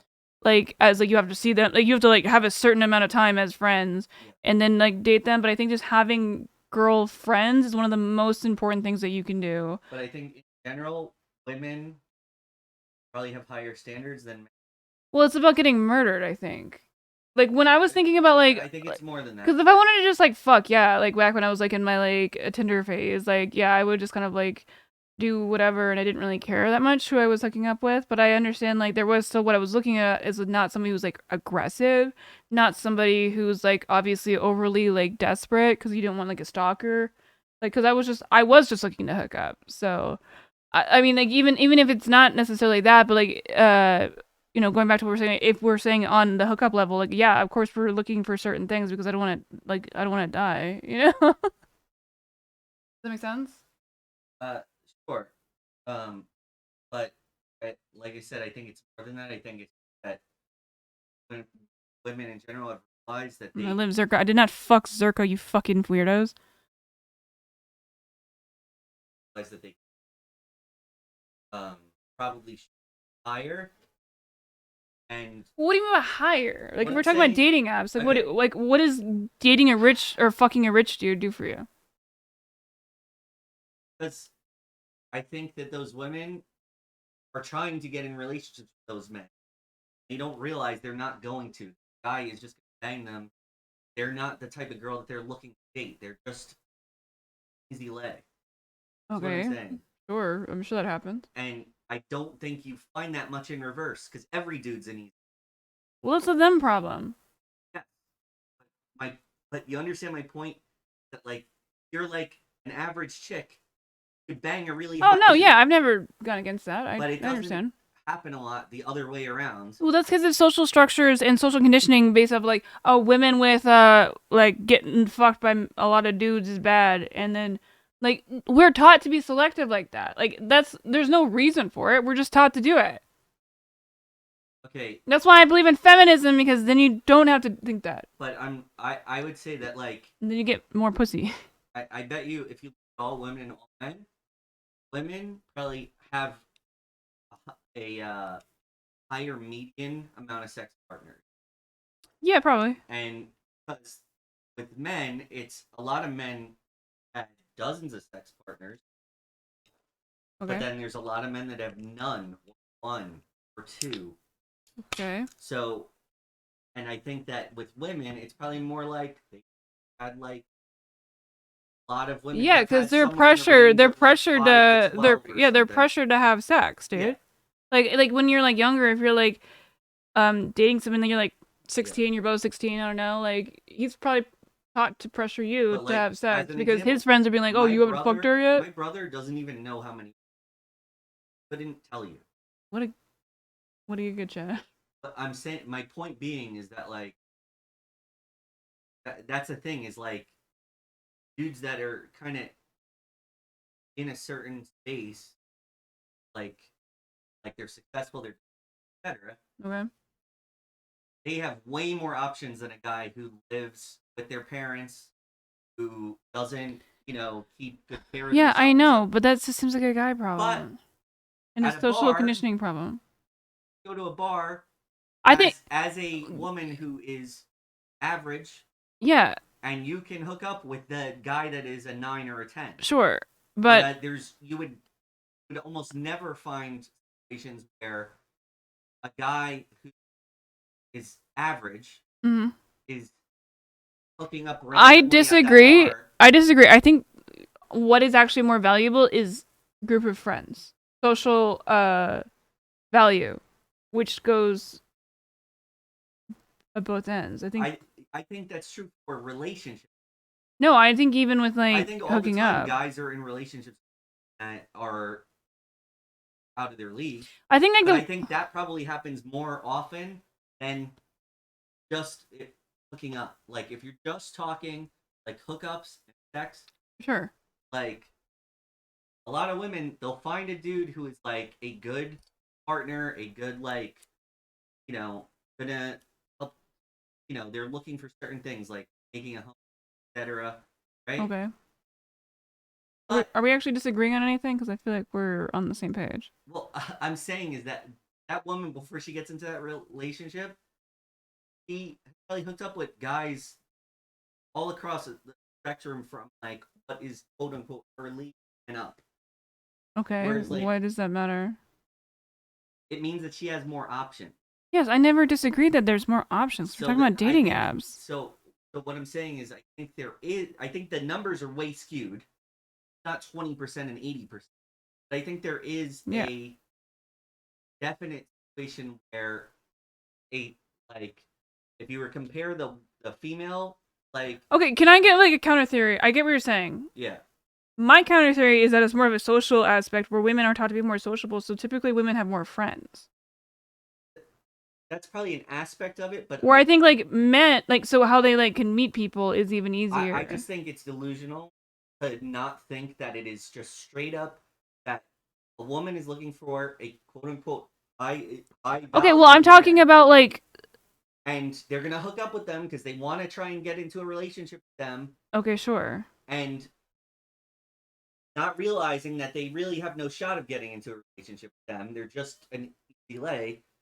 Whereas I don't like the framing of what you're saying. I'm using like very crude language to say it. Well, I don't think that's a way that you should say for a mass majority of people. I feel like that's really silly, and that's like borderline like fresh and fit thing. No, but yes, and I think that is an inaccurate generalization of like that most people are. So that goes by the idea that like people are just wanting to hook up like for fun or whatever, or like revenge fucks, like, or like, all of these other factors that could be implied about it. I worked at a childcare from the time I was like 14 to like the time where is this going? 21.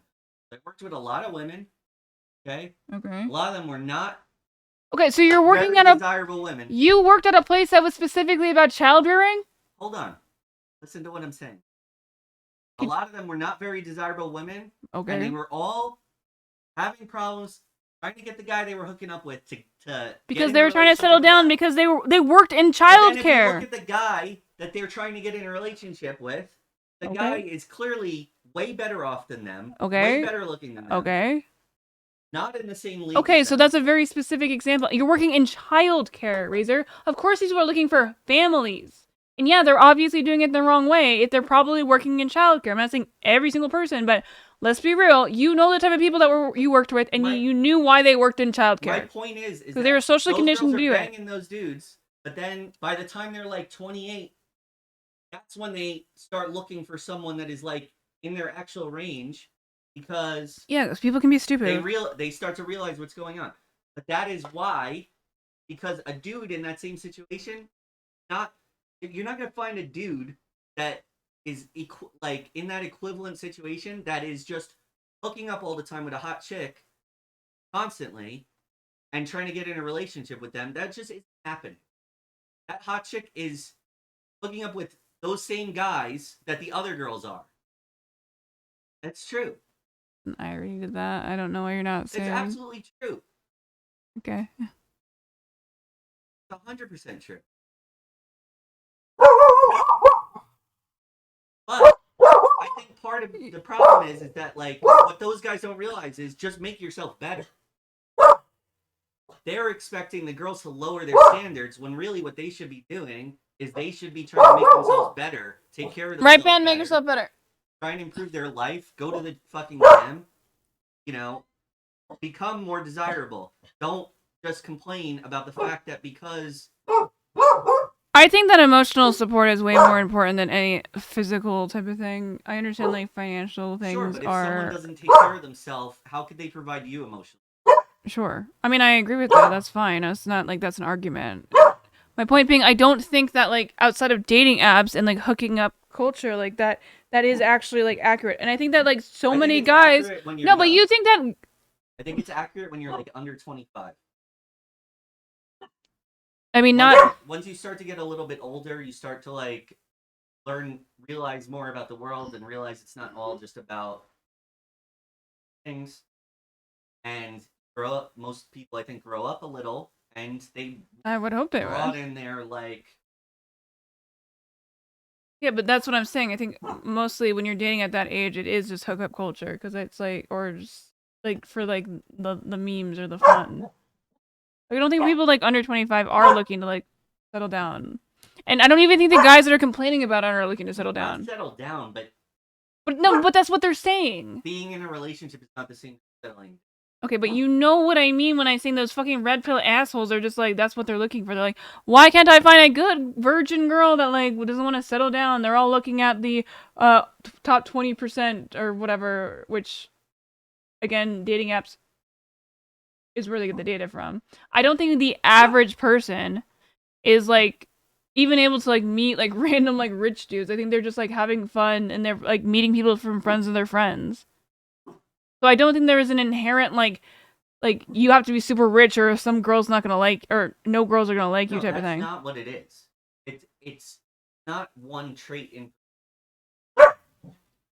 No shit, I'm not trying to say it's not one trait. I'm just trying to say that I don't think that there is a Pareto principle in the outside of dating apps. You know what I'm saying? Because I think most people are like looking to just like have good like normal relationships with people when like because they have met them in a real world setting. I'm saying like if we're just talking like let's say we could everyone like whatever fucking based on combination funny they are, ingratiating. Okay, but no, I'm saying that it's equal. It's equal on. What I would say is probably the top 50% of dudes are getting laid. Probably the top 70 or 80% of women. Okay, we're just talking about sex though. Who gives a shit? That's not like I don't understand why the importance of like the sex. guys in that that way. give a shit are the guys that aren't getting laid, and it's making the entire. Yeah, well, world. that's again a them problem. But it hasn't clicked for them yet that all they really have to do is just take care of themselves, have interests that they're passionate about. Yeah, autism's really in, guys. You know, and it's not even necessarily a physical, not necessarily like going to the. I mean, when I was growing up, like some of the most desirable guys were like fucking like. I just think super skinny emo kid. Yeah, I just think having respect for like yourself and having your own pride outside of like somebody else. Like there's the number one turnoff was when guys would like be like really offended because they didn't respond or something, and then like because it makes it really seem like they have nobody else in their life, and like they're not like. I thought it was really cool when people were like, oh, I'm going out with my friends this weekend. Do you want to come with me? And then like if I was like, oh, I can't, and they're like, okay, cool, next time, whatever. Like somebody being like chill about like the idea of like not making it seem like I was their entire life because that's so fucking psychotic. And I hate this fucking bullshit where they always Yes. make it seem that like, oh, having a woman will fix all of your problems, But which is so fucking stupid because it honestly just makes it more complicated But because I will say relationships are complicated. I will say that some guys probably are led to feel that way because they had an interaction, they hung out with their friends, and the girl was like, Yeah, because they're socially conditioned. I'm so fucking over socially conditioned, like playing the game type of thing. Like it's so stupid. Like I just think I'm too autistic to be able to do that. I'm just like honest. And like people will get mad at me for being honest, so I understand why girls do it too. I understand why women also fucking lie or like feel like they have to like play a certain role, which is also taught by fucking patriarchy, dude. And it's so silly. If we were just more honest with each other, I feel like this wouldn't even be like an issue. I mean, like the hookup culture will probably be the same, but I'm just saying. that's part of the thing is like it's very toxic that there's artists acts like they're fucking. Yeah, I was saying it's the Every Konami person is code. different. Some women like that sort of, Right. and some women want someone that doesn't act like, because that's a little scary to them. Yeah. So, but thing is, like, you're a dude that's already not getting a lot of chance. I think it could become very confusing. No, I agree that it definitely does, but I'm just saying that the trend doesn't like they always say this is all women. This is all women. Like all women are looking like to only be with or fuck like the top 80% or the top 20%. And it's like that's so stupid. Like yeah, I get it. Like you're in a dating app, dude. Yeah. Don't take it personally. But I do think that Oh, I love when you say that. I think there are a lot of women young but value. Well, yeah, because they're taught to be like that. Because they see themselves like, oh, I was able to so and so person or whatever, not realizing that like dudes are just they don't give a fuck. They're I think that's a really weird way to look at it. I don't think that that's the case. I think that it's more of they get like a lot of positive reinforcement for having done that perhaps, so then they are seeking that same reinforcement, which it's then you kinda can get like- through and social I'm media. not gonna name names here, Oh, no. but it's kind of like he had a friend that hooked up with a very big. Yes, I know who you're talking about. Okay, and Well, yeah, they thought that was a big like that's a huge deal. This person's a 10, they're hot. I'm not gonna go into more details because it are becoming obvious who it is. It doesn't but matter. then eventually they She realized. doesn't care. Then eventually they realized that person fucks anyone who presents themselves to him. Mhm. So now it's suddenly like, oh, wait a second. Like, So we need to all be whores, and then we'll finally figure out that sex is not that important. sure. That's what my take is. Yes. Like, kind of get what I'm saying. I think you kind of agree, but also like, No, we generally have the same world. I think that you have a little bit of a little misogynistic tinge of the way you're trying to say it. Like we're like, oh, these women are too ugly, so all of a sudden they're trying to get their value from fucking. Where I don't necessarily, No, I'm it's not saying that doesn't happen. It's not. But It's not necessarily just their looks. We're throwing everything into personality, everything. Sure. Right. And saying like you fall somewhere in a range of desirability, right? So what I'm saying is that you have to be higher on the range of desirability as a man. okay, but you're saying that, and I'm saying If more. you're just trying to get laid, you have to be higher on the desirability scale as a man than Sure. a woman does.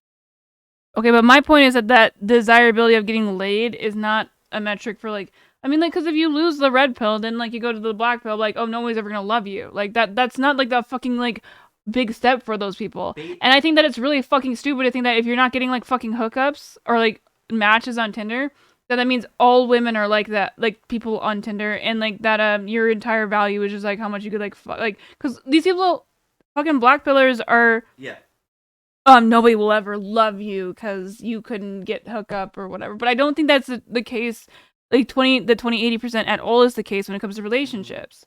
Because I think a lot of people value like significantly more things besides imagine, like an incel dude who maybe they've had like a few like almost hookups, but it never happened. The And they green get to pill? like 20 years old, and it still hasn't happened. Now they're more nervous about it, whatever. And now 5 more years pass, and 5. Now they're super nervous about it. Like it's just gonna get worse and worse for them. Older they get, and the more it doesn't. Yeah, but I think that it's more that shouldn't be the focus. Like the idea of being like, I think that you should just. It shouldn't be, but society tells a lot Right, of and that's- males that their value has something to do with and how women view them. And feeding into this Pareto principle, any men's rights like activist or activist, like I am an advocate for men's liberation, and I think that feeding into the idea that it's women's fault is not gonna help anything. Yeah. I mean, so a little bit more proof of this is if you look at a like Grinder. Oh well, dudes will fuck dudes, like they'll Yes. do the craziest shit. Because dudes will just. Well, it's will a just safety. bang. It's a safety thing. It's not just safety. It is a lot of safety Dudes things. will just bang. It's a lot of safety. Saying that like a gay dude on Grinder, they could like. I have one friend who was not necessarily like a good-looking dude or whatever, gay, and like we would go on trips and stuff, and he would literally find Grinder matches. Yeah, they'll just in the like town they'll he just was like in, give you like an leave and go address. bang them. Yeah, no, people are nuts on Grinder, dude. Effortlessly. Yeah. Effortlessly. You know why that is? It's because of the power balance. It's not just because. Yes, it is because of the physical power balance. You're not likely to get fucking killed by a dude if you're a dude. Bang. That's what it is. It's a combination of both. I mean, Vosh has talked about this. You know, he's pan. Like he fucks dudes. And it's like people are just like straight up give him like the address, and then like he just like showed up, but like no, and he didn't feel like intimidated by their presence or anything because they're on the same playing field of like physical like harm that is, you know, a potential thing that you need to worry about. Like women get fucking killed by dudes like all the time randomly. And I think like a lot of like the whole thing with the Dahmer like was that he was able to get like a lot of people in vulnerable situations because dudes typically didn't think of other dudes being the same way. It's a huge difference when it comes to like can you imagine just like giving your address out to some random person? Obviously, that means you're not scared that they're gonna come over and kill you. It's not because you're horny. I mean, I did that when You were just giving out. Wait, when are you giving out address here? Why did you feel comfortable doing that? You said it was even fucking weird that like. I mean, in retrospect, if I was like single today, there's no way I would do that. And charisma. Yeah, because you weren't thinking about getting murdered. Yeah, but I would think about. I literally, my fucking locksmith tried to ask me out on a date, dude. That was fucking insane. You guys just don't think about this shit. It's weird. Well, he didn't ask me on a date. He just wanted to talk about leftists. Funny, your Uber driver asked for your phone number. Talk about leftists. I don't know. I said girlfriend when I was talking about Ashley, and I think he thought that I was like gay. No. I don't know. It doesn't matter. Either way, it's like weird, right? But my point being, the Pareto principle is fucking bullshit unless we're just talking about hookup culture, and you agree on that, correct? I think there's a lot more value to people than like when people are looking out. Like I think social, like having friends, meeting them through friends is a big plus, and it doesn't really matter the numbers are about. not right. I think in general. Well, I don't think there's a significant like difference when it comes to outside of hooking up. You're even saying that like more dudes like fuck like mid girls or whatever. I'm talking about. Okay, but I am talking about relationships. Okay. So to put the bow on this or whatever we want to say, like, Well, I think the Pareto principle when it comes to relationships is complete bunk. This is what I would say that I think that more women are getting laid than men. We're not talking about that. I am. I More know. women are getting laid than men, and Okay. men are they're sleeping with more women Sure. or not sleeping with. Okay. That's what I I would mean, say. so that's not really it. So in that same regard, yes, I do think it is at least somewhat true when you're talking about just straight up hookup culture. Mhm. But I think when it comes to relationships, it can't be true. The math Doesn't add up. doesn't add up Yeah. because to be in a monogamous relationship, it's one man and one woman, right? Or No, it's whatever. what the people are seeking, though. I mean, I think that everyone's seeking like somebody they just get along with. You know, like I don't think it's like everyone's constantly Sure. doing the math of how much people make and stuff like But that. I don't think when they talk about that they're referring to just relationships.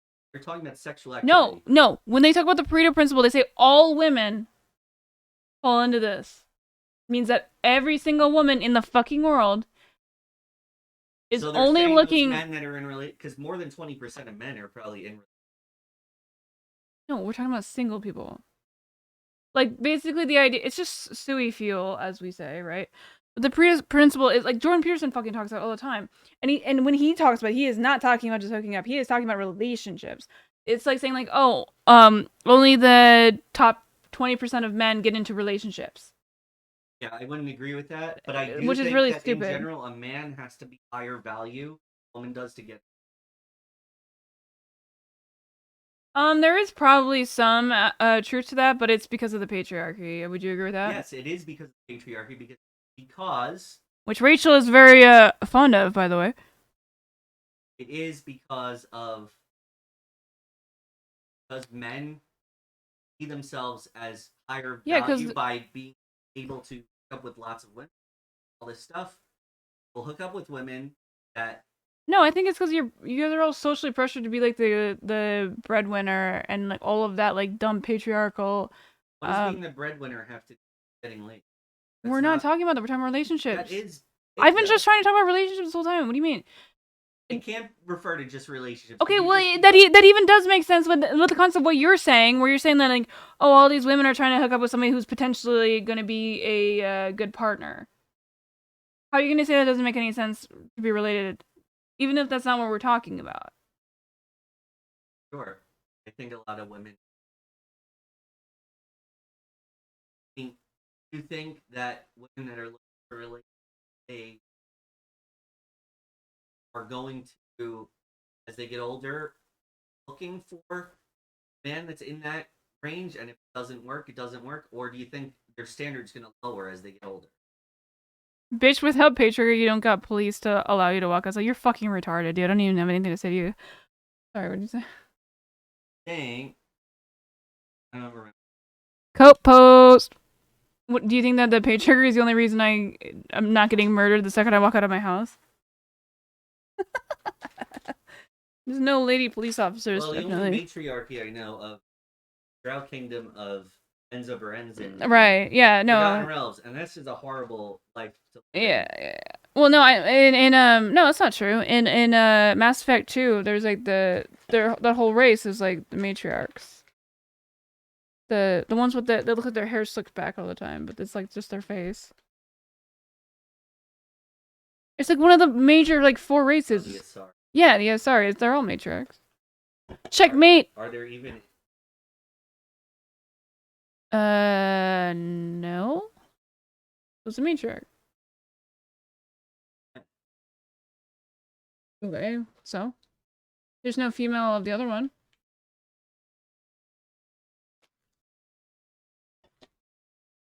If women had kids on average at 25, they'd be happier. You're fucking retarded. Why would you say that? Is that like how do you like get into this mindset that you're co-posting this hard? Why would anyone be happier? You'd be like literally poorer. Like, and you'd have to like not have any time to yourself. Like, do you think having kids is like a fun thing? And like on average, like, do you think why don't you have kids at 25? Like, why the fuck would you think that like one gender or race or not race, sorry, or sex like is more happy because they have children? I think that's just like such a co-post of like how stupid that you like your worldview is. If you killed Baal and Helmo, the sorceress, it was oh yeah, that's true. Makes you think you're rich? I don't think I'm rich. I've literally never said that I thought I was rich. I've literally never said that. I constantly talk about how poor I am. I mean, the most expensive thing I have is my car, I guess. It's been a natural in society for millennia. Okay, based off of what? When you talk to people like their parents, like they're constantly talking about how exhausted they are. What do you just don't understand what it is like to have. Like I gotta focus. It's like to have fucking kids around. Like, are you kidding me? Have you ever been on an airplane with a kid? That's their life. How do you think that's happy?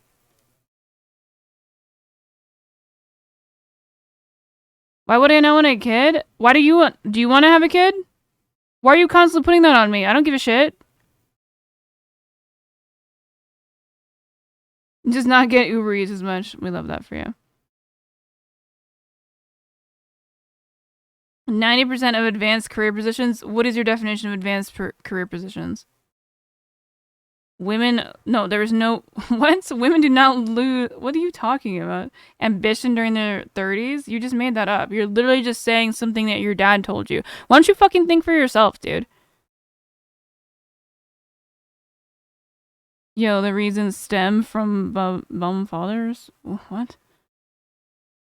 Exists, but you think it's socially constructed. Yes, of course it is socially constructed, and it only exists in the dating market of hookup culture. That is what we agreed on, you fucking idiot.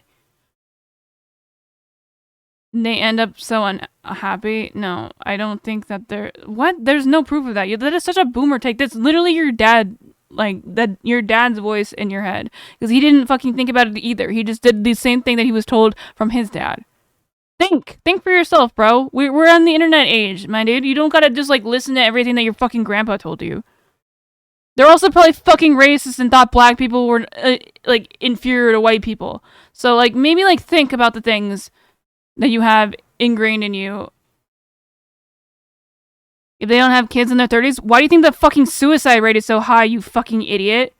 You think men don't get unhappy about, like, not having family? We literally just talked about the idea of, like, men's purpose being, like, that they have to have families. Can you at least be fucking consistent with the shit that you say? I don't give a shit that you're black. What the fuck does that have anything to do with it? I'm not talking about you when I'm saying this. I'm saying the idea of their fucking dumbass dad saying some racist ass shit. System which Bitch, go take a nap. Why don't you go take a nap? This is my stream, bro. ensured no man was left out of the reproductive sexual marketplace. This was an example of women's ingrained hypergamous nature at its... What is this graph? Africa, Andes, Central Asia, Europe, Near East, and Caucasian. Near East, interesting. Southeast and Siberia, South Asia. Why did you break it down like this? Peak. And if we allow the current sexual Obviously, marketplace to expand to its natural conclusion, it will all happen once again. Who's racist? Probably your fucking dad. You know, they were the incels of thousands of years ago. Yeah. They were the original, right? We don't so love Justin might Peterson. group up to rebel against the Chad, and they will take This the women this and guy's entire existence is just a coat post. separate them among themselves. No, I mean, I feel like that didn't really make any sense. Oh my god, Razor's such an asshole. He doesn't close the door.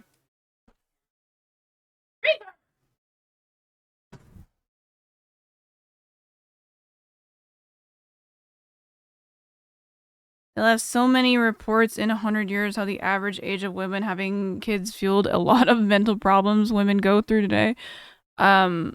No, because we've had data on that for a very long time. So, why don't you cite your sources, I guess?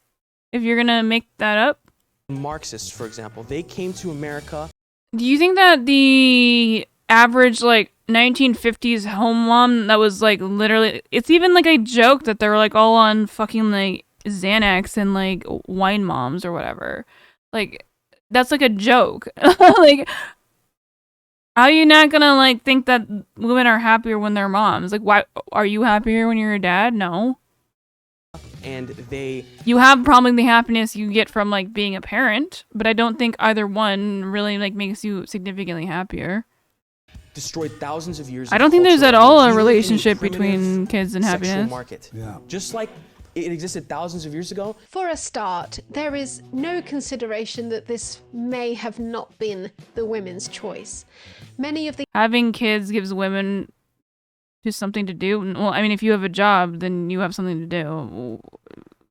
Next slide. Like, what do you mean? these powerful alpha Once that career gap hits, what the fuck are you talking about? were probably R-wording the women in all reality and not allowing her any choice in her mating preference whatsoever. One of the things your research has indicated is that there is a manner in which women are attracted to people who manifest dark. Okay, I get so fucking pissed off about this. Women are not fucking different than you! Stop thinking that they are! Stop. You know what the fucking red pill assholes put, like, oh, don't put women on pedestals instead of shit on them? No! I'm saying the same thing. Don't put women on pedestals because we're the fucking same. We still have anxiety too. We're still fucking weirdos. We're still awkward. We're still fucking weird. We're you! Stop thinking that we're different people! Jesus fuck! Triad traits. Yeah, I would say, I would add the qualifier that it tends to be younger women, teenagers or women in their early 20s. There is no... Can't beat you in a fight 100%. They could beat you in the fight. They could literally kill you. I could kill you. Like, what do you mean? Like, in Minecraft. Like, I got a bow. Like, I could kill you. There's nothing stopping me from killing you. Like, is that your cope post? Is this because, like, what, you're physically stronger in some ways? Who gives a shit? If you took estrogen, you wouldn't be. Like, who gives a fuck? We're not that fucking different. If you're gonna, like, limit yourself that way and thinking that, oh, we're some crazy beast, you're fucking stupid. Then, you know what? Maybe we are fucking smarter than you. I don't know what the fuck to tell you. It's not that hard to have empathy and think the way that other women think, or that women think. Like, because we're not different than you. We're not different than you. I'm fucking Diamond 1 in, I was Diamond 1 in League, dude. I did the same grind to get there that you would have had to do. Fuck you if you're gonna think it's weird. You're just an idiot who doesn't want to fucking think about it. Jesus Christ. No modern day He is a troll. I get it, but a lot of people do think that. And he does think that. He's trolling, but he does believe what he's fucking saying. We're not different. I am the same asshole as you. Why do you think we're not having the same fucking conversation? Yeah, in easy mode. Yeah, definitely. I think you live on easy mode then. If we're gonna keep saying that to each other, like, yeah, because we're not fucking different. We're all playing on easy mode. If we're in America and we're white. Evidence that women prefer bad boys, either when they're Up there? We'll fucking repeat it again then, bitch. Or when they're not. There's actually more evidence to prove the opposite. There is evidence that women are attracted to men with dark triad traits, but one of these traits is narcissism, which correlates with physical attractiveness and extroversion. And in much the same way, men are attracted to... Okay, I can access sex easier, cool. What the fuck does that have to do for me? And resources? What do you mean resources? Like what? Like, I can, like, trade, like I'm playing Settlers of Catan, I can get, like, my bricks better? What the fuck do you mean by resources? I have more access to money. How? How as a woman do I have more access to money unless we're talking about, like, in a relationship sense? Which is really fucking stupid. And that's kind of a you problem, then. Why the fuck are you spending a bunch of money on dumbass bitches? Like, I don't know. No woman is capable of doing the things I can do. Yeah, I don't think anyone's as fucking retarded as you are to make these dumbass arguments, so sure. You're probably right on that. On the Amazon? Why? Why would anyone want to do that? I think that most men can't do what the fuck you're talking about either. Like, what do you... I guarantee you think that most men can walk hundreds of kilometers on the Amazon? The only reason that you think that you have superiority of, like, your value of what you did was because it was better than women? I would think that you would consider that better than most men. I don't think it fucking matters what gender, and I'm sure there are women that can do that. So what the fuck are you trying to say? Like, can you think? Can you think? Can you think for more than 5 seconds about what the fuck you're saying? Because you live there? Who gives a shit? So what? All men can just automatically do it? Think the other way around. Think the other way around, okay? Do you think all women can, or all men can just do what you just did? Then you're not fucking special. Then you're fucking average. Then you're fucking average. Think. Do you think men? All men can do what you just did? What you can do? Do you think all men can... Oh, is that your oh, it was Westerners. Okay, so then it has nothing to do with women, you fucking idiot. Jesus Christ, think. To women with dark triad traits, as narcissism correlates with physical attractiveness. So once the physical attractiveness Oh, yeah, that's a coat post for sure. and the confidence Okay, so then it doesn't give a fuck that if you think that no men can do it either, then who gives a shit? Is controlled for, dark triad traits actually add nothing for either gender. Basically, I don't know why you're doing it. Like, what's the point of you doing it? Like, do you feel that insecure in your ability to do things that you need to get like that? Like, oh no women can do it. It's like, who gives a shit? Why would they be doing it? Why are you doing it? Like, who gives a shit? you can be confident and nice, and you'll still be attractive to women and. I mean, they 100% could if they're using like a toy. You know what I mean? Know what I mean? We haven't been on Bad Dragon. And men. But this doesn't stop JP stomping around podcasts. We're not talking fucking about this different, like you it's idiot. science. Why is it so bad to be the exact same? Like, why are you so insecure about the idea of just being the same? We're just fucking people, dude. It's based facts. Because your fucking dad told you that we have to be different. The only other I mean, you're obviously a boomer because you're calling me a hoe. Nobody fucking calls people hoes anymore. We gotta move on. They have for this is the pop evo psych evidence, which That's how you survive? By walking like what? So yes, all people. What are you even fucking saying? All people just died. I don't care where you live. I don't care that you obviously have money. What do you mean? You're on the fucking internet, asshole. which has not been proven to the We're the point of fucking same, you ass hat, dude. I don't know why you're so fucking terrified of being considered similar. Like, we're literally the same parts. You know that you can literally, like, you're just the same. Like, it's just about hormone levels. peer-reviewed consensus. Peterson will. Oh my god, what a victim mentality. You live a easy. God damn it, I'm like pausing this every 2 seconds because I feel like no information is going past. Sure, I probably do live an easier life in America. That has nothing to do with the fact that I'm a woman, though. So shut the fuck up. If that's your fucking cop-out, then everyone in America does. So then we're not different. Narcissism, which correlates with physical attractiveness and extroversion. And in much the same Why way, would you fight men me? are attracted to women with dark triad traits. The only reason I have it easier is because you can't fight me? Well, that kind of just seems like an aggressive thing that I don't know why you would do that. Do you think that's the case for old dudes? Like, what the fuck? I don't give a shit what God said. He's fucking retarded and doesn't exist. As narcissism correlates with physical attractiveness. So once the physical attractiveness and the confidence is controlled for, dark triad traits actually add nothing. I am a gender abolitionist, so to some extent that is a form of feminism, but yes, I do believe in getting rid of gender. We're all just people. For either gender. Basically, you can be confident and nice, and you'll still be attractive to women and men. But this doesn't stop JP. Who said we got it easier? Are you fucking retarded? You live... God damn it. You live easy American life. You're the one that said it was different. Stomping around podcasts talking about this. Are you like fucking it's stupid? Science-based fact. The only other Get your evidence fucking they have Trina for net this is better. the pop evo psych evidence, which has not been proven to the point of peer-reviewed consensus. Peterson will maintain that cross-culturally, women have always dated across and up. Females engage in hypergamy, and hypergamy is and this is also true cross-culturally, and it's Not women? Okay, well, you specifically said that directly at me, so I don't know what the fuck you're talking about. also quite, it's just as extensive in Scandinavia. Not quite, there's a bit of attenuation, but not much. Women mate across and up dominance hierarchies. Men mate across and down. Okay, and that has to be So upset about that. the case, because obviously it has to work that way. If one goes up, the other has to go down. Yeah, we're literally the same. We're literally the same. We just get socially conditioned into like different things because of our biology or whatever the fuck we co-post about. This is only half true. Peterson consistently fails to point out. She was talking about dark triad traits. Like, okay, so if you know what do you know what the dark triad is? It's kind of just like a Okay, well, she was directly relating it to narcissism. Narcissism is a dark triad trait, which is linked to extroversion. It's like actors, for example. They typically all have the narcissist dark triad trait.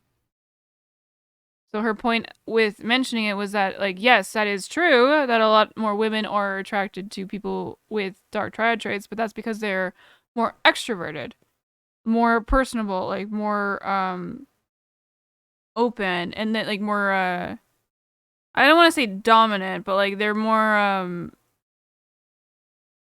flamboyant, we'll say, like out in the open. I mean, it makes sense. The hordes of studies that show that hypergamy is much less prominent in more developed countries because as an economy develops and is able to provide social safety nets and less children die at a young age, they will have less children at an older age as it is safer to do so, and they will choose a spouse later in life based on other needs, such as emotional needs. You're probably not familiar with this concept, Jordan, but people are finding other people that actually like them. So I don't know, this kind of sounds like a much better solution. He never talks about his wife. I feel like he hates his wife. For all genders, rather than trapping people into marriages they entered for the needs of bearing children and economic stability. But that's apparently the red pill utopia that we're all striving for. Peterson. They take care of themselves? Are you fucking silly? Like, what? A black pill is just like suey fuel. They say that it doesn't matter what you do, you'll never be desirable. Black pill does not take care of themselves, dude. You have no idea what black pill is. We watched this thing. You were there. What do you mean? We learned. Black pill is like nobody will ever love you. You should just kill yourself in Minecraft. That's what the entirety of the black pill movement is. And his incel literally it is. Also don't account for the fact that we men, watched on this average, thanks to millennia of patriarchy, earn more than women still. So it's not surprising that we're still absorb this. Still living with the norms of a husband earning more. Why am I going to Brazil? Why do I have to do all these weird things to like prove to the point that I know the fuck I'm talking about? Like, even if I did do this, you're just gonna move the goalpost. Who gives a shit? I don't give a shit about your opinion. There's no reason for me to do the things that you're saying. Dude, go to Brazil. Like, no, you're just not gonna blame me either way. Who cares? Ever, because marriage rates I don't give a shit are what you lower think. than ever. I know I'm because right. People are actually waiting to find someone they actually fucking like later in life after their frontal. No, I'm trying to do other things, asshole. Lobes are fully formed, and this is actually decreasing the chances of younger, less wealthy men being left with nobody, and of old female spinsters being left with nobody. But hang on a minute, say the incels, there is evidence that women are initiating divorces when they get promoted. This means they're looking for higher status men. We tell guys all the time that marriage isn't really a good institution in the United States anymore. A woman choosing a bartender who is broke over a rich guy is just so far removed from reality. The concept is known as monkey branch. Oh, we love this guy. This is the black pill guy. 70% of all marriages end because the woman petitioned to have it end. Because it's set up so that the one with less money is the one who gets I love how annoying his voice is. Spousal support. Because they've been incentivized to do so because of the wealth transfer. For women, like the richest women Rolo Tomasi. in the world, either got their money through. I know all these people, dude. I am not up to date because this video is old, but I keep track of all of the red pill stuff. Trust me. Or they got it through divorce. They just want to protect themselves. That's generally why they do it. A woman breaks up. And it's amazing how like annoying it is to me because I feel like it's so stupid because it's like so self-defeating. In order to trade up. I could struggle with you, or I could take this money that the government's giving me, and all I gotta do is sleep with you. Ultimately, this could also be her searching for a bigger, better option. What the fuck is that guy? Let's read that board. Hold on. And all I gotta do is sleep with you. Ultimately, this claims that you don't love lore. You just what? Fucking get better handwriting, dude. I can't fucking read what you're saying. Want to control her. Time of voice shows bitch ass. Tone of voice shows bitch. What is this fucking sign? Signs she is monkey brain branching. What the fuck does that mean?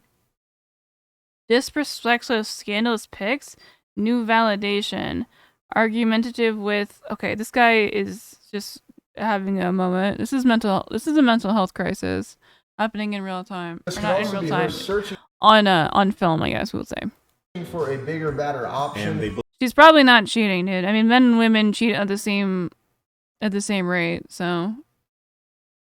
Believe they've got relationship one equity has that they any- can make a withdrawal on at a later date. Women do initiate more divorces now because when they feel that they can support themselves, they are less likely to trap themselves in an unhappy marriage in which they are expected to do most of the household chores, causing them stress. Monkey branch. There is Why did they call it monkey branch? Why don't they just say like finding a new guy? Like, why don't they just say what you did? What the fuck? Why they gotta have these terms?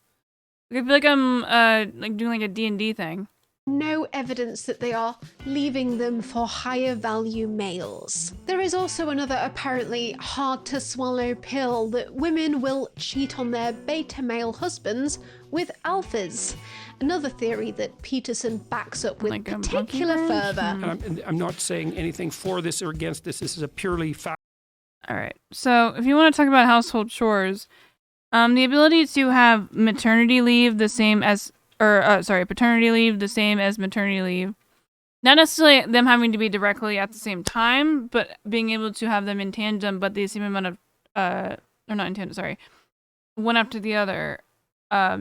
But having the same amount of time is really important to your relationship. And also having it at the same time is also very good, obviously. Because it really bolsters your relationship dynamic in terms of doing things around the house, like small household chores and stuff like that. Because that can be a huge stressor on both ends. I mean, the fact that like guys are so fucking like love so much that like, somebody does my laundry. Like, you think it doesn't go the other way around? Do you think women just, like, love having to do laundry? No, I think they also love the idea of, like, you doing my laundry. You know, like, it's just a partnership thing. Short-sighted? No, they're not. You're fucking stupid. We look at data, and you don't, so fucking pick your words better. Actual biological claim is they pick a monogamous marriage and they cheat with high-status guys. No now, you know, evidence obviously to in the that. confines of the marriage, that's a terrible thing, but... That's a very uncomfortable subject, though. For women in particular. Well, it's an uncomfortable subject for everyone. Right. Is there... we gotta relate it to, like, Disney or something. Well, I'm trying to do one that he hasn't already done. Well, Ariel's fascination with items is just a predisposition for the socioeconomical hierarchy that we see in the Nazi regime, where there's a hyper focus on material gains, and then using a way of wanting to escape that force, that authoritarian force, to a different world, just like the you know, like the Jews wanted to do back in 1945. Was that? I think I ran out of words. You said 20. I think it was over 20. That was my Jordan Peterson impression. I thought it was kind of close. He likes to talk about those things. Any evidence to back this up? Absolutely not. Thank you. From survey data, men admit to cheating on their spouses more than women, but the women are catching up with the men because the most common way for someone to cheat is with someone they know, like a work colleague. So someone worse than their husband, because they're probably not getting any attention from their husband. What do you mean? I mean, when people cheat, they're typically not doing it like for like the sex. It's because they're getting like a more of a relationship from a different person. now women have been allowed to leave the house more. They're actually beginning to cheat as much as men do, but there's no evidence that they've ever cheated more than men. And it's still not the norm to cheat either. Like, it's somehow become socially acceptable. Why should I be equal with a woman when my neighbor starts to hurt my family and I gotta go stop the guy? What the fuck are you talking about? I love how everything is just based off of, like, weird physical... If you have a gun, it doesn't fucking matter. Yes, you are literally equal to a woman with a gun if you have a gun, you fucking retard.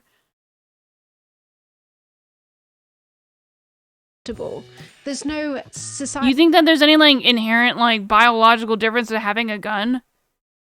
Shift away from monogamy, we still... Oh, yes. I don't think most people have ever had that experience. I think that's a very specific experience. The fact that you were even saying it in the way that it's like a moment that you remember, or it was an important engagement that you had, proves my point. That, like, literally, what are you talking about when it comes to... You think most men have had that same experience? It doesn't fucking matter, asshole! I've never seen blood. I'm a fucking woman, you fucking idiot! I've never seen blood? Are you fucking retarded? I feel like I should ban you for saying that. That's the dumbest thing I've ever heard. I've never seen blood. Have you ever heard of periods, you dumb fuck? Jesus Christ, how are you even alive at this point? Want to get married or settle From a man's face? Why do I give a shit who it comes from? It still looks the same. Do you think a men's face blood looks different? Don't fucking trauma dump on me, you fucking cunt. Like, shut the fuck up. in long-term relationships, humans pair bond. Who That's gives what a shit? we mostly do. We're just doing it later when we're Be settled smarter in when you life. say shit. Furthermore, Don't call there me a is fucking no dumb hoe if you're gonna survey say that that shows that stupid the ass women who do comment. cheat are doing so with high status men. If we're going to talk about this through a pop evo Literally the same type of blood. surely it's more evolutionary We're not talking about like oxygenation levels here, my dude. advantageous for a woman not to be hypergamous. A and rock to be launcher? I don't know what a rock launcher is. wary of the risk of getting Like a- involved with the wrong man slingshot? who will not support Yes, her I can hold a child. slingshot. Since the woman has always been the more selective gender, she's always had a choice between a beta or an alpha, so why would she willingly put herself in the You're not doing that either. You're not holding in people's blood, dude. That is not an average thing. There's plenty of fucking healthcare workers that are women who have definitely done that. I have no idea why the fuck you would think that was a gender-based thing. I don't know how fucking stupid you are that you think that that would at all be an impact of a gender-based thing. You think that EMTs are not women? Like, there's no EMTs that are women? Like, or like nurses were not a huge thing in World War II? Like, you think they weren't like holding in people's guts? Like, how fucking dumb are you? You think anybody else in this chat has had the same experience of you outside of like besides me? Like, what do you mean? Like, what? Like, just go to therapy or whatever. Like, we can talk about it if you want to talk about your therapy thing, but like, that is so stupid that you think that like, oh, because I'm a woman, all of a sudden that has anything to do with the fact that I didn't have the same life experience as you. Nobody else has the same life experience as you in this chat either, so that has something to do with it. Like, you have your own independent life experience. That's exactly what I care about. Is you having your own existence. That has nothing to do with the fact you're a man or anything. Who gives a shit? dangers of Yes, I have changed a car tire. What the fuck are you doing this like abstract like value test, sir? Like, why are you like purity testing like the idea of like existing in the world as like a I lived alone for fucking 3 years by myself too, and I was my only self-defense. Like, what the fuck are you talking about? Like, I don't know what you want me to say. I am you. You are me. We're the same fucking people. We're not the same individuals, but we are the same people. You do not have inherently more value than I do, and I don't have any more inherent value more than you do. Just the way that you look at it. I don't look at it that way, so that's your fucking fault for thinking that. Because I haven't. Yeah. Yeah. aggressive, violent alpha and leave her children without a Stop it, Sven. father. Why not just settle down with the beta from day one who will protect her from all of the preying alphas? These red pill men are simply projecting how they see the dating market onto women when women actually see it very differently. Take it from me. If a man walks up to me and asks me for my number or asks me on a date, I'm not thinking, oh wow, I wonder if he has a nice... Oh, maybe it's because every single time that the idea of women being different is in the context of being inferior. That's probably why I think that, because you fucks are the ones that are saying it. Like, I'm not making this up. I'm going off of what you guys are saying in the chat. And I don't even give a shit if you think that women are superior. I don't care. We're not. We're just as fucking dumbass as you guys are. I get diarrhea too. Like, I don't know why like people put women on a pedestal on both sides. Women think like women are like better than men. No, we're fucking stupid too. I'm a fucking dumbass sweaty nerd like asshole the same as you are. Like, whatever. We're fucking stupid as you are too. It doesn't fucking matter what gender we are. Or sex, like whatever. It doesn't fucking matter. We're all fucking stupid. We're on Twitch. Nice car. I wonder if it's more expensive than my current boyfriend's. I'm thinking, I hope this interaction ends without this man getting angry, violent, or following me home. By getting involved I don't with care. the red I don't know why you're telling me you're armed. I don't care. I don't care. Like, is it a threat? Like, what am I supposed to get from that information? women are better than men, but women, I mean, there's a lot of like dumbass feminists like J.K. Rowling that like think that women are like better or whatever.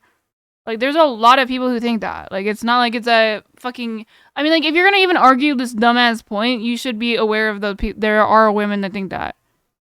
I swear to God, I'd be such a good right-winger, because I know how to grift with that type of shit. Hill, and by learning game, you're literally giving yourself And a I'm armed? 101 Okay, on how cool. to give women every red flag in the fucking book. True. But by far the most tangible evidence the manosphere has for modern day hypergamy is from dating sure looks apps. really uncomfortable. Yeah, that's it. Data from dating apps. And this doesn't account for, you know, the plenty of fish data, the Tinder data that we have. Why are women more emotional? They're not. There's no proof of that. It seems like men get a lot more upset about things. Like, you guys are more triggered than I am about this shit, so I don't... I mean, or at least the same level, so... Checkmate. Idiot. Liz is a man who would yell about how he's going to stab everyone, and when he is threatening to stab his own sister, who steps up to stop this crazy guy. Zero woman. I mean, cool. I mean, were you just closer? Who gives a shit? Like, I know that you understand how it just seems like you're trying to... Well, for one, I don't necessarily believe you. And even if that is true, I don't really care, but it's cool that you did that, I suppose. It's just being a good citizen. Why does that mean anything about all women? You're talking about your one anecdotal situation. I mean, were you, like, physically closer? Like, was there even any women around? Like, what does it mean? I'm always the first one to go up on situations like that. Like, I don't know what you want. Like, I mean, I don't want to get into this whole, like, thing where I'm just gonna say, like, well, I've done it, and then you're gonna say, well, I've done... Like, anecdotal evidence like that is very silly. Like, okay, well, they're socially trained not to do it. They're socially trained to have you do it. Like, I don't know why you can't accept that. Like, you were so fucking insecure about your accomplishments. You should just be proud of what you've done and not blame it on women. There's probably other men that were there that didn't step up either. Think. Men do not get nearly as many options as women, and even if we're talking about top tier guys, No, men cry the same amount that women do. It's just that you probably don't see it as much because you'd make fun of your friends if they did. I bet you cry.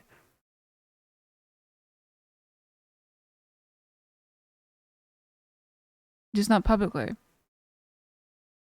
Who gives a shit about crying? Crying doesn't mean that anything. Like, crying used to be, like, hyper masculine back in, like, Greece, bro. Like, crying was, like, a really, like, masculine thing to do, like, back in the day. So, like, I don't know why you think that has anything to do with your gender. they still So cannot silly. compete. In a since deleted 2009 official blog post, Well, on that's OK probably why- Cupid showed women rating. That's probably why the suicide rate for men is so high, because you fuckers won't let people, like, dudes cry, dude. men as worse looking than medium 80% of the time. Most of the men on Tinder, of the profiles they This is like a secret door. There's no way these are actually really books. come across, females, they'll swipe right on 60% of them. When it comes to females, they'll only swipe right on 4.5%. But the reality is, guys, you look We're at talking about OkCupid's dating data, apps. and they behave a certain way. On Tinder, I like crying a good song. That's fucking Chad as they fuck. like, swipe right. could They chat for like that the one. profiles of only 4%. Men, when they see female profiles, they swipe right or like more than 60%. That's a great example of hypergamy. Time to get debunked again, bitch. You like this? Being thoroughly debunked by a vagina haver with a second-class degree in music production? There was one infamous blog post made by OkCupid in 2009, which supposedly exposed the hyper... If you're told to just respond to your own emotions when you feel like killing yourself, guess that's what you're gonna... What? I don't even understand what you're trying to say with that. Is she wearing a wig? No, she just, like, cuts her hair weird all the time. She's an artist, dude. She's, like, is a band person. Hypergamous nature of women. It showed that women rated 80% of men on the website as below average in attractiveness, whereas men's ratings for women's attractiveness resemble more of an equalized bell curve. They jumped on this as proof of their Pareto principle. That goes for both sides, dude. Like, mental ill people are, like, who have access to weapons, have the equal amount. Like, do you think like equality means like there's the same amount of school shooters that are women? Like, what the fuck are you trying to say? No, like it's so stupid. Like, we're the fucking same. We have the same problems. Just the way that we're socially conditioned is the difference between the two. Like, women are like able to have like support from people, or are seen as hysterical or whatever, and are able to have like more friendship, like close friendships and association, and are able, it's more socially acceptable to open up about your feelings as a woman, obviously, which is socially conditioned. I don't know why you guys are such cucks to like the way that the world is now. I don't give a shit. I'm going to change the way that the world is now because I'm fucking autistic as shit, and it doesn't make any sense to me. And I don't think it makes a lot of sense to anyone else, because I don't know why you can make it sound sensical to be like, oh, you have to have this, you can't show emotion as a dude. That's fucking stupid. Objectively, it's not advantageous to you. It's why the suicide rates are so high. It's generally believed that this is one of the main catalysts of the modern incel. What? Are women are more anxious in general, have more mental issues, illness regarding, I don't even know if that's true. Like, if we're talking about suicide rates, it kind of would seem like that was the opposite, because I thought you said it was easier for women. I thought you said the world was easier for women. So how is it easier if we have a higher rate of mental illness? You think that's easy? And it's not oh my god, you guys are so fucking stupid when it comes to this stuff. Be consistent, you asshole. No, it's your fucking social perception of it. Why is it so hard for you to believe the concept that these things are socially conditioned? Why is this so hard? I mean, you're gonna say women have more mental illness, but then you also said earlier that men have more mental... Like, pick a fucking lane, dude. Because of it, and women get ran through? You think women don't go to prison? Oh my god, you're so fucking dumb. I don't even... You want to talk about it? I got a few more minutes. I got maybe like 30 minutes before I'm gonna head to bed. You wanna talk on Discord? Oh my god, this fucking mod from the other channel is like really weird. They keep asking me weird questions. I'm just gonna not respond.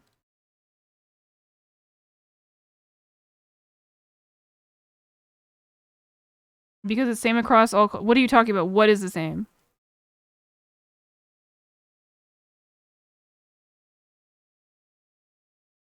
With mental illness? Okay, then why the fuck did you bring it up like women, like what? Why are women more anxious in general, have more mental illness? Okay, so you're trying to obviously say that women are more mentally ill, and now you're gonna go back on it by saying that like they're not? Is that because you have so much mental illness that you can't fucking be consistent about what you're saying?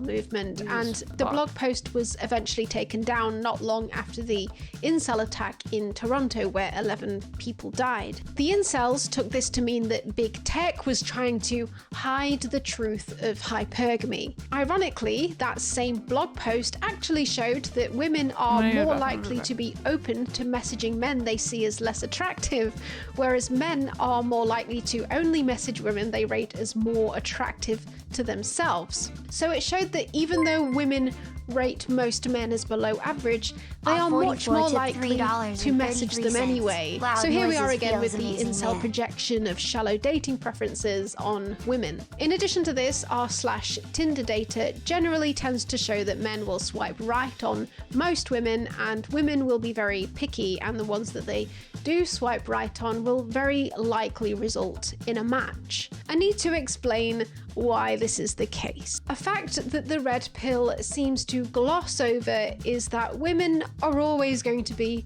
more picky than men when it comes to dating due to the increased risk of violence and pregnancy, not because of hypergamy.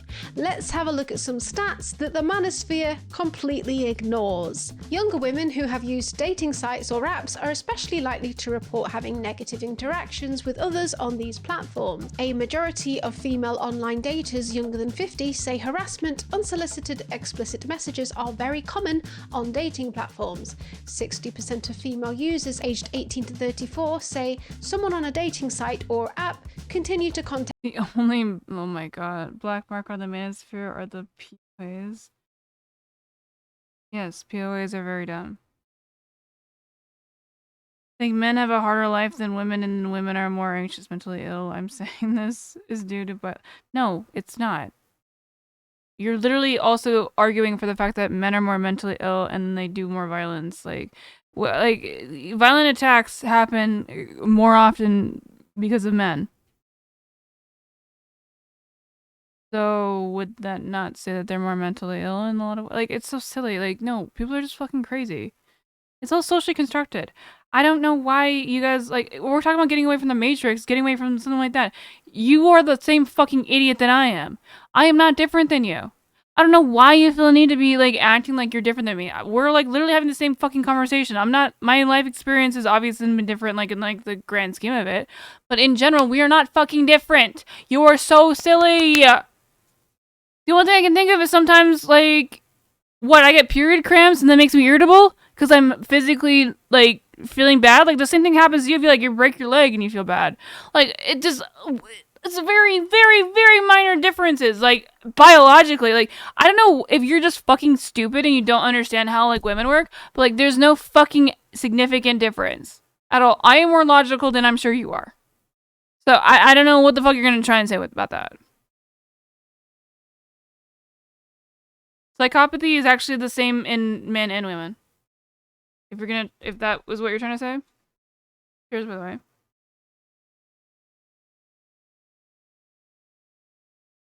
Anxious and mentally ill does not mean violent. You're fucking them stupid. After they said they were not interested, while a similar share, 57%, report being sent a sexually explicit message or image that they didn't ask for. Roughly half where the of fuck are you women getting any of think your dating on facts? sites or apps are an unsafe way Yeah, to sure, meet why not? people. More under 20s Psychopathy doesn't mean that you're dangerous inherently. It's just a higher trait that it contributes to it.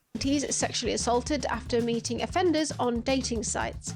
The victims in 83% of the 671 cases were female and 17% You think that you guys would be supporting and I'm not done yet. Here's a full report more from positive ABC male about Tinder's failure to act on SA reports. Of the 48 people they found.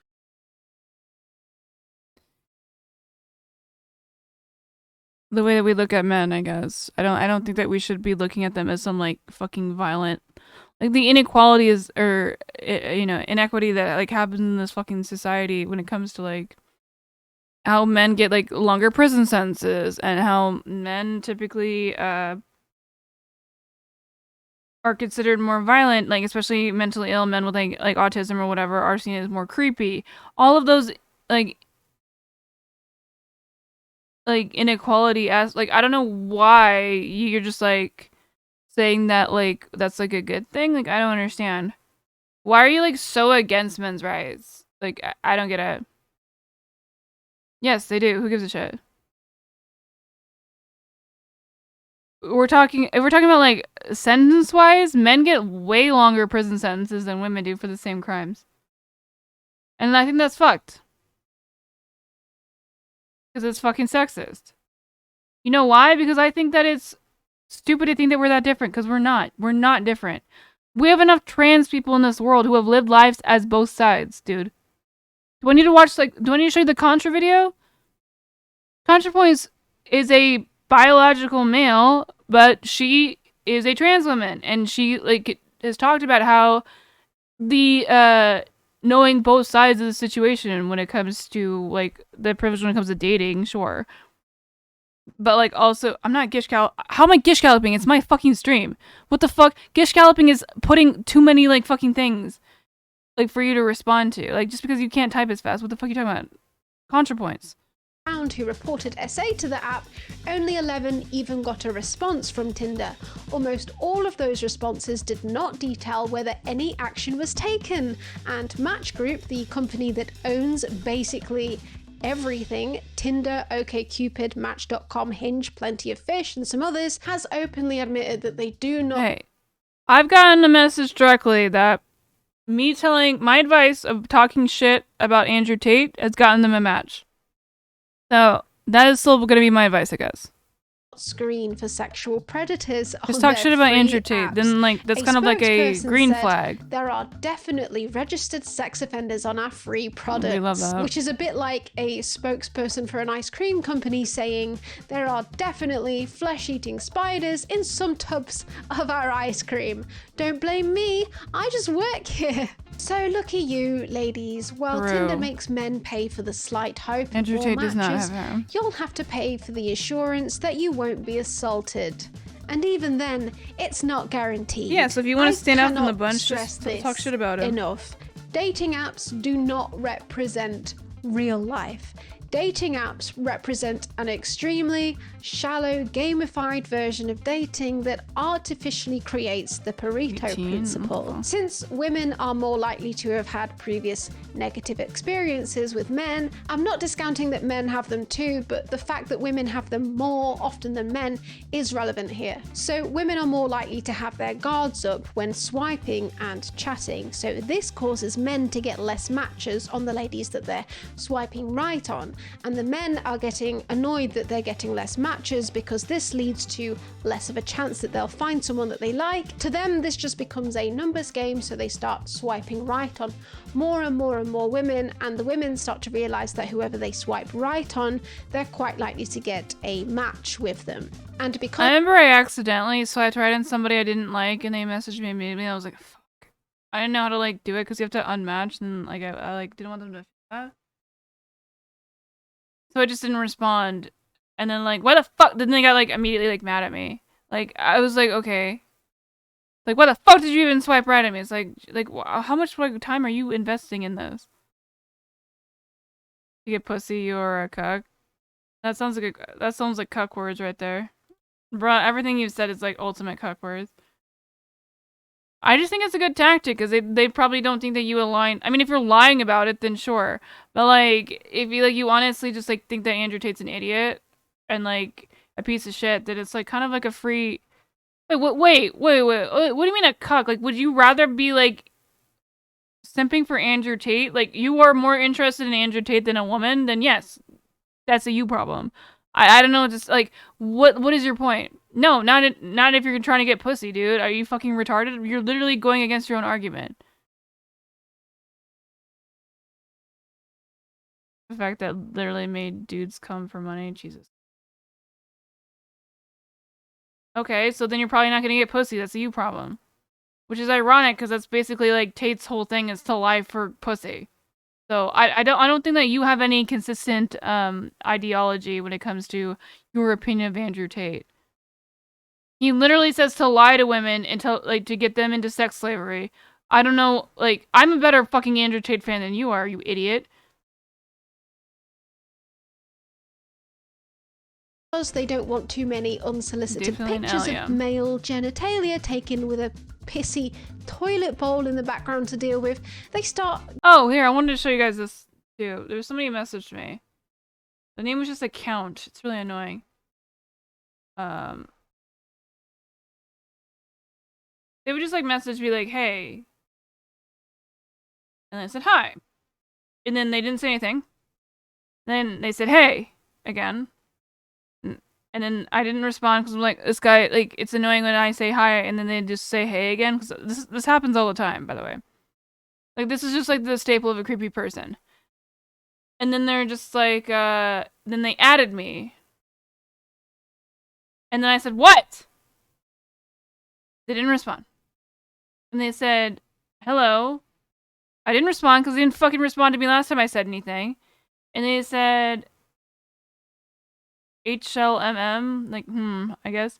And then they added me again. And I said, why do you keep adding me, my dude? And they said, I don't know. And then what they said after that was, want to see my dick? And then after that, I was like, I appreciate the offer, but I'm not interested. Best of luck in your future ventures. And then they said, I will laugh if you see. What the fuck is wrong with this person? It's so fucking annoying. Like, what was their point? Like, now I just feel like I shouldn't take any messages from anyone because they're gonna be like fucking weird like this. Just PMs. I also got somebody like in the fucking from the Crucible Like, it was like, oh, I love you, like, and then I was like, thank you.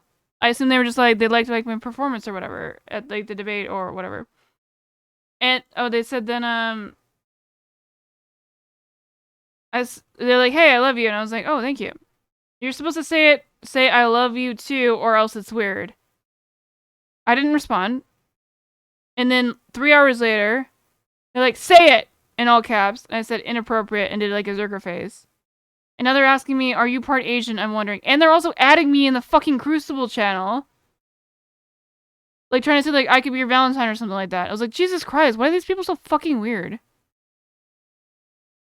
Like, what the fuck? He's a fucking mod. Like, I don't know. Like, I was like considering if I should say something because it's like he's doing it to me. It's probably not. I'm not the only one that's doing it to, and it's like really like what is wrong with you? Like, what are you trying to accomplish? I don't understand.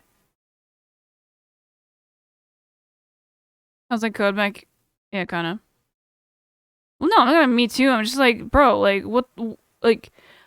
I don't want to be mean because I don't think he's like trying to be like that mean, but it's just like I'm not gonna not talk about it. Like I don't know. You're saying this to me. You're saying it publicly in the Crucible channel. You're adding me with it. Like if you don't want me to fucking say anything about it, or you're like mad or something, like I don't know what to tell you. That's you problem. Being more picky, confident that this won't matter. Well, I'm not. This is my compromise. I don't want to like complain to like them because I don't really know if it's like a joke or it's like an inside joke or something. It's just I'm just gonna publicly complain about it right here on my own platform. I'm not saying his name. I don't give a shit. It's fucking weird though. Still get a lot of matches. Stop doing it. Anyway. If you're watching, stop doing it. It's fucking weird. As the women get more picky, the men get less and less picky. It's a negative feedback loop. It's not real life. Another stat that Red Pill seems to ignore, 80% of users on Tinder are male and 20% are female. The bad experiences are causing women to leave the apps altogether. This is like a very long con to be a mod on the other channel. Out there, guess what? In real life, who are single and want to meet somebody, not on a dating app. From the incel perspective, women are hypergamous, calculating, and uncaring as they leverage emerging technology in the pursuit of the ideal masculine partner. All right, so again, the whole like incel ideology, but like the fact that I'm not like putting their name on blast, like even if that person is an incel, like they're probably, hopefully they won't see it, but like think about it. I'm not saying your fucking name, dude. Nobody knows who you are. Like, don't get fucking mad at me. While maximizing the resources they yield from orbiters. Yeah, women are also simultaneously sexual commodities, which can be quantitatively evaluated, subject to market distortions, or be unfairly distributed. Here, incels doubly deny women their humanity, as women are manipulative when acting. And see who it is? Okay, well, that's your choice. Overpriced when objectified. While incels' observations are accurate, their explanations for these observations are grounded in a reductive and dehumanizing descriptions of both men and women. All of a sudden, communism doesn't sound so bad to these guys when it means the equal distribution of getting your dick wet. Another graph that they love to point to is this one, which shows that almost a third of men are now reporting no sex in the last year. Well, I mean, COVID. Yeah. But zooming out and looking at the rest of this data that this graph comes from, it shows that the amount of men sleeping with over 3 women in the last year is still you know, I'm not gonna help. More than the amount of women doing the same. On the whole, men are still being more promiscuous than women, which doesn't track with their fucking 80% sluts. of women sleeping with all of the chads theory. The data would suggest to me that women still want relationships with men, but men are increasingly attempting to leverage the dating apps for hookups, but are ending It doesn't matter. It doesn't matter. All these people look at all women as like whores. So I'm gonna call you. It doesn't matter if you're a virgin. You're not an individual. You're just a man. So we're gonna really take away like you're an individuality and just call all men sluts. Just so we're on the same page here. more lonely than they Because were. I want to be individualist, where I think like the person is kind of like the thing that matters, but you know, it's not really the case for a lot of you guys. So before. In short, guys, gals, and NBs, try opening yourself up to experiences which will help you meet people. okay, yes, hookup culture. We're talking about dating apps and hookup culture. What do you mean? Of course, people are having less sex during COVID because they're not going on dates, not going outside. Like if you're like with your individual partners, that's not where they're calculating. They're talking about a grander set of like people, not like individual, like how much they're getting, like they're fucking, like their FPMs or something, like their fuck per minutes. Like that's not what we're talking about. We're talking about the greater amount of people. In real life, make friends with people of all genders more. Talk to people even if you don't find them attractive, It is a lot of because fucks. who knows, they True. could even introduce you to other people you may end up Having being friends intimate isn't a really partners important with. thing. Or maybe you've just found a new Especially friend. girlfriends It's that about you're not trying to fuck, dude. self-improvement, exercising your social muscle, Can you and say in a fighting minute? that That's a good inner question. goblin that just wants to stay inside playing Dark Souls. Is that what you kids are playing nowadays? Elden Ring, bitch. The men entering the dating market now have never experienced it without dating apps being involved, and this is a problem. The prevalence of expression I've ever our been sexually. culture in society makes this dating app's negative feedback loop even more pronounced, as women have their guards up, constantly on the lookout for red True. flags, scaring them off the apps altogether. Here's one post on the r/Tinder Data subreddit that I found, where a young 22-year-old man posted about his experience 11 upvotes? How did you find this? in the dating marketplace. 22,339 right swipes. What the fuck? You guys are so weird. You know what? Men need to get out of STEM so they don't do like weird statistics like this. Resulted in no dates for him whatsoever. It's probably because he's too busy going on r/ like fucking whatever, what was it, Tinder? He's a Reddit guy. Stop being weird. And this is similar to many graphs posted there for young men. He says that his date. All right, my number one tip: actually give a shit about the pictures. Don't do like the one that like looks like every other guy doing a picture. Just do things. Don't post group pictures without it obviously telling which one is you, because then it's fucking confusing. And get like a pet or something. That's always fun. Don't post pictures with a kid if you don't have a kid, because then what do you think people are gonna assume? Think about the way it's gonna come off to other people. With the penis. Okay, who gives a shit? I could get a penis if I wanted to. Like, what do you want? You could get a vagina if you wanted to. I think that it's like such an insecurity thing that you're like, oh, I'm so different than you. It's like, no, we're not different. Dating app experience. You've just like been taught by your dad probably that you're better or something? Because you fucking hate your mom or some shit? Me waste a lot of time and money, completely ruined the little self-esteem and confidence I had left about myself and my own body, made me lose any real hopes in ever getting a relationship, family, normal life Or in you the have future. something interesting. Okay, great way if you want to meet people, start on some music channels and you are already in a place where you have something in common with the person. Oh, okay. I never thought about that. When you find someone in your area, strike up a conversation. It's not hard. Interesting. I've not had that much like I'm like don't necessarily even like talking to people, but I do like talking about politics. So I don't necessarily think this is the best way to go if you're like worried about how it's gonna go, because people are probably gonna think that you're gonna murder them. But like I think like going to political rallies of, even if you're right wing, like there probably are some fucking psychotic right wing women there that would, you know, obviously share your values if you are right wing. If we're gonna talk about like who to like actually meet, but don't go to like a left wing rally if you're not right, or if you're not left wing, because then it just seems weird. But it's a good way to meet people. Couples dancing. Wait, what? Grifters and pick-me's, yeah, definitely.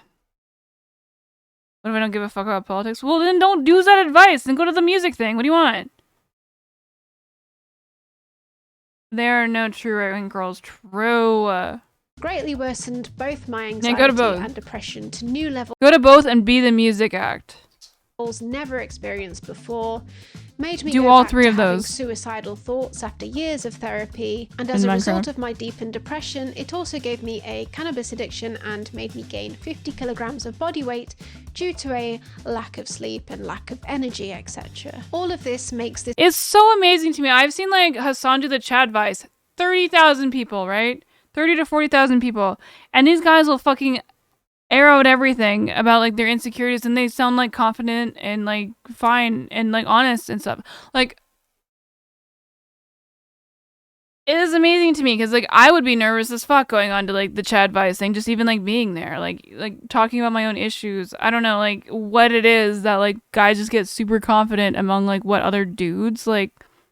I don't. It's so weird to me. Like I want to do advice. I'm gonna try and get Zerka to do an advice stream with me, or Dunkel. But I really want to, because I want to have like the dude being kind of like the main thing, because I feel like it makes people more comfortable instead of talking to me. 'Cause I'm also like a really crass woman. My archetype is like not very popular, so. So white boys asking for advice. Shut the fuck up, dude. You're the reason why people have issues, dude. Stop being so like hating of your own like manosphere. this man a Fuck perfect Dunkel, only Zerka? Okay, well, whichever one is more. I asked Zerka to do it like 2 nights ago, and he just was like, oh, I gotta edit. And then he just edited. target for Tinder who will go to Yeah, he is a weirdo. Probably has shit advice, but he's. That's why it's more comfortable, because you know he's a fucking weirdo with shit advice. So then, the real advice is from me. I have the good advice. Dunkel, I think, has the bad advice. So, that's the point. into signing up for Tinder Gold in the hopes of getting more matches, and for the Red You're Pill getting 2 community. different The ideas of dating advice. apps and the Red Mine Pill is good. community are Zerka's advice is probably really bad too. I've talked to Zerka before, and like the way that I think that he thinks in terms of like, I guess specifically talking about dating advice, I think it's really bad. I think I have really good advice. not making money out of finding you happiness and a relationship. The more sad and lonely you are, the more they've got you trapped. So why is our Creating a big piece culture of content. completely ignored? I think he's literally just never gonna finish that video. By the red pill? Well, they don't think it exists at all. And this isn't a belief confined to the red pill itself. It's actually held by right-wing pundits everywhere. And on college campuses, they like to say, oh yeah, 1 in 4 women gets raped on college campuses. No, it's actually more like 1 in Okay, you can say rape on Twitch, I'm pretty sure. 2,000. This Generation Z is having the least amount of sex Why? Because I'm gonna get DMCA'd? I definitely can't listen to that. What are you talking about? of any other generation, but yet we live in a quote-unquote hookup culture, right? Because we're using the female lens. 1 in 3, 1 in 4, 1 in 5 women are going to get sexually assaulted on campus, which is just nonsense. Which we both agreed is the idea that rape is perpetuated, encouraged, or tolerated in a society. Why is he not actually using the mic that he's using? How is Steven Crowder's like fucking whole shit like so poorly put together? I don't understand. You would need to present some kind Like, why can't I hear that guy's like fucking thing more longer, like louder than this microphone? of data. Because it's this idea of rape culture. It's the rape fantasy of, I don't know. When was the last time you had to worry walking the street at night or riding a subway train at night? Why don't you ask black people when they when they are going to respect the dignity of integration of white people while you're at it? Oh, because I can't read what this is in response to. Why is the quality like this? Because they and we already do. They're trying to relate the physical danger that black people have to women here, so don't read too much into that. I assume. I don't know what this is directly in response to, but from my reading of that, it seems like that was the case. Third wave feminism. I don't know what it is. Milo is like the biggest fucking catty bitch, dude. Exists because people know that rape is bad. Idiot.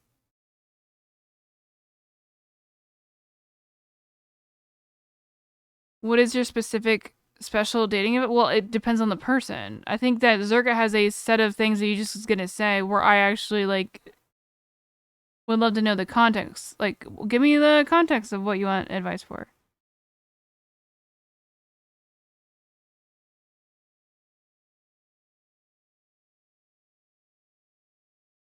Well, because those were DMCA free. They were specifically the jazz I looked up was specifically DMCA free music. There's a lot of like channels that just play those.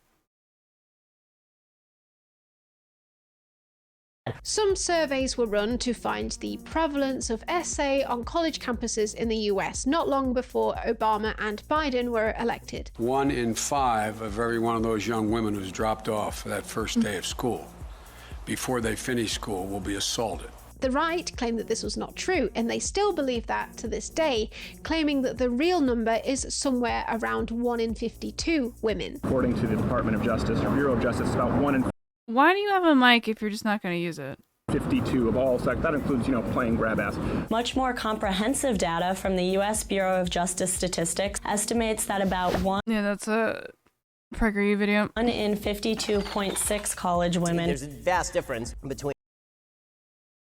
This is hypothetical. Let's say you have guy who likes a girl, okay? Would you advise him to get to know her as a friend? Okay, that is such a fucking vague term. Switch? I don't know how to put an exit on it. Such a vague term. Okay, friends first and make his intentions known at the start. If it's something that somebody that you're interested in romantically, I think that you should be upfront if that is your feelings. I think you should be fucking honest about the way you feel. If she doesn't like you, then she doesn't like you. Move on. Like, who gives a shit? Like, there's no point wasting your fucking time on something that you're gonna, like, try and trick into, like, falling in love with you. Like, think about this. There's no reason to waste your time, like, trying to, like, scare away. Like, I understand, like, walking up to somebody for the first time you've ever talked to me, like, hey, you wanna fuck? Like, okay, that's probably not the honesty we're talking about. But I'm saying, like, I don't think that you should ever waste your time of, like, thinking of this fantasy where they're clearly not, like, that interested. Like, if you're in, like, a class where you have to physically be around each other, then don't be, like, super upfront about it, sure. But, like, if it's, like, in a way that... I don't really think it's that hard to not be that fucking creepy. Be, like... Be confident in being able to take a no. You know? I think that's actually, like, a huge thing that's, like, a big compliment to... Or not a compliment, but, like, is, like... kind of a Giga Chad move is being like, hey, I'm interested. You wanna get a drink sometime, or like you wanna get coffee? But like being very like specific about the fact that like it's like fine if they don't want to do it. It's like, oh, like, hey, you want to get like coffee sometime, come or hang out, or like I think that's why having like a group of friends is really helpful, which is why then maybe even if you are interested in one of those friends, you should probably try and make a group of friends that like maybe you could be like the not necessarily the leader of, but like if you're like it's a lot easier to hang out with somebody and get to know them if it's in a group of people, so it's not just like a one-on-one. And that's what we lose a lot of in America because it's like the suburbs make us so. Like, you have to, like, plan out meeting people because you can't, like, walk to somebody's house, generally. Like, because we live in the fucking suburbs or whatever. So it's really hard to, like, maintain a easy relationship, I guess I would say. Like, where you're just kind of around people all the time. Like, on a college campus, for example. Like, that's, like, a way to just kind of, like, maybe you're just, like, kind of in the same circles, whatever. But just don't be fucking weird. Be like, okay. I feel like, oh, I'm not interested, or like, oh, okay, that's cool, it's fine. Just don't be a bitch, dude. This is so fucking cringe to do something like that. Like, don't go into anything if you can't stand the idea of a no. Like, go ahead and go reach out for what you like are interested in. Like, don't like not do it. But if you honestly feel like you mentally cannot handle a no, don't do it. Because they're people too. They have anxiety too. Like, they're the same as you are. Like, they have the same fucking mental fuck ups that I'm sure you do. If you're like anxious or whatever, like, don't go into it if you cannot accept a no, because they're gonna feel really uncomfortable about that. If you're like, they might feel uncomfortable about it if they do say or about saying no, and that's fine. But like, The big problem is if you can't take a no. I feel like there's a whole like old additive about like the idea of if you fuck up something, like even as a company, this is a capitalist thing. As a company, if you fuck up and make it okay, and your response to fucking up, it is actually endears the person to your company more than if you would have just not fucked up at all. Like for example, you fuck up somebody's order and then like, oh, you know what? We fucked up your order. I'm sorry. We'll completely it's completely free and we'll add in like some donuts or something. I don't know. Like that is going to be more meaningful to the customer than if you would have just given them their order, you know, like perfectly like the way that they wanted it or whatever.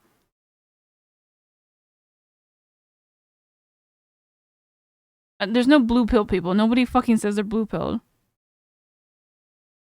Get to know her first. I think getting to know people as like friends is important. I think going into like a situation with somebody you're not really necessarily sure, like if you just think they're like hot or whatever, like just be friends. Like be okay with the idea of like just being friends, because even if like it doesn't work out with her, if you're friends and not weird, she's gonna fucking like basically, if we want to look at it in the way where she's gonna kind of be like, oh no, my friend. Oh, I have a friend that's single. Like to her girlfriend, she's gonna say this, like, oh, I don't know, Alex is single. He's really nice. He's really cool. He's never been weird. Like, were you interested? Like, then you get to have the whole like thing of like somebody trying to look out for you in terms of like, I mean, people want all of their friends to be friends with their friends. So like, just having somebody to advocate for you, like just. Even if you're not like wanting to necessarily be interested in this person, like just having girlfriends, I think is really important to like getting to have a good friend group. And I think having a good friend group, not that it has to always be just like with girlfriends, like whatever, just having a good friend group in general, I think is really positive to like the dating space. I think like being able to have like not looking at every single girl that you talk to as like, oh, fuck material, you know what? Okay.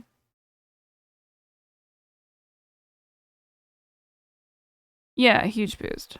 Anyways, I think it's getting kind of late, so let's see who we can host. Does anyone have anyone that they want me to host? I mean, it sounds transactional. No, it's not at all transactional. I think that all social situations, to some extent, can be considered that. But I don't think that it should be looked at in that way, where it's transactional in terms of like, no, it's just like social interest. And oh my god, I love how like my subtitles like go off on whatever. Oh, here, I have some. I'm gonna host Prime K's because I want to be on his show.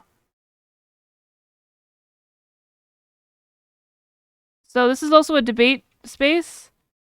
We're gonna go ahead and raid Prime K's. Hopefully I spelled it right, or it's gonna be embarrassing. Be nice, but I'm sure if you want to continue this conversation, I mean, obviously we'll be here tomorrow between 7 to 8 p.m.